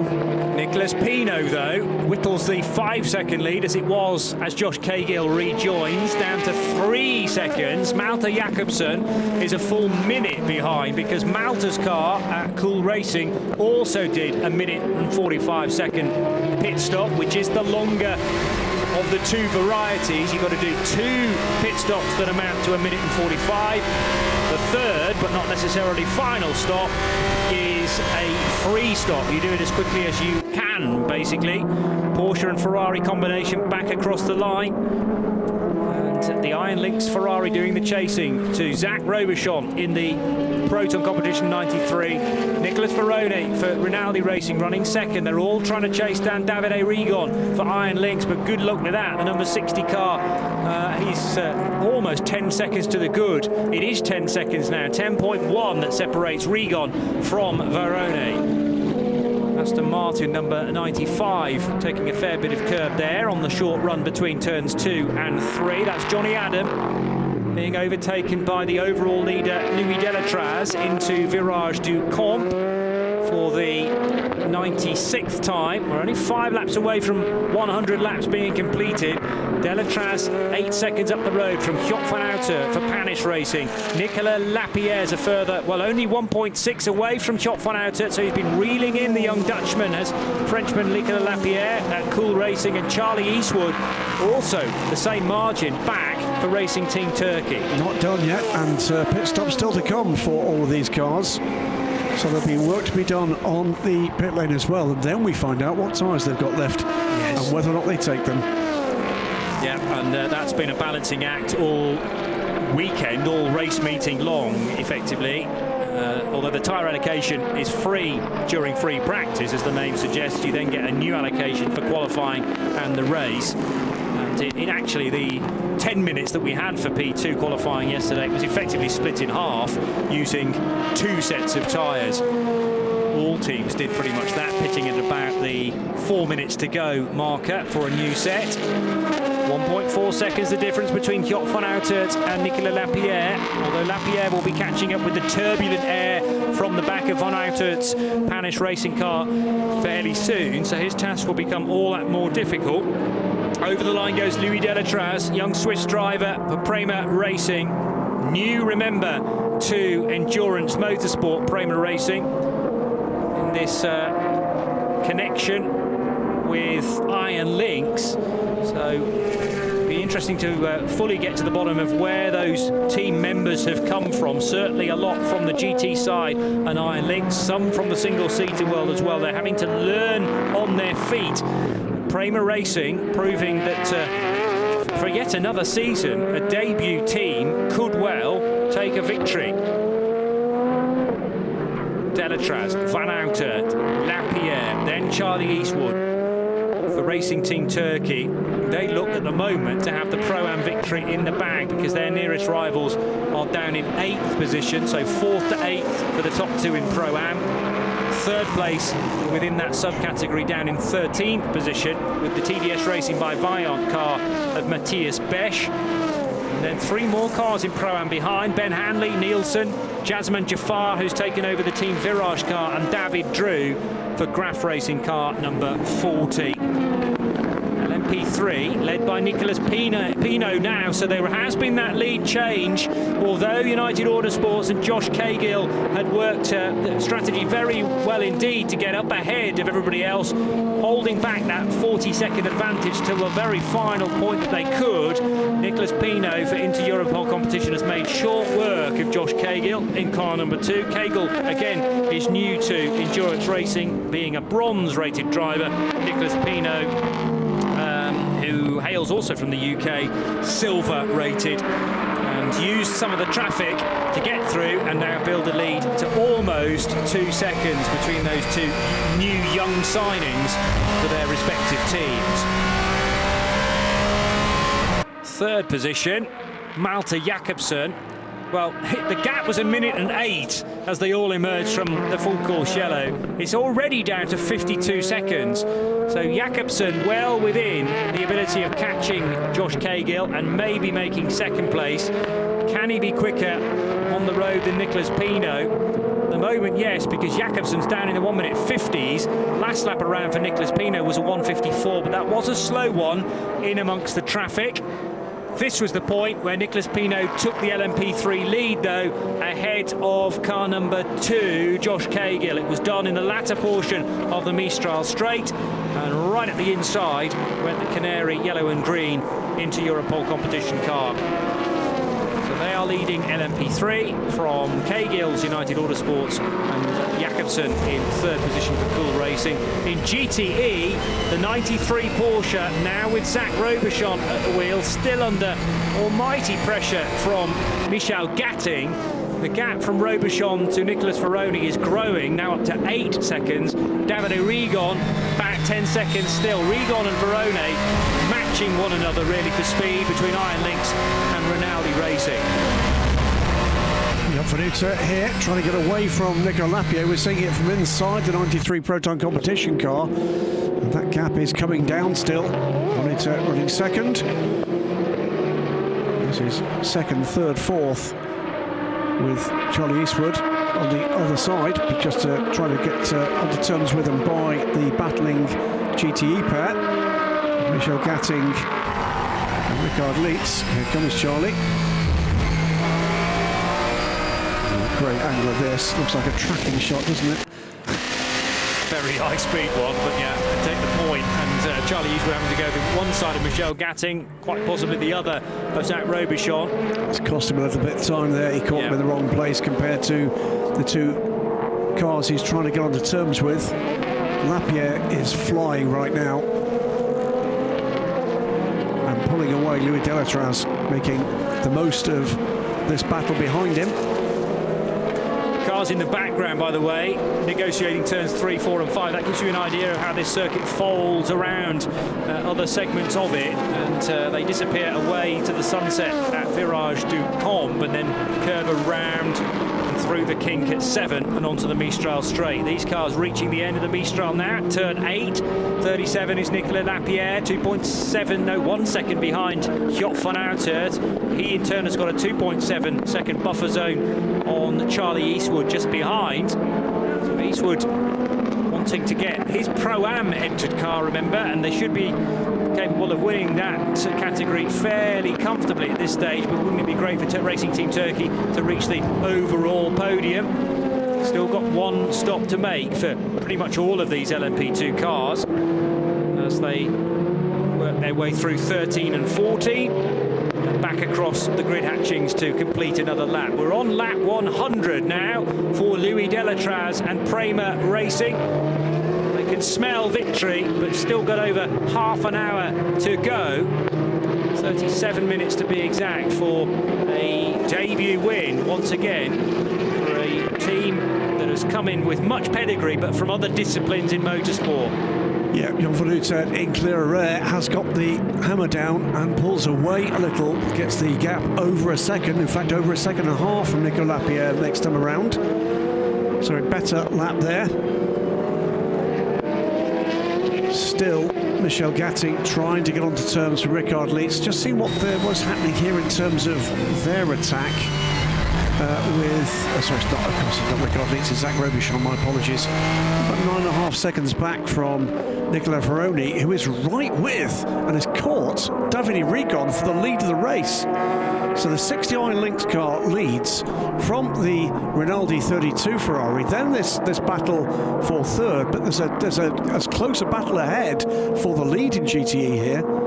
Yeah, it was 10 seconds for a good few laps, and it extended north of that margin not too long ago, but has come down now to nearly 8 seconds. That might just be the influence of traffic between the 60 and the 32 cars. 9.6 seconds, the larger margin back to this car. You can hear in the background Zach Robichon down through the gears of the 4-litre flat 6 Porsche. Non-turbocharged, normally aspirated, but the turbocharged V8 3.9 litre power plant that these days powers the Ferrari 488. So they get their power in very different ways. They utilise it as well in different areas of the track. Very diplomatic answer, I thought, from Rahel Frey about the straight line speed of the Porsche compared to her car. Both cars are going to be lapped now by the number 43 of Pietro Fittipaldi, the LMP2 version of the Europol competition car. Again, an Oreca, as it is likely to be, very likely to be in LMP2 this weekend. They're all Oreca 07s, and the Brazilian slotting through neat and tidily before turn number 1. BHK Motorsport will be next. That is Marcus Pommer, but he is a lap down on the lead group. We have The top 10 in LMP2, all on the lead lap, 1 minute and 23 seconds between them. Top 3 separated by under 10 seconds, the top 5 by under 20 seconds, the top 6 by under 30 seconds. The rumble of the Ripple Strip for number 93, Zach Robichon, Canadian, battling with Danish driver Michel Gatting. Gatting, interestingly, put in then for the final stint. Sometimes on several occasions last year she was given the middle portion of the race with Rahel Frey to finish, but they've obviously reckoned that Gatting, in this instance at least, will be more strongly utilised towards the end. 22 car will pick off the RLR M Sport LMP3, which is being driven by Alex Capadia, and car 22 for United Autosports, Tom Gamble, taking over last time around. Still not had any sign of the full course yellow, or indeed a safety car that United Autosports desperately want with this, their 22 car. Louis Delatraz looking controlled here in the lead of this race. It's a pit stop for Nicolas Lapierre, so this is the last throw of the dice there. Get it in reasonably early. They've given the race time, I suppose, to develop into the need for a caution. As soon as they realised that wasn't going to happen, make sure there's enough space in the tank for the fuel that they need. They won't certainly be brimming it. Stickered tyres for this final stint, being held back for specifically this reason for Nicolas Lapierre to work his way to the finish. That's quite a lot of fuel going in, isn't it, actually? just? Mind you, I suppose it's 2/3 of a stint. Now the fuel filler is detached from the side of the car. One tyre only. They did both of the fronts, didn't they? I don't think they did. All right, well, it's all down to the amount of personnel that is allowed over the white line, and you can certainly change 2 tyres simultaneously. What you can't change is all 4, like you would get in F1. So it is a question of the very, very few amount of personnel over the white line having to, through a carefully calculated bit of choreography. No, it's 1 tyre only. So they're just on the front left. Yeah. Well, there's a lot of pressure on that tyre through these constant radius corners like Beausset, and later on in the lap at Virage Dupont. So they've changed the front left, which is very quick indeed. 1 minute saved some time. 1 minute 11 seconds on pit lane. 1 minute 19 to the leader, and down into 9th position for Nicolas Lapierre. It's not going to stay that way. 32 minutes to run. There was certainly something happening on the front right of the 37. It might just have been a pressure check, in fact, by the spare mechanic, the lollipop man. Car 37 of Lapierre going back into the race, and he won't have the pace that he had in the opening 45 minutes or so, but does have the ability to be able to drive round some tyres that have seen better days. So a sticker tyre front left, the other 3 will have done about 40 minutes. Fastest lap of the race to the race leader, Louis Delatraz, a 1:44.370 on lap 102. So he's got some way before he needs to take a splash. Only 9 laps into this stint. It's a 22-lap stint with full green for these LMP2 cars. Behind him, Jon Panuta, 10 laps, 14 laps for the 37 car. So that was early, actually, for Nicolas Lapierre. So I think he maybe did have a tyre problem there, you know. Okay, well, that would very much explain it. A slow puncture maybe on the front left corner that they have, again, weaved into an unplanned strategy otherwise, but get some fuel into it, make sure it can finish the remaining 30 minutes and change. Louis Delatraz arriving at turn 14.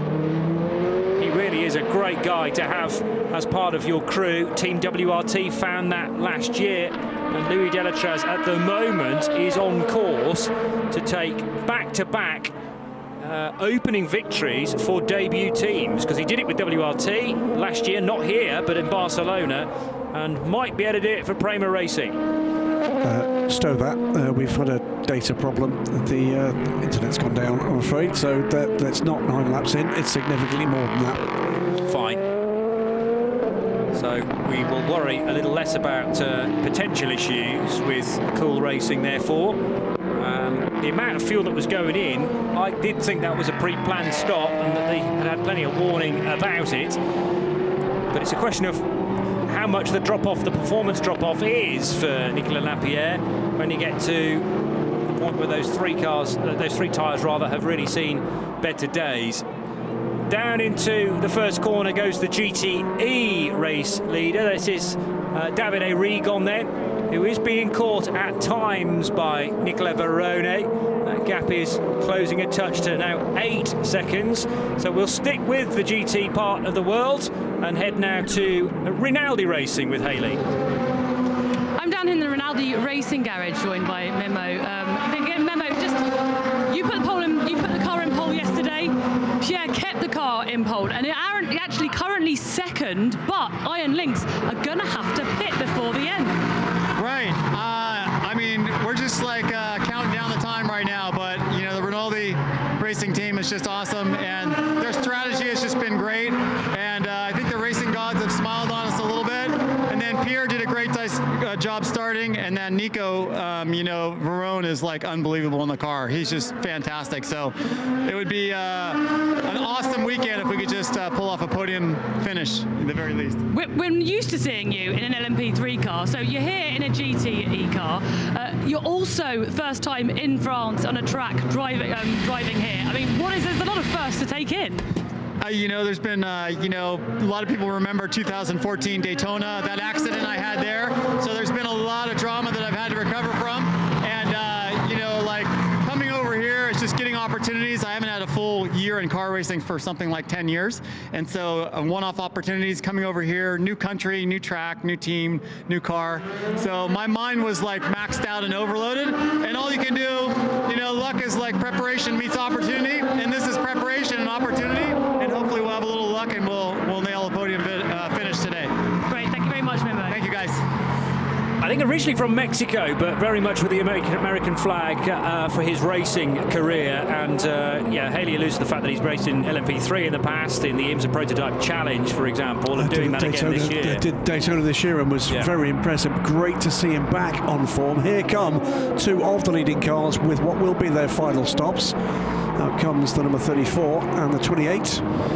So they are for position right together. Charlie Eastwood soaking up for the moment. Paul-Loup Chatin getting the overlap here. Is this going to be a change? I think he's going to make his way through. Can he get the car stopped? He can. Charlie Eastwood, though, shoots around the outside again. Chatin was off the road, though, and Charlie Eastwood kept it within the white lines around the outside of turn 4. Here comes Chatin on the fight back through 6. Look at the 88 behind. That's in this fight as well. It's the chrome livery you're looking out for, car 88. So Racing Team Turkey does get the better of that. That was an audacious manoeuvre from Paul-Loup Chatin. I did think he would be able to get the car stopped, but he ran just a touch wide at Virage du L'Hotel, and that put the car out in the marbles. So it's 34 ahead of 28, and then Nicholas Nielsen in the 88 car from AF Corsa, the third in that trio. Leader in the pits. Punters Racing in the pits from second. This is where it's all going to kick off. 26 minutes to go, and it all happens here.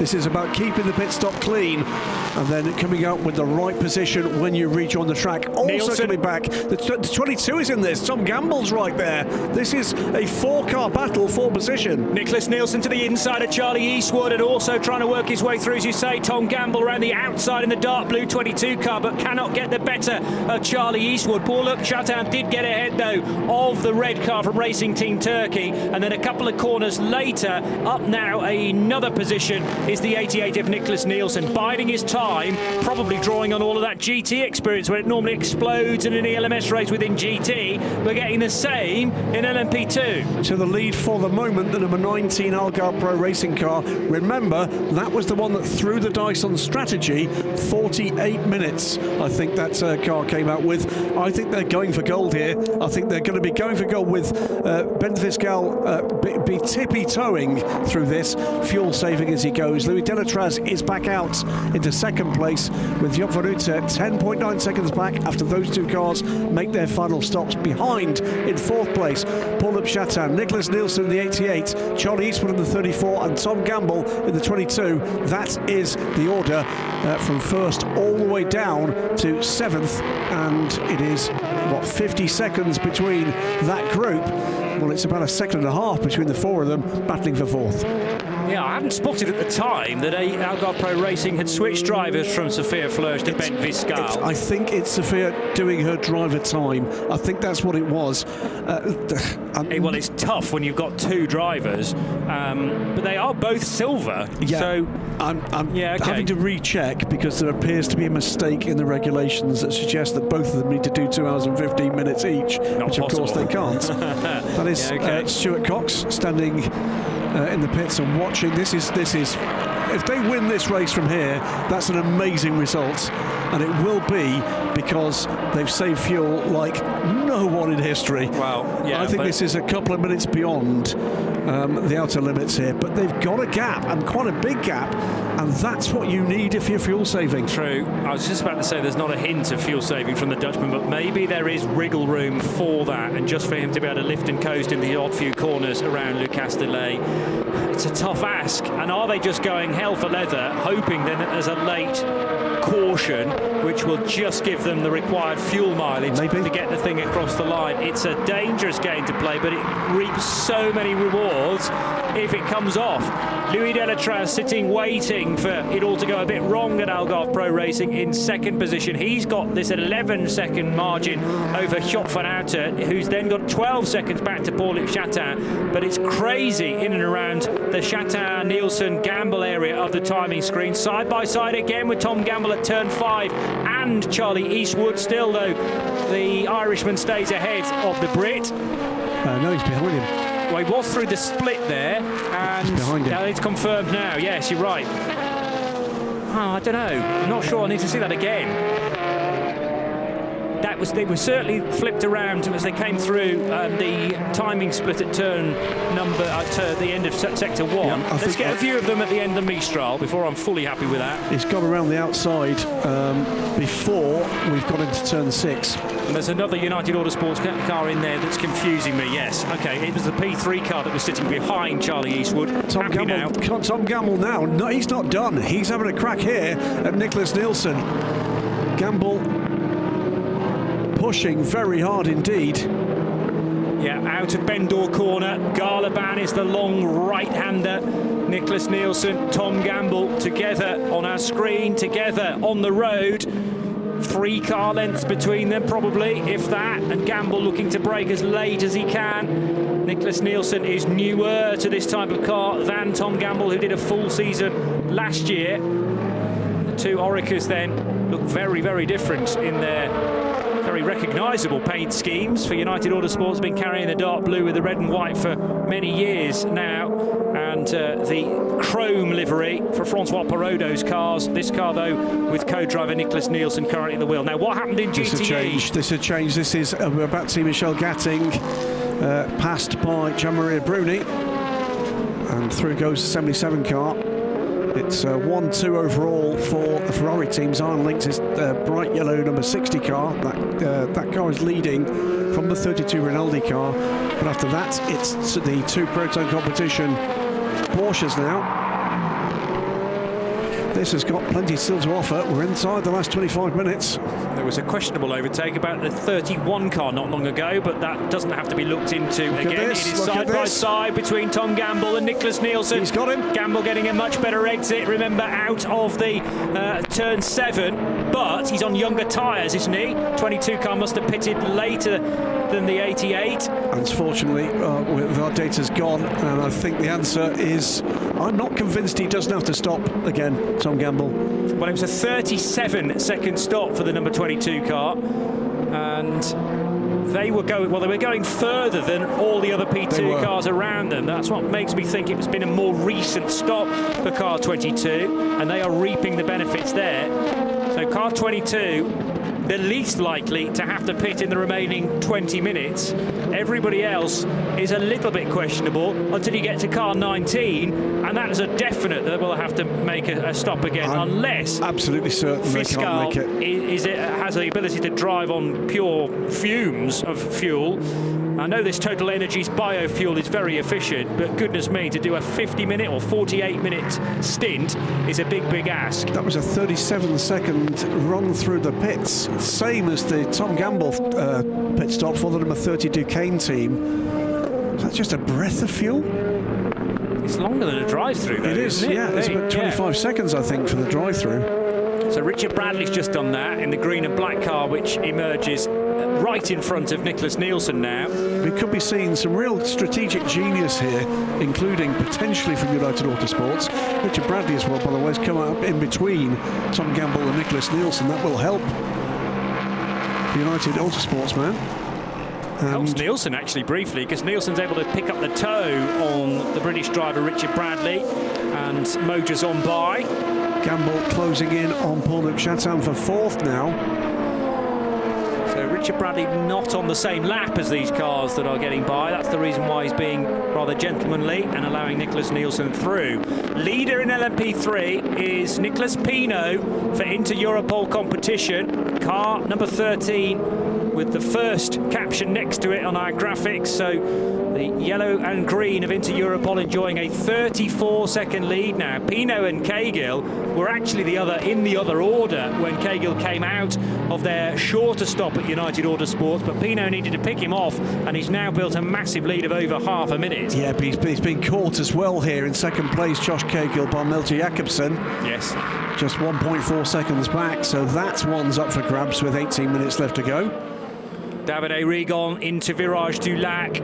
So this is the Neuruid paint scheme, although very attractive for Iron Lynx. It's a take on what they had last year.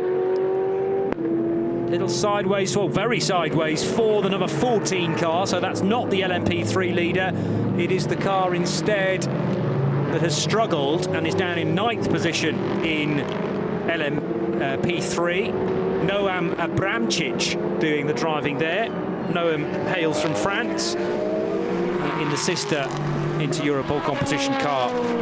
Busy again through turns 6 and 7. Very high speed section of track, and important to get it right if you want to get the top speed available on the Mistral. Charlie Eastwood running now in 7th position, having been overtaken by Nicholas Nielsen. This is the leader. This is the 19 car. Yeah, as we thought, they've been waiting for a full course yellow. They didn't run all the way to the finish, but obviously enjoying a spell with the blue and the black of APR Racing, Algarve Pro Racing out front, and their moment in the sunshine. But Prima Racing will now be going back to the top of the charts in the hands of Louis Delatraz. So 19 will be fuel only, and it'll be a brief stop. Strong run from APR. And their sister car heading into turn number 1 as well. Now where will they emerge? Down to third. The other car has struggled. That's James Allen down in 22nd overall. Come out third. Come out ahead of Paul-Luc Chatin, ahead of Job van Uter, just ahead. This is the third place battle now. Yes, That's it is. the 19 and the 65. So Delatraz went through. Job van Uter, it's second, isn't it? Not third. Viscal's in second. Apologies, you're absolutely right. Yeah, so Job van Uter, who was second, now all of a sudden has a car immediately in front of him. And it is the two Dutchmen then that are going to go hammer and tongs in the closing stages. Stuart Cox loves a little bit of this. You can probably mouth read him, but I'm not going to repeat it. No. Out of 7 they go. And Viscal is going to provide a bit of a slipstream here for Job van Uter, who's already in the groove. But remember, it's nice and warm Goodyear tyres. They did not do tyres, they only did fuel on car 19. Not close enough here. Not close enough to do this at scene. 15 minutes and 50 seconds to go. Dramas everywhere. Prima Racing lead by about 13 seconds from this pair. And it's the young Dutchman, and not quite so young Dutchman anymore. But the 19 for the 65, Algarve Pro Racing, Sophia Flörsch, Bent Viscal, the two silver drivers, and the strategy has played their way today. Whatever happens from here on in, it's been a great run for the 19 car. Prima looked to have this one nailed, unless there's dramas for the leader, but second place still up for grabs. Behind, 12 seconds behind is Paul-Luc Chatin with Edex Sport. Tom Gamble right in the shadow of Paul-Luc Chatin on the 28 car.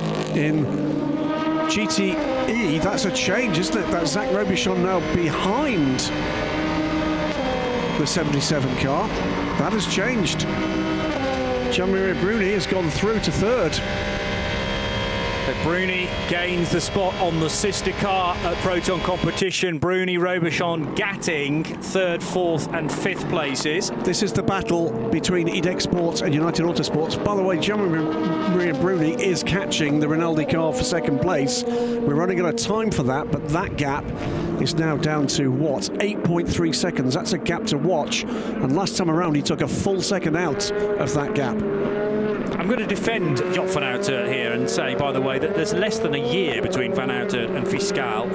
October 98, Job van Houten was born. Really? Is Fiscal? I thought Fiscal was much younger. He's 22. Oh, wow. Yeah. So he's the.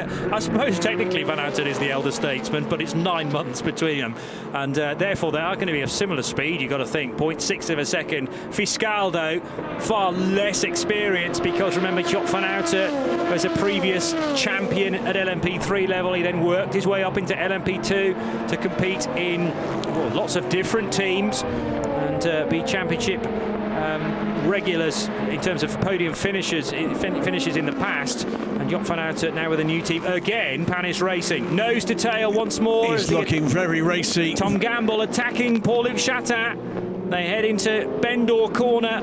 A couple more to go on this particular lap. We've got a little under 15 minutes of the opening race of the European Le Mans Series still to do, and there's so much more to be decided, including this scrap for 4th position. All of a sudden, he's got the confidence in the car now, hasn't he, Tom Gamble? Paul-Luc Chatin, one of the absolute stars in LMP2 racing in recent years, and he's a great yardstick for Tom to measure himself against in terms of talent, in terms of commitment, in terms of pace, and he's doing exactly that. The yellow Team Virage car ahead, not on the same lap. That's Jasmine Jafar, by the way. Welcome back to Jazz in the 51 car, but that car running in 15th place. Some issues earlier on for Rob Hodes. Short, sharp straight down into Virage du L'Hôtel, Virage du Camp next at turn 5. Plenty of curb being taken there by Nicholas Nielsen in the 88 car. We've had stints from Alessio Rivera and from Francois Perrodo in the early stages. This is the leader in GTE. Very late pit stop for Davide Rigon in what the is this Iron Lynx car. And they're going to do a driver change as well, so this is surely down to making sure that the driver time has been adhered to. Surely not part of the plan for Iron Lynx. How much of a buffer zone did they have? 16 seconds? This is where that rapid fire, there goes the 32 car goes through to lead the race, and Proton are going to be coming through into 2nd place as well. 55's not on the lead lap, so that doesn't change things, but both Proton Porsches go into 2nd and 3rd respectively, so Jean-Marie Bruni, Zach Robuchon to 2nd and 3rd in the 77 and the 93. And Michel Gatting into 4th as well. Any dramas for the cars ahead? And it's going to be a podium for the Iron Dames. Who do they put back into that number 60 car then? Is it a concern about Claudio Schiavone? It's Matteo Cressoni. Interesting. See, he's the silver. That would all have happened as a result of that crazy period where we had the repeated cautions, safety cars, etc. It's messed with the strategy, and they've been caught flat-footed. Yeah, they will have been adding up how much time Cressoni has done, and he has to do a minimum amount of the race, getting back in the car to do the final 10 minutes, but it's very, very costly for Iron Lynx and their 60 car. They are 7th from the lead of the race with just a handful of laps to go. How gutting is that? 11 minutes left. Proton competition. Jean-Marie Bruni has got that 8.5 second gap down to 6.5 seconds. Took half a second out last time. Don't think he's catching quite quickly enough. But how many times have we said that and been proven wrong, Johnny Palmer? Nicholas Ferroni, 2.4 seconds in front of Jean-Marie Bruni. 6.6 seconds rather. Veroni's pretty close to the LMP3 car in front, which was briefly confusing me. Charlie Eastwood, Nicolas Lapierre, the fight we're focusing on for 7th position. Eastwood, remember, a Pro-Am entered car, Lapierre not so. But the gap between the two Pro-Ams is absolutely nothing. 1.1 seconds between Nielsen and the Racing Team Turkey car. Here comes Nicolas Lapierre again on Racing Team Turkey. From what was a brilliant start to this weekend. I'm still not convinced, by the way, we're not going to see something dramatic in LMP3, because Milton Jakobsen, he's 20 seconds back. There's only 10 minutes left, but he's taking 3 seconds a lap out the leader here. Nicholas Pinot, is not exactly struggling, but he is not on the same level as Malte Jakobsen. In for a late stop from the Pro-Am category is Matthias Besch, TDS Racing by Vaillant. It was their day in the sunshine yesterday, taking pole position courtesy of that man, but some fuel required to get car 31 to the finish. I think they'll still be fine for the Pro-Am podium, though. This is Nicolas Lapierre. In comes Tom Campbell now, car 22 from 5th position, and the AF Corsa car of Nicholas Nielsen. So there is going to be a late change as things stand for the Pro-Am lead in LMP2, because Charlie Eastwood stays out. Rejoining is the 31, but that's a blast of fuel for both cars, 22 and 88. I'm really sorry we couldn't bring this into what clearer focus with the problems we've had here, I'm afraid, with the internet. We couldn't see where those stops were. Either way, away we go, and we're going to get a sprint to the finish here. Prima Racing, 10 seconds to good. Ben Fiscal still 1.8 seconds clear in the Algarve Pro Racing number 19 for what will be a famous result for that team. I think that would be their best result in the LMS as Algarve Pro Racing. Over the line go the into Europol competition car. That was Pinot, I believe. Yes, crossing the line, but the car behind is a lap down.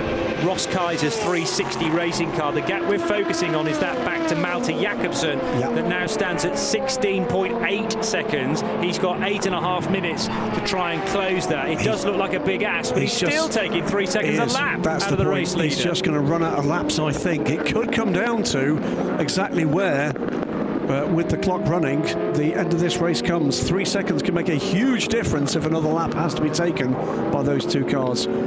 Meantime, in GTE, Veroni, 5.6 seconds.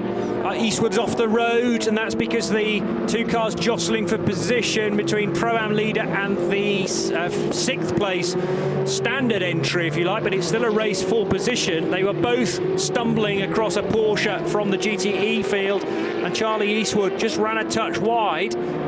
Did he take any firm advantage there? Not necessarily. It might still be looked at, though.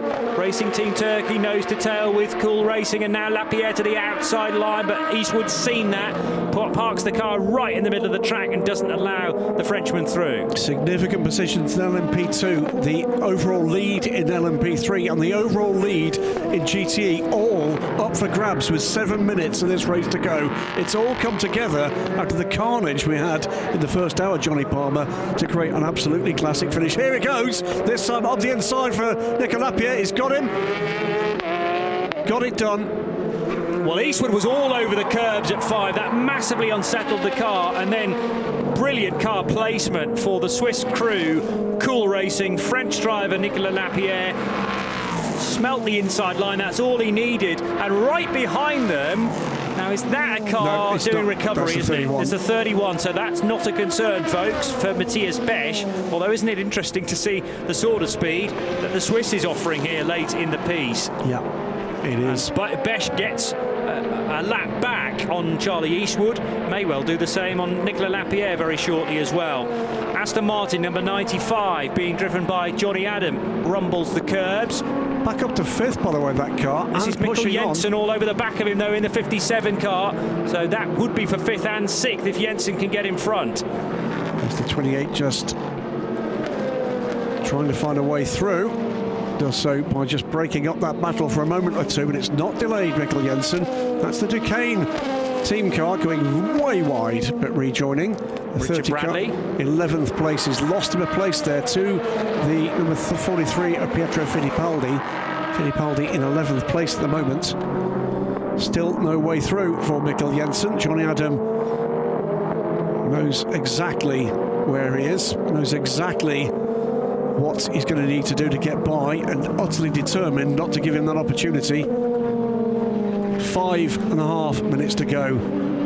The gaps that matter. Joop Panuta just dropping 10ths to Benedict Miscal in 2nd place here in the LMP3 battle. Malte Jakobsen under 12 seconds now, took another 4 seconds out last time around. And in GTE, the gap under 4 seconds. That is doable still. For Jean-Marie Bruni, who is catching steadily Nicholas Veroni, who has driven brilliantly well after a tough weekend for him. There are stories there, but there were big health concerns for him earlier in the sort of midweek period, but thankfully he's been proven fit to race. Pretty stellar and today. He could yet still win, so what a comeback story that is.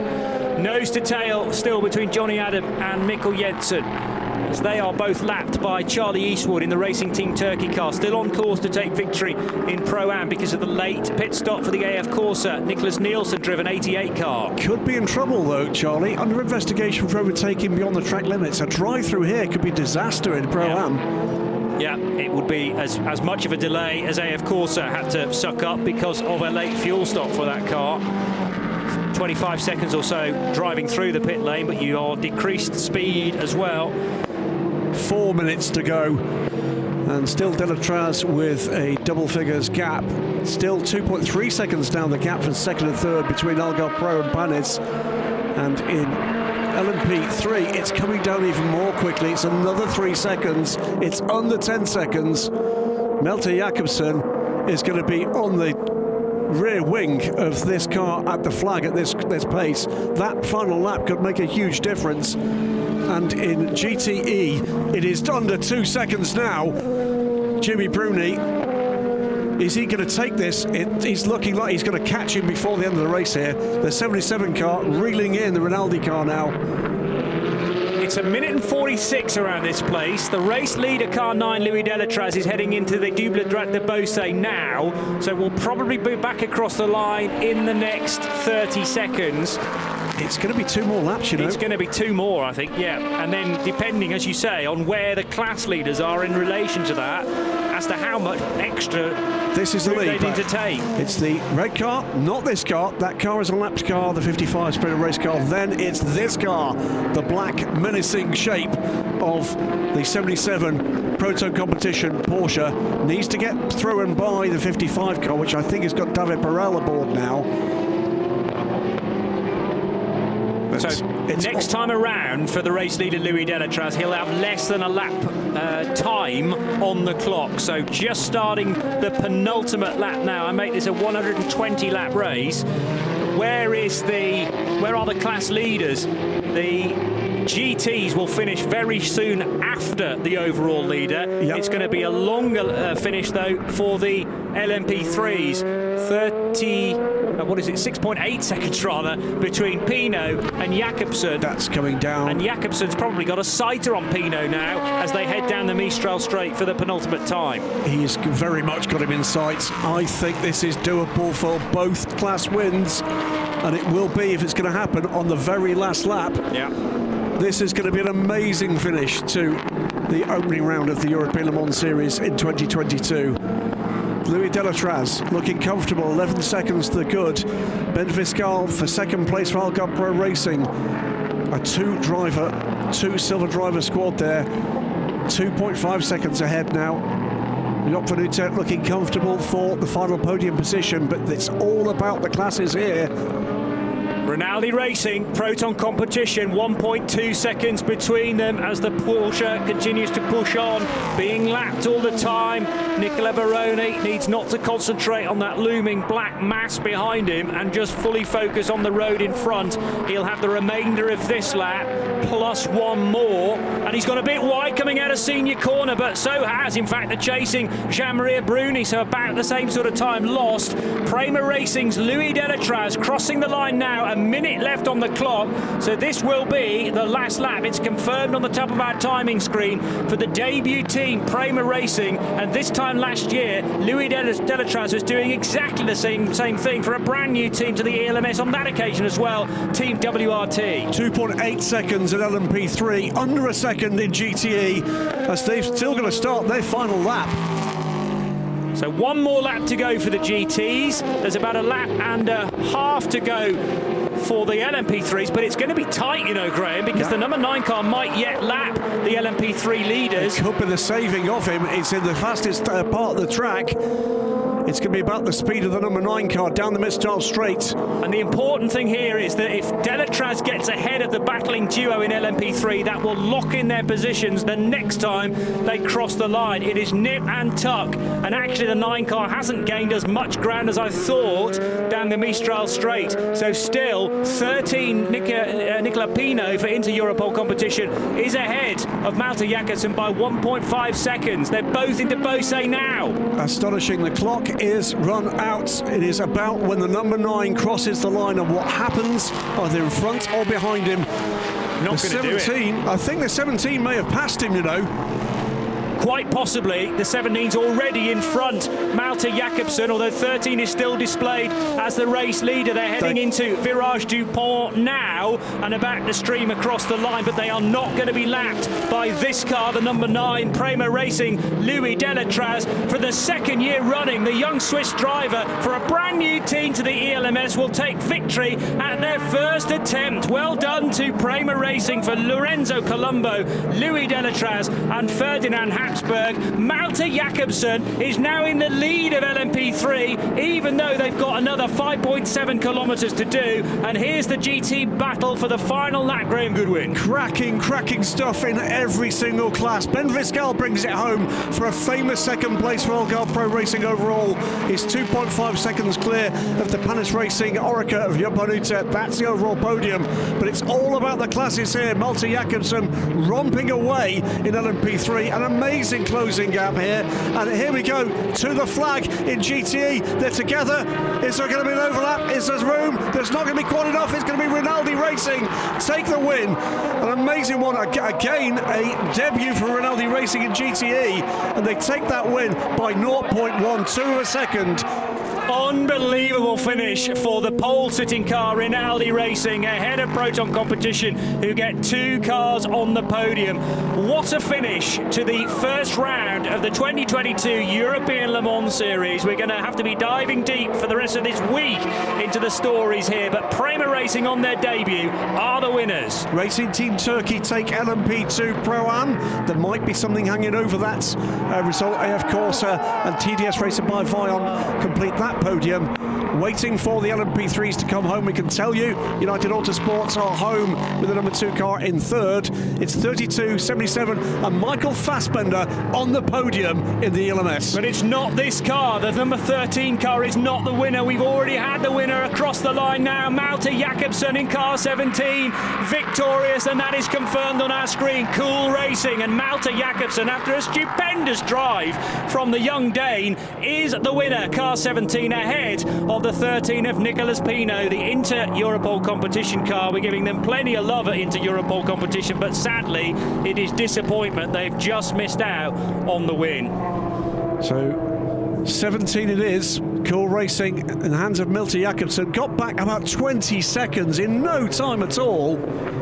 Yeah, crazy finish indeed to the run to the flag in all 3 classes, but particularly LMP3 and GTE. And if you're tuning into an endurance race for the first time in your life, folks, that is the reason why we have 3 different layers to this. You cannot afford to take your eye off battles that appear to be mid-order, but are so hardly fought, and the regulations have been written specifically to get it as close as possible. I don't remember a race in recent memory where it's been so tight in the lower order there. Absolutely brilliant stuff in every single class. Faultless stuff from Prima Racing. What an introduction for them to the European Le Mans Series. Great stuff too from Racing Team Turkey. It's Cara de Vlaming.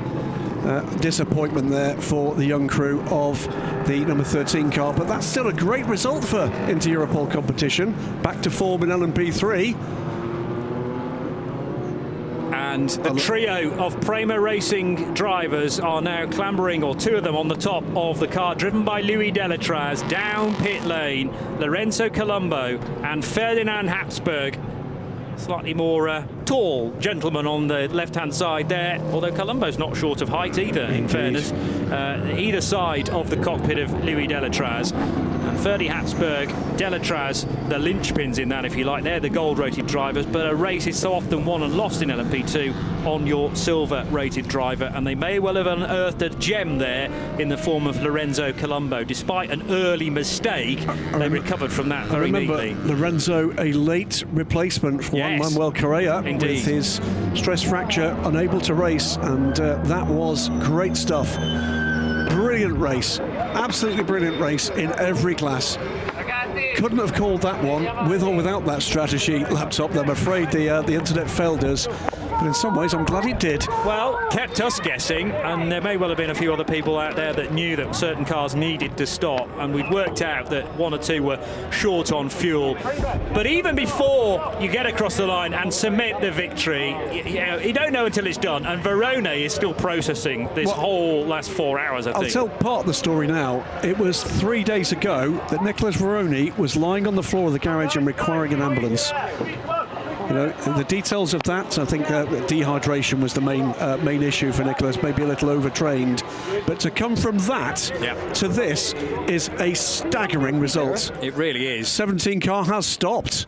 Well, it took the flag, though, so on the run there it goes. No drama. It's getting going again now, and let's hope there's enough fuel in it as well for the scrutineers to take a 1 litre sample by the end of it. But the crucial thing is, by ACO rules racing, you have to cross the line, and the 17 car crossed the line and is victorious. Well done then to Malte Jakobsen for that stupendous drive, to Mikey Benham, who did the middle stint, and Maurice Smith, who started the car from pole position. So much to mop up after all of that. Lots of things buzzing through people's minds, I'm sure. Let's get a flavour of where the winners are right now, joining Hayley Edmonds. So I'm joined here by the winner of LMP2, Louis Delatraz. First outing, first time for Prima here in a championship in the ELMS, and they win. Sounds like WRT last year. Sounds like you're getting the year off to a good start. Yeah, it's amazing, really. I mean, we had Sebring already in WEC, but it's our first race together in ELMS, and I think to start like this for the boys and girls been working all winter like crazy. I mean, he's amazing. I'm really happy. It wasn't easy today, but I think we showed we're here to win, so let's carry on. Some great battles out there in the LMP2 field. Just tell us about how it went for you. Yeah, very good battles also in the pits. I mean, I ended up in front, but I had to pull a gap, and we weren't sure about front left. You know, front left is a lot of tire puncture here due to the curbs, and we really had to avoid it until the last lap. So, I mean, I'm glad that we could open the gap and have a cut-off easy race in the end. Thank you very much, and congratulations. Thank you. Delighted to hear and see, indeed, at the end of that Louis Delatraz interview, that the 17 car has made it back under its own steam. The 5.6 litre Nissan engine rumbling sweetly.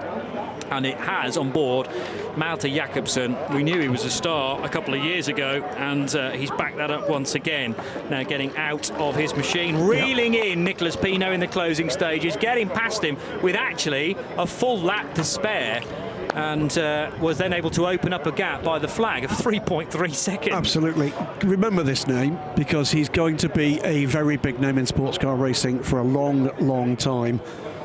He looked good, didn't he, Johnny, when we first met this young lad, when he was about a metre shorter than he currently is, and that was about 2 years ago. He's grown like a weed, and his speed has just got better and better and better. Still only 18 years old, from Viborg in Denmark. Raced at Sebring this year. He's a former Danish F4 champion. So let's get some reaction now from the GTE part of the race with the winners there. I'm joined here by Nico Veroni, driver of car, winning in the GTE category from Renewable Racing. A great first outing for the car here for Renewable here at Le Castellet, and of course winning it. But what an intense end to the race here. Wow, yeah, I mean, I didn't believe this coming here, you know, my first race in GTE, the first Renewable race also here in European Le Mans in GTE.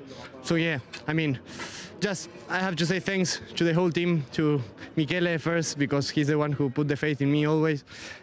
Well, what to say about Pierre Eret for putting him in the car. He did a great job, great job. Memo Gidley, well, we all know he's a mega man, mega person. And yeah, they did a fantastic job, so they gave me the car P1, so I needed just to to maintain the gap and try to finish to the end. And just tell us about the battle with Bruni right at the end in the final straight. Wow, I mean, I think I had better moments finishing than the last lap on a race. Having Bruni behind, he's not. Oh! That's the guy right there. That's the man right there. Perfect job. Thank you. Unbelievable. Perfect job. Thank you very much, guys, and congratulations. Thanks. So teammates sneaking in there, Memo Gidley and Pierre Eret.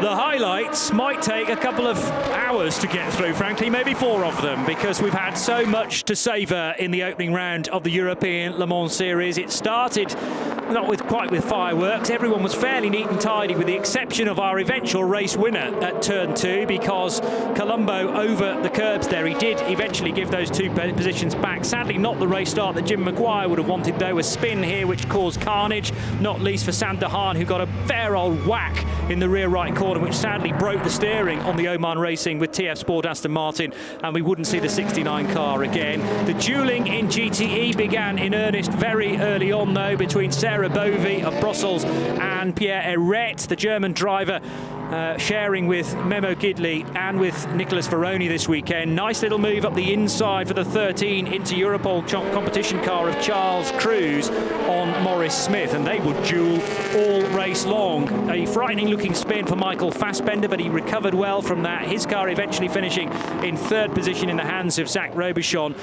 This was not a good moment either for the sister Cool Racing car at Senior Corner, doing an awful lot of damage, not only to the rear right, but also to the track surface. They couldn't get the front left off the 22 United Autosports car of Phil Hansen. That took a lot longer than planned, and rattling the curbs there, the pole-sitting car from TDS Racing by Vaillant. 2 cars spinning into Beausset Corner. They were the 51 machine of Rob Hodes and John Falb in the Algarve Pro Racing car. Did well not to collect one another for a second time as they were spinning on the outside of the track. Tyres being changed, stickered tyres being held back for the Goodyear variety for the later stints in GT. More fuel stops for TDS Racing. And Prima Racing at their first ever event in ELMS. It would be a perfect debut for the Italian squad.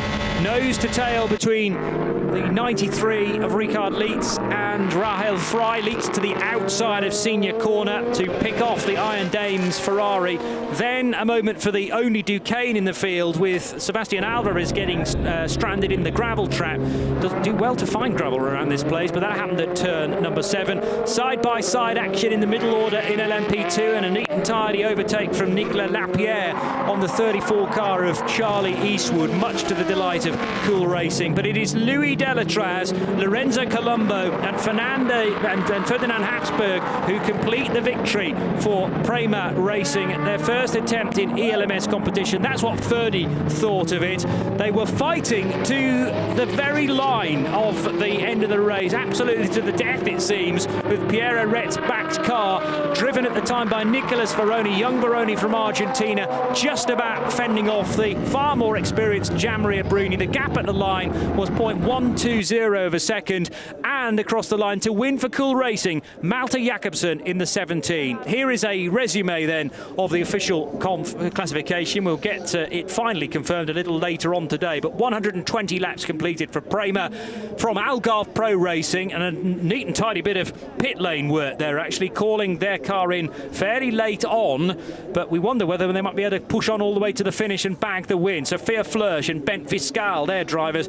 Another good result for the 65 crew of Panis Racing. Julien Canal, Nico Jamin and Jock van Outer make the podium. Cool Racing, car 17, finish in out front with Morris Smith, Mikey Benham and Malte Jakobsen by a very slim margin, just 3.3 seconds, and Jakobsen overtaking Nicolas Pinar's number 13 into Europol competition car with a lap and a bit to spare. The 13 crew were made up of Charlie Cruz and Guillaume Oliveira otherwise, and in 3rd position it's the number 3 car for United Autosports of Jim Maguire, Kai van Berlo, the number 2 car I should say, I've got the wrong United car there, Bailey Vorsan, Josh Cagle and Finn Gersitz finishing in 3rd.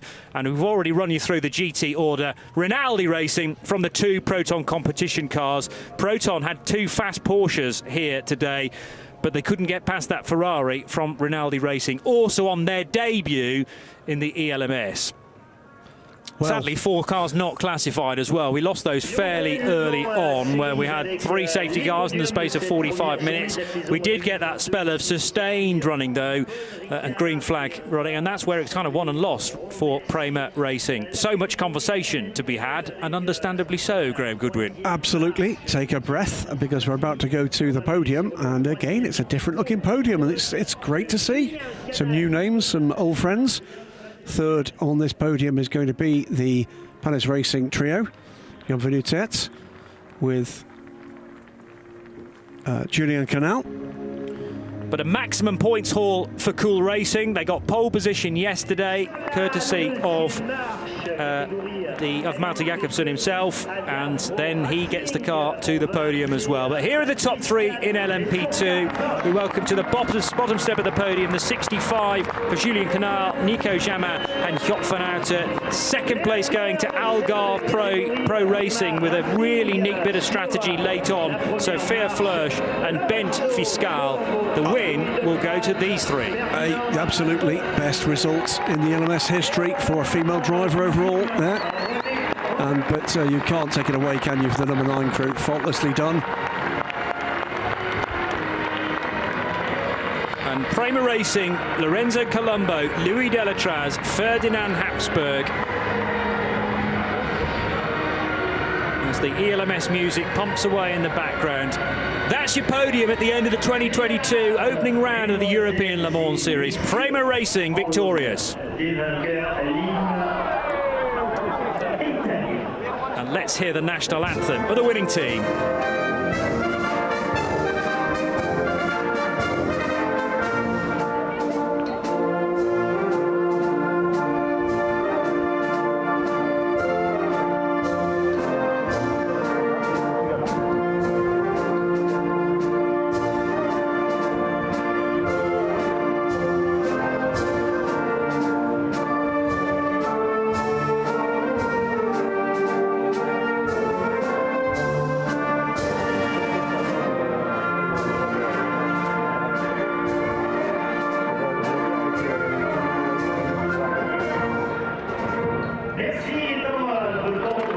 Very special podium here at Circuit Paul Ricard. It serves as the bridge on the first level between the 2 garage buildings, and a great spot therefore for everyone to stand below and witness their teams, hopefully, on the podium. There are plenty of crews, of course, that missed out with a 42-car entry, but Prima Racing just making sure the trophies are in the hands of the right people. They've got a 3rd trophy there, because there's only a 2-driver squad. Oh, yeah, for APR, yes, of course. That'll be appearing on the mantelpiece at Chez Cox, I'm sure. One of the first to get the champagne corks out, Sophia Flörsch, dousing Bent Fiscal. They only met one another a couple of days ago, but have already become a successful duo, which presumably will continue on for the rest of the season. Bent, on 2 occasions last year, finishing 2nd in the FIA Formula 2 Championship, so we knew he had pace, having done the full season of the supporting category to Formula 1.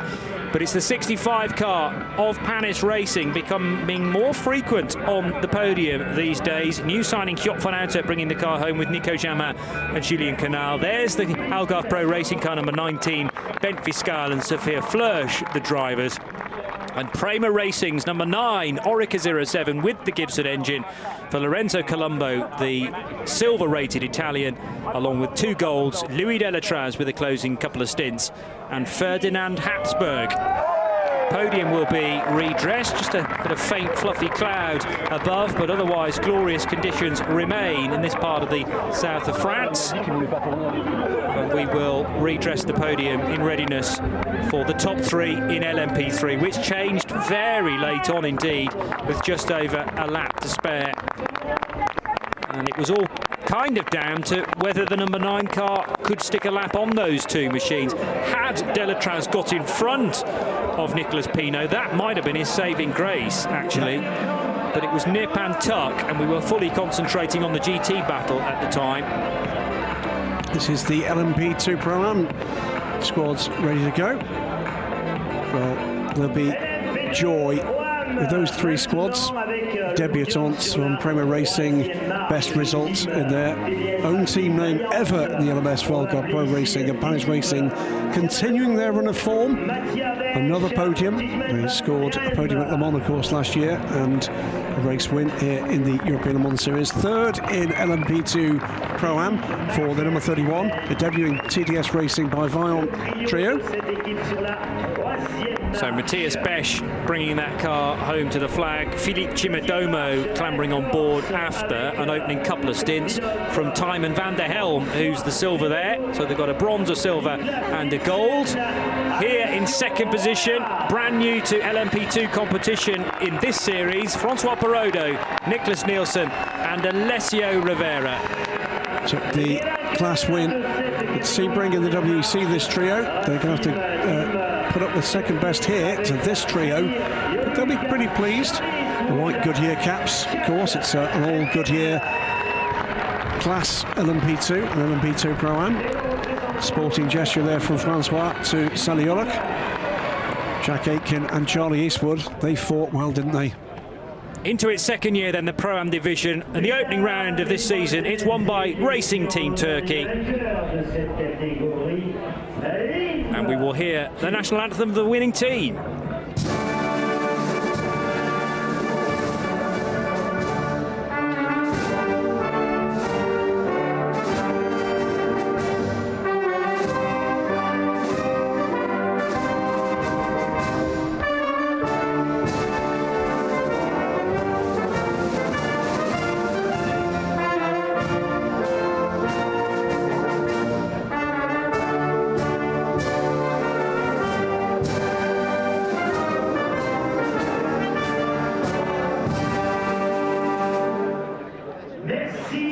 The national anthem of Turkey to celebrate a victory for TF Sport Prepared Racing Team Turkey, their second year of that particular combination.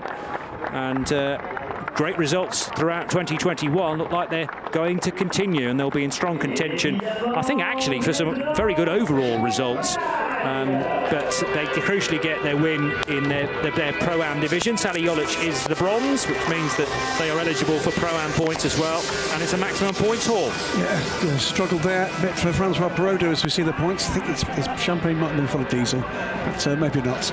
25 points for Racing Team Turkey in the Pro-Am Teams Trophy. Yes, no extra point for pole position. Correct. In Pro-Am, so 25 they get for the win.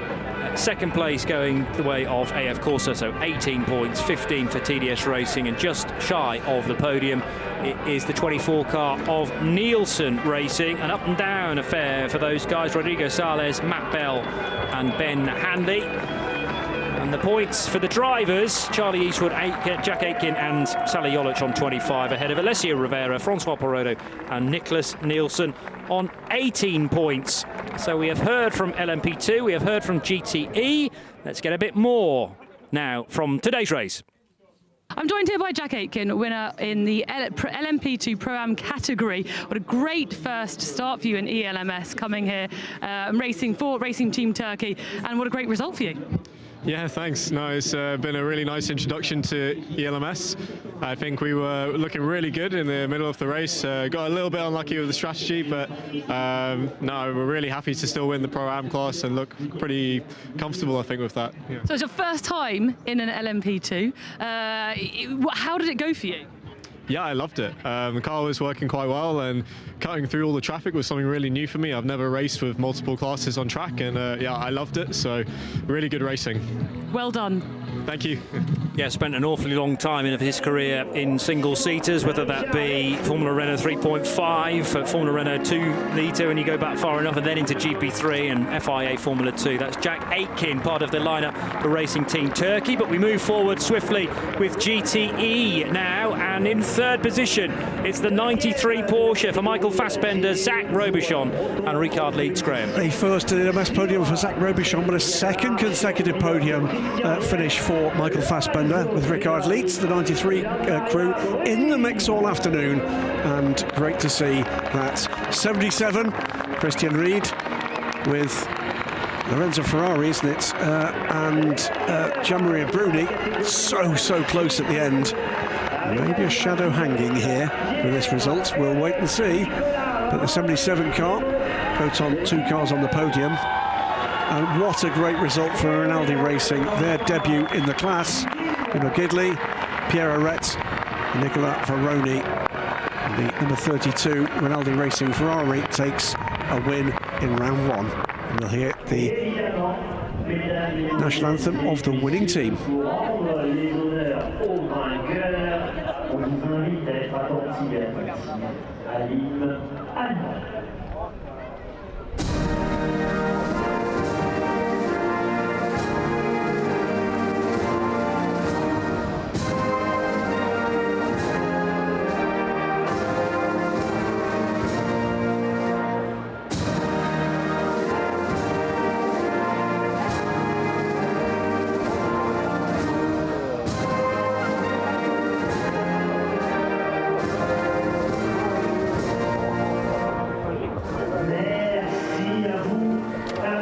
The national anthem of Germany, and in fact that is the German flag flown for all 3 steps of the podium. Christian Ried's team, Proton Competition, very much from the same country as Renewable Racing. They sound very Italian, they run Ferraris, but they are through and through German, and have had experience with teams like Wochenspiegel, Team Monschau in the past, that now enter ELMS though in their own right, and it's fabulous to have such a big name from the Nürburgring, from Monschau, that sort of area. Wow, that could have been a bit disastrous as well for Pierre Arret, but he recovered the moment nicely, and the champagne can be sprayed for his remaining pilots on the top step of the podium. Mimo Gidley in the black, joined by closing driver Nicolas Varoni. What a joy to see Mimo Gidley on the top step of that podium after so many challenges, after that terrible accident he described himself in 2014.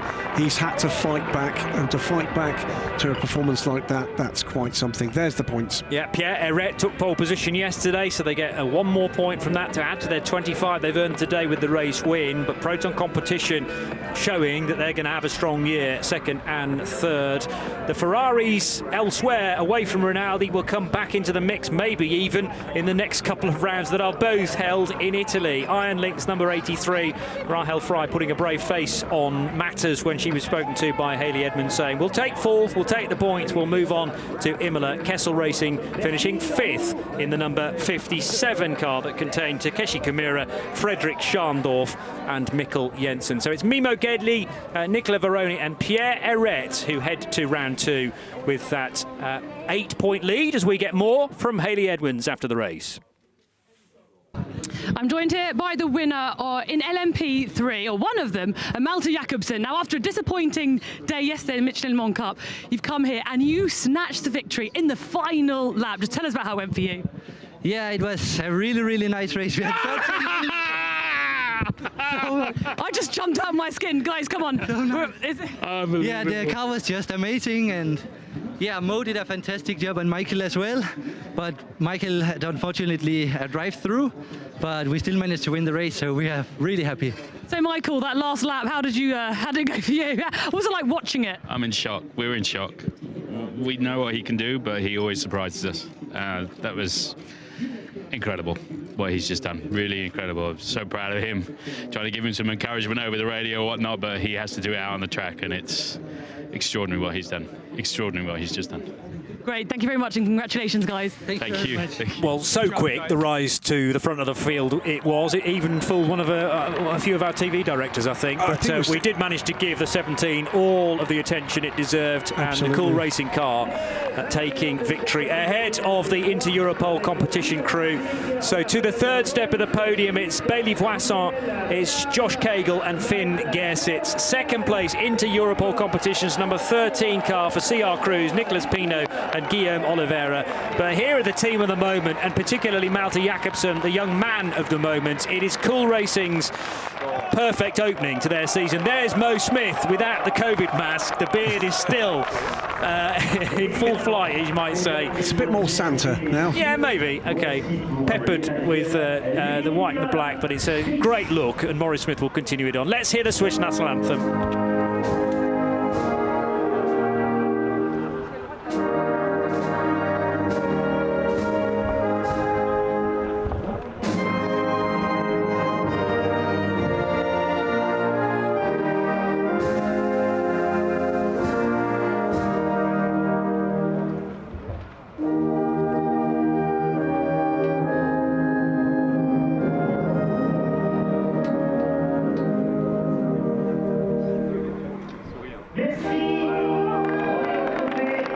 Maurice Smith, Mikey Benham, Malte Jakobsen, together with one of the crew from Cool Racing too. And worth saying, by the way, that is a crew with 2 proper bronze drivers in it.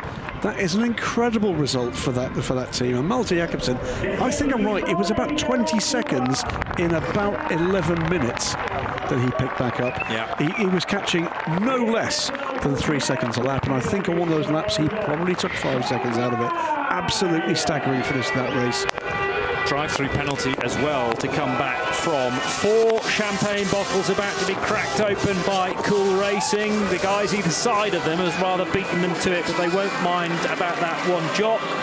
It's a nice warm afternoon and perfect to get absolutely splattered with champagne in an effort to cool off. For Cool Racing, they get maximum points, a pole yesterday, a win today, and therefore also take an 8-point lead to the next race at Imola in Emilia-Romagna over Inter-Europol competition. United Autosports 3rd, RLRM Sport who finish 4th, Alex Capadia bringing the 5-car home with Michael Jensen and Nick Adcock in support. So they will get 12 points each. Bailey Voisin, Finn Gersitz and Josh Cagle 15. 18 points going to CR Cruz, Guillaume Oliveira and Nicolas Pino. But it's Malte Jakobsen, quite rightly, on top of Maurice Smith and Mikey Benham there, because he was the unbelievable effort, really, to get the car home and in front on the final lap. There's the points in LMP2 for the Drivers' Trophy. 25 going to Ferdinand Habsburg, Lorenzo Colombo and Louis Delatraz from Bent Fiscal and Sophia Flörsch. One thing we do know is that there are going to be so many teams in contention throughout the course of this fairly short season. They're long races, but only 6 of them. 2 fall before the 24 Hours of Le Mans, and then the meat of the season is after the annual June event. Closing thought from you, Graham Goodwin. Fantastic start to what it looks to be a fantastic season to come. Congratulations, Kate and John. We'll be at the wedding, and you've got an in-house vicar at RLRM Sport with Simon Butler. We'll see him later this year in the Michelin Le Mans Cup. Very good point. So not too far to go in order to organise that. So it's the weekend of the 13th, 14th and 15th of May when we're next racing with these cars and indeed with the Michelin Le Mans Cup. Join us in Emilia-Romagna around the historic Grand Prix circuit of Imola. Very different from this place. Who's going to be strongest there? You can join Graham Goodwin of dailysportscar.com and me, Johnny Palmer, for all of the action. Qualifying on Saturday, the 4-hour race on Sunday. We will see you in 4 weeks. Bye-bye.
Very formal. Good luck, sir.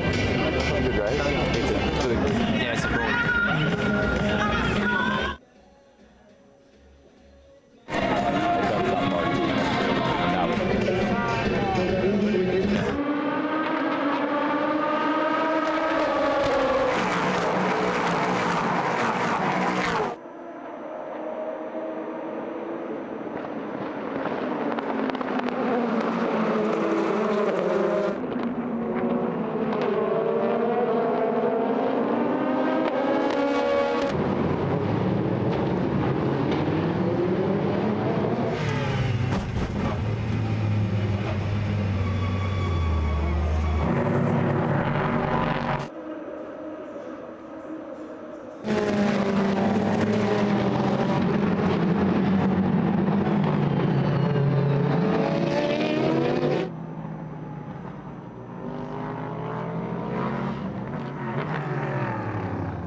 joined here by the winner of LMP2, Louis Delatraz. First outing, first time for Prima here in a championship in ELMS, and they win. Sounds like WRT last year. Sounds like you're getting the year off to a good start.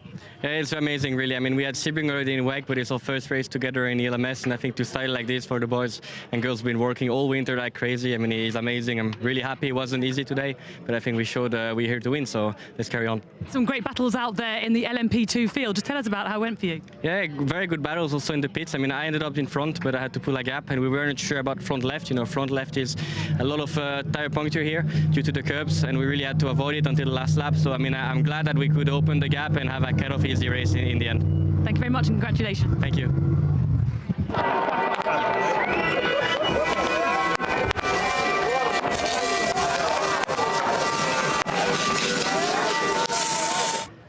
I'm joined here by Nico Veroni, driver of car, winning in the GTE category from Renewable Racing. A great first outing for the car here for Renewable here at Le Castellet, and of course winning it. But what an intense end to the race here.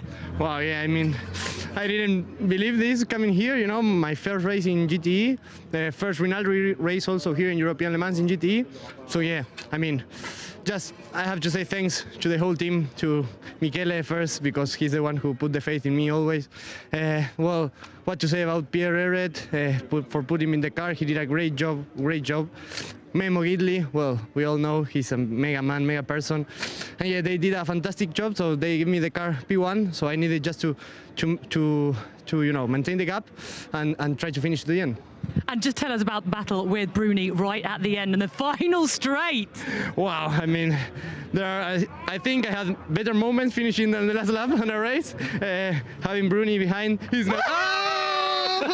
That's the guy right there. That's the man right there. Perfect job. Thank you. Unbelievable. Perfect job. Thank you very much, guys, and congratulations. Thanks.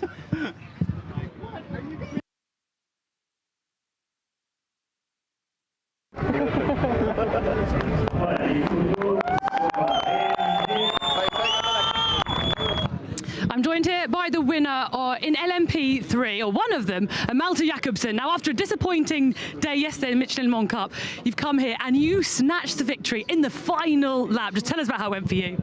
Yeah, it was a really, really nice race. We had I just jumped out of my skin. Guys, come on. No. Yeah, the car was just amazing, and yeah, Mo did a fantastic job, and Michael as well. But Michael had unfortunately a drive-through, but we still managed to win the race, so we are really happy. So Michael, that last lap, how did it go for you? What was it like watching it? I'm in shock. We were in shock. We know what he can do, but he always surprises us.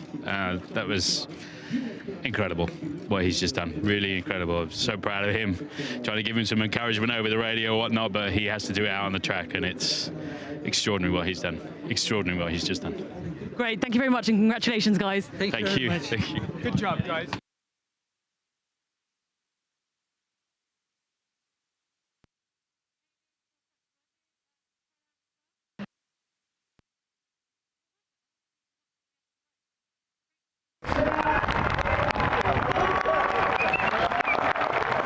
I'm joined here by Jack Aitken, winner in the LMP2 Pro-Am category. What a great first start for you in ELMS, coming here racing for Racing Team Turkey, and what a great result for you. Yeah, thanks. No, it's been a really nice introduction to ELMS.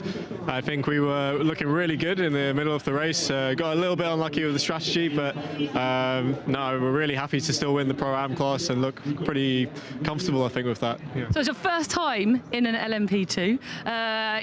How did it go for you? Yeah, I loved it. The car was working quite well, and cutting through all the traffic was something really new for me. I've never raced with multiple classes on track, and yeah, I loved it. So really good racing. Well done. Thank you.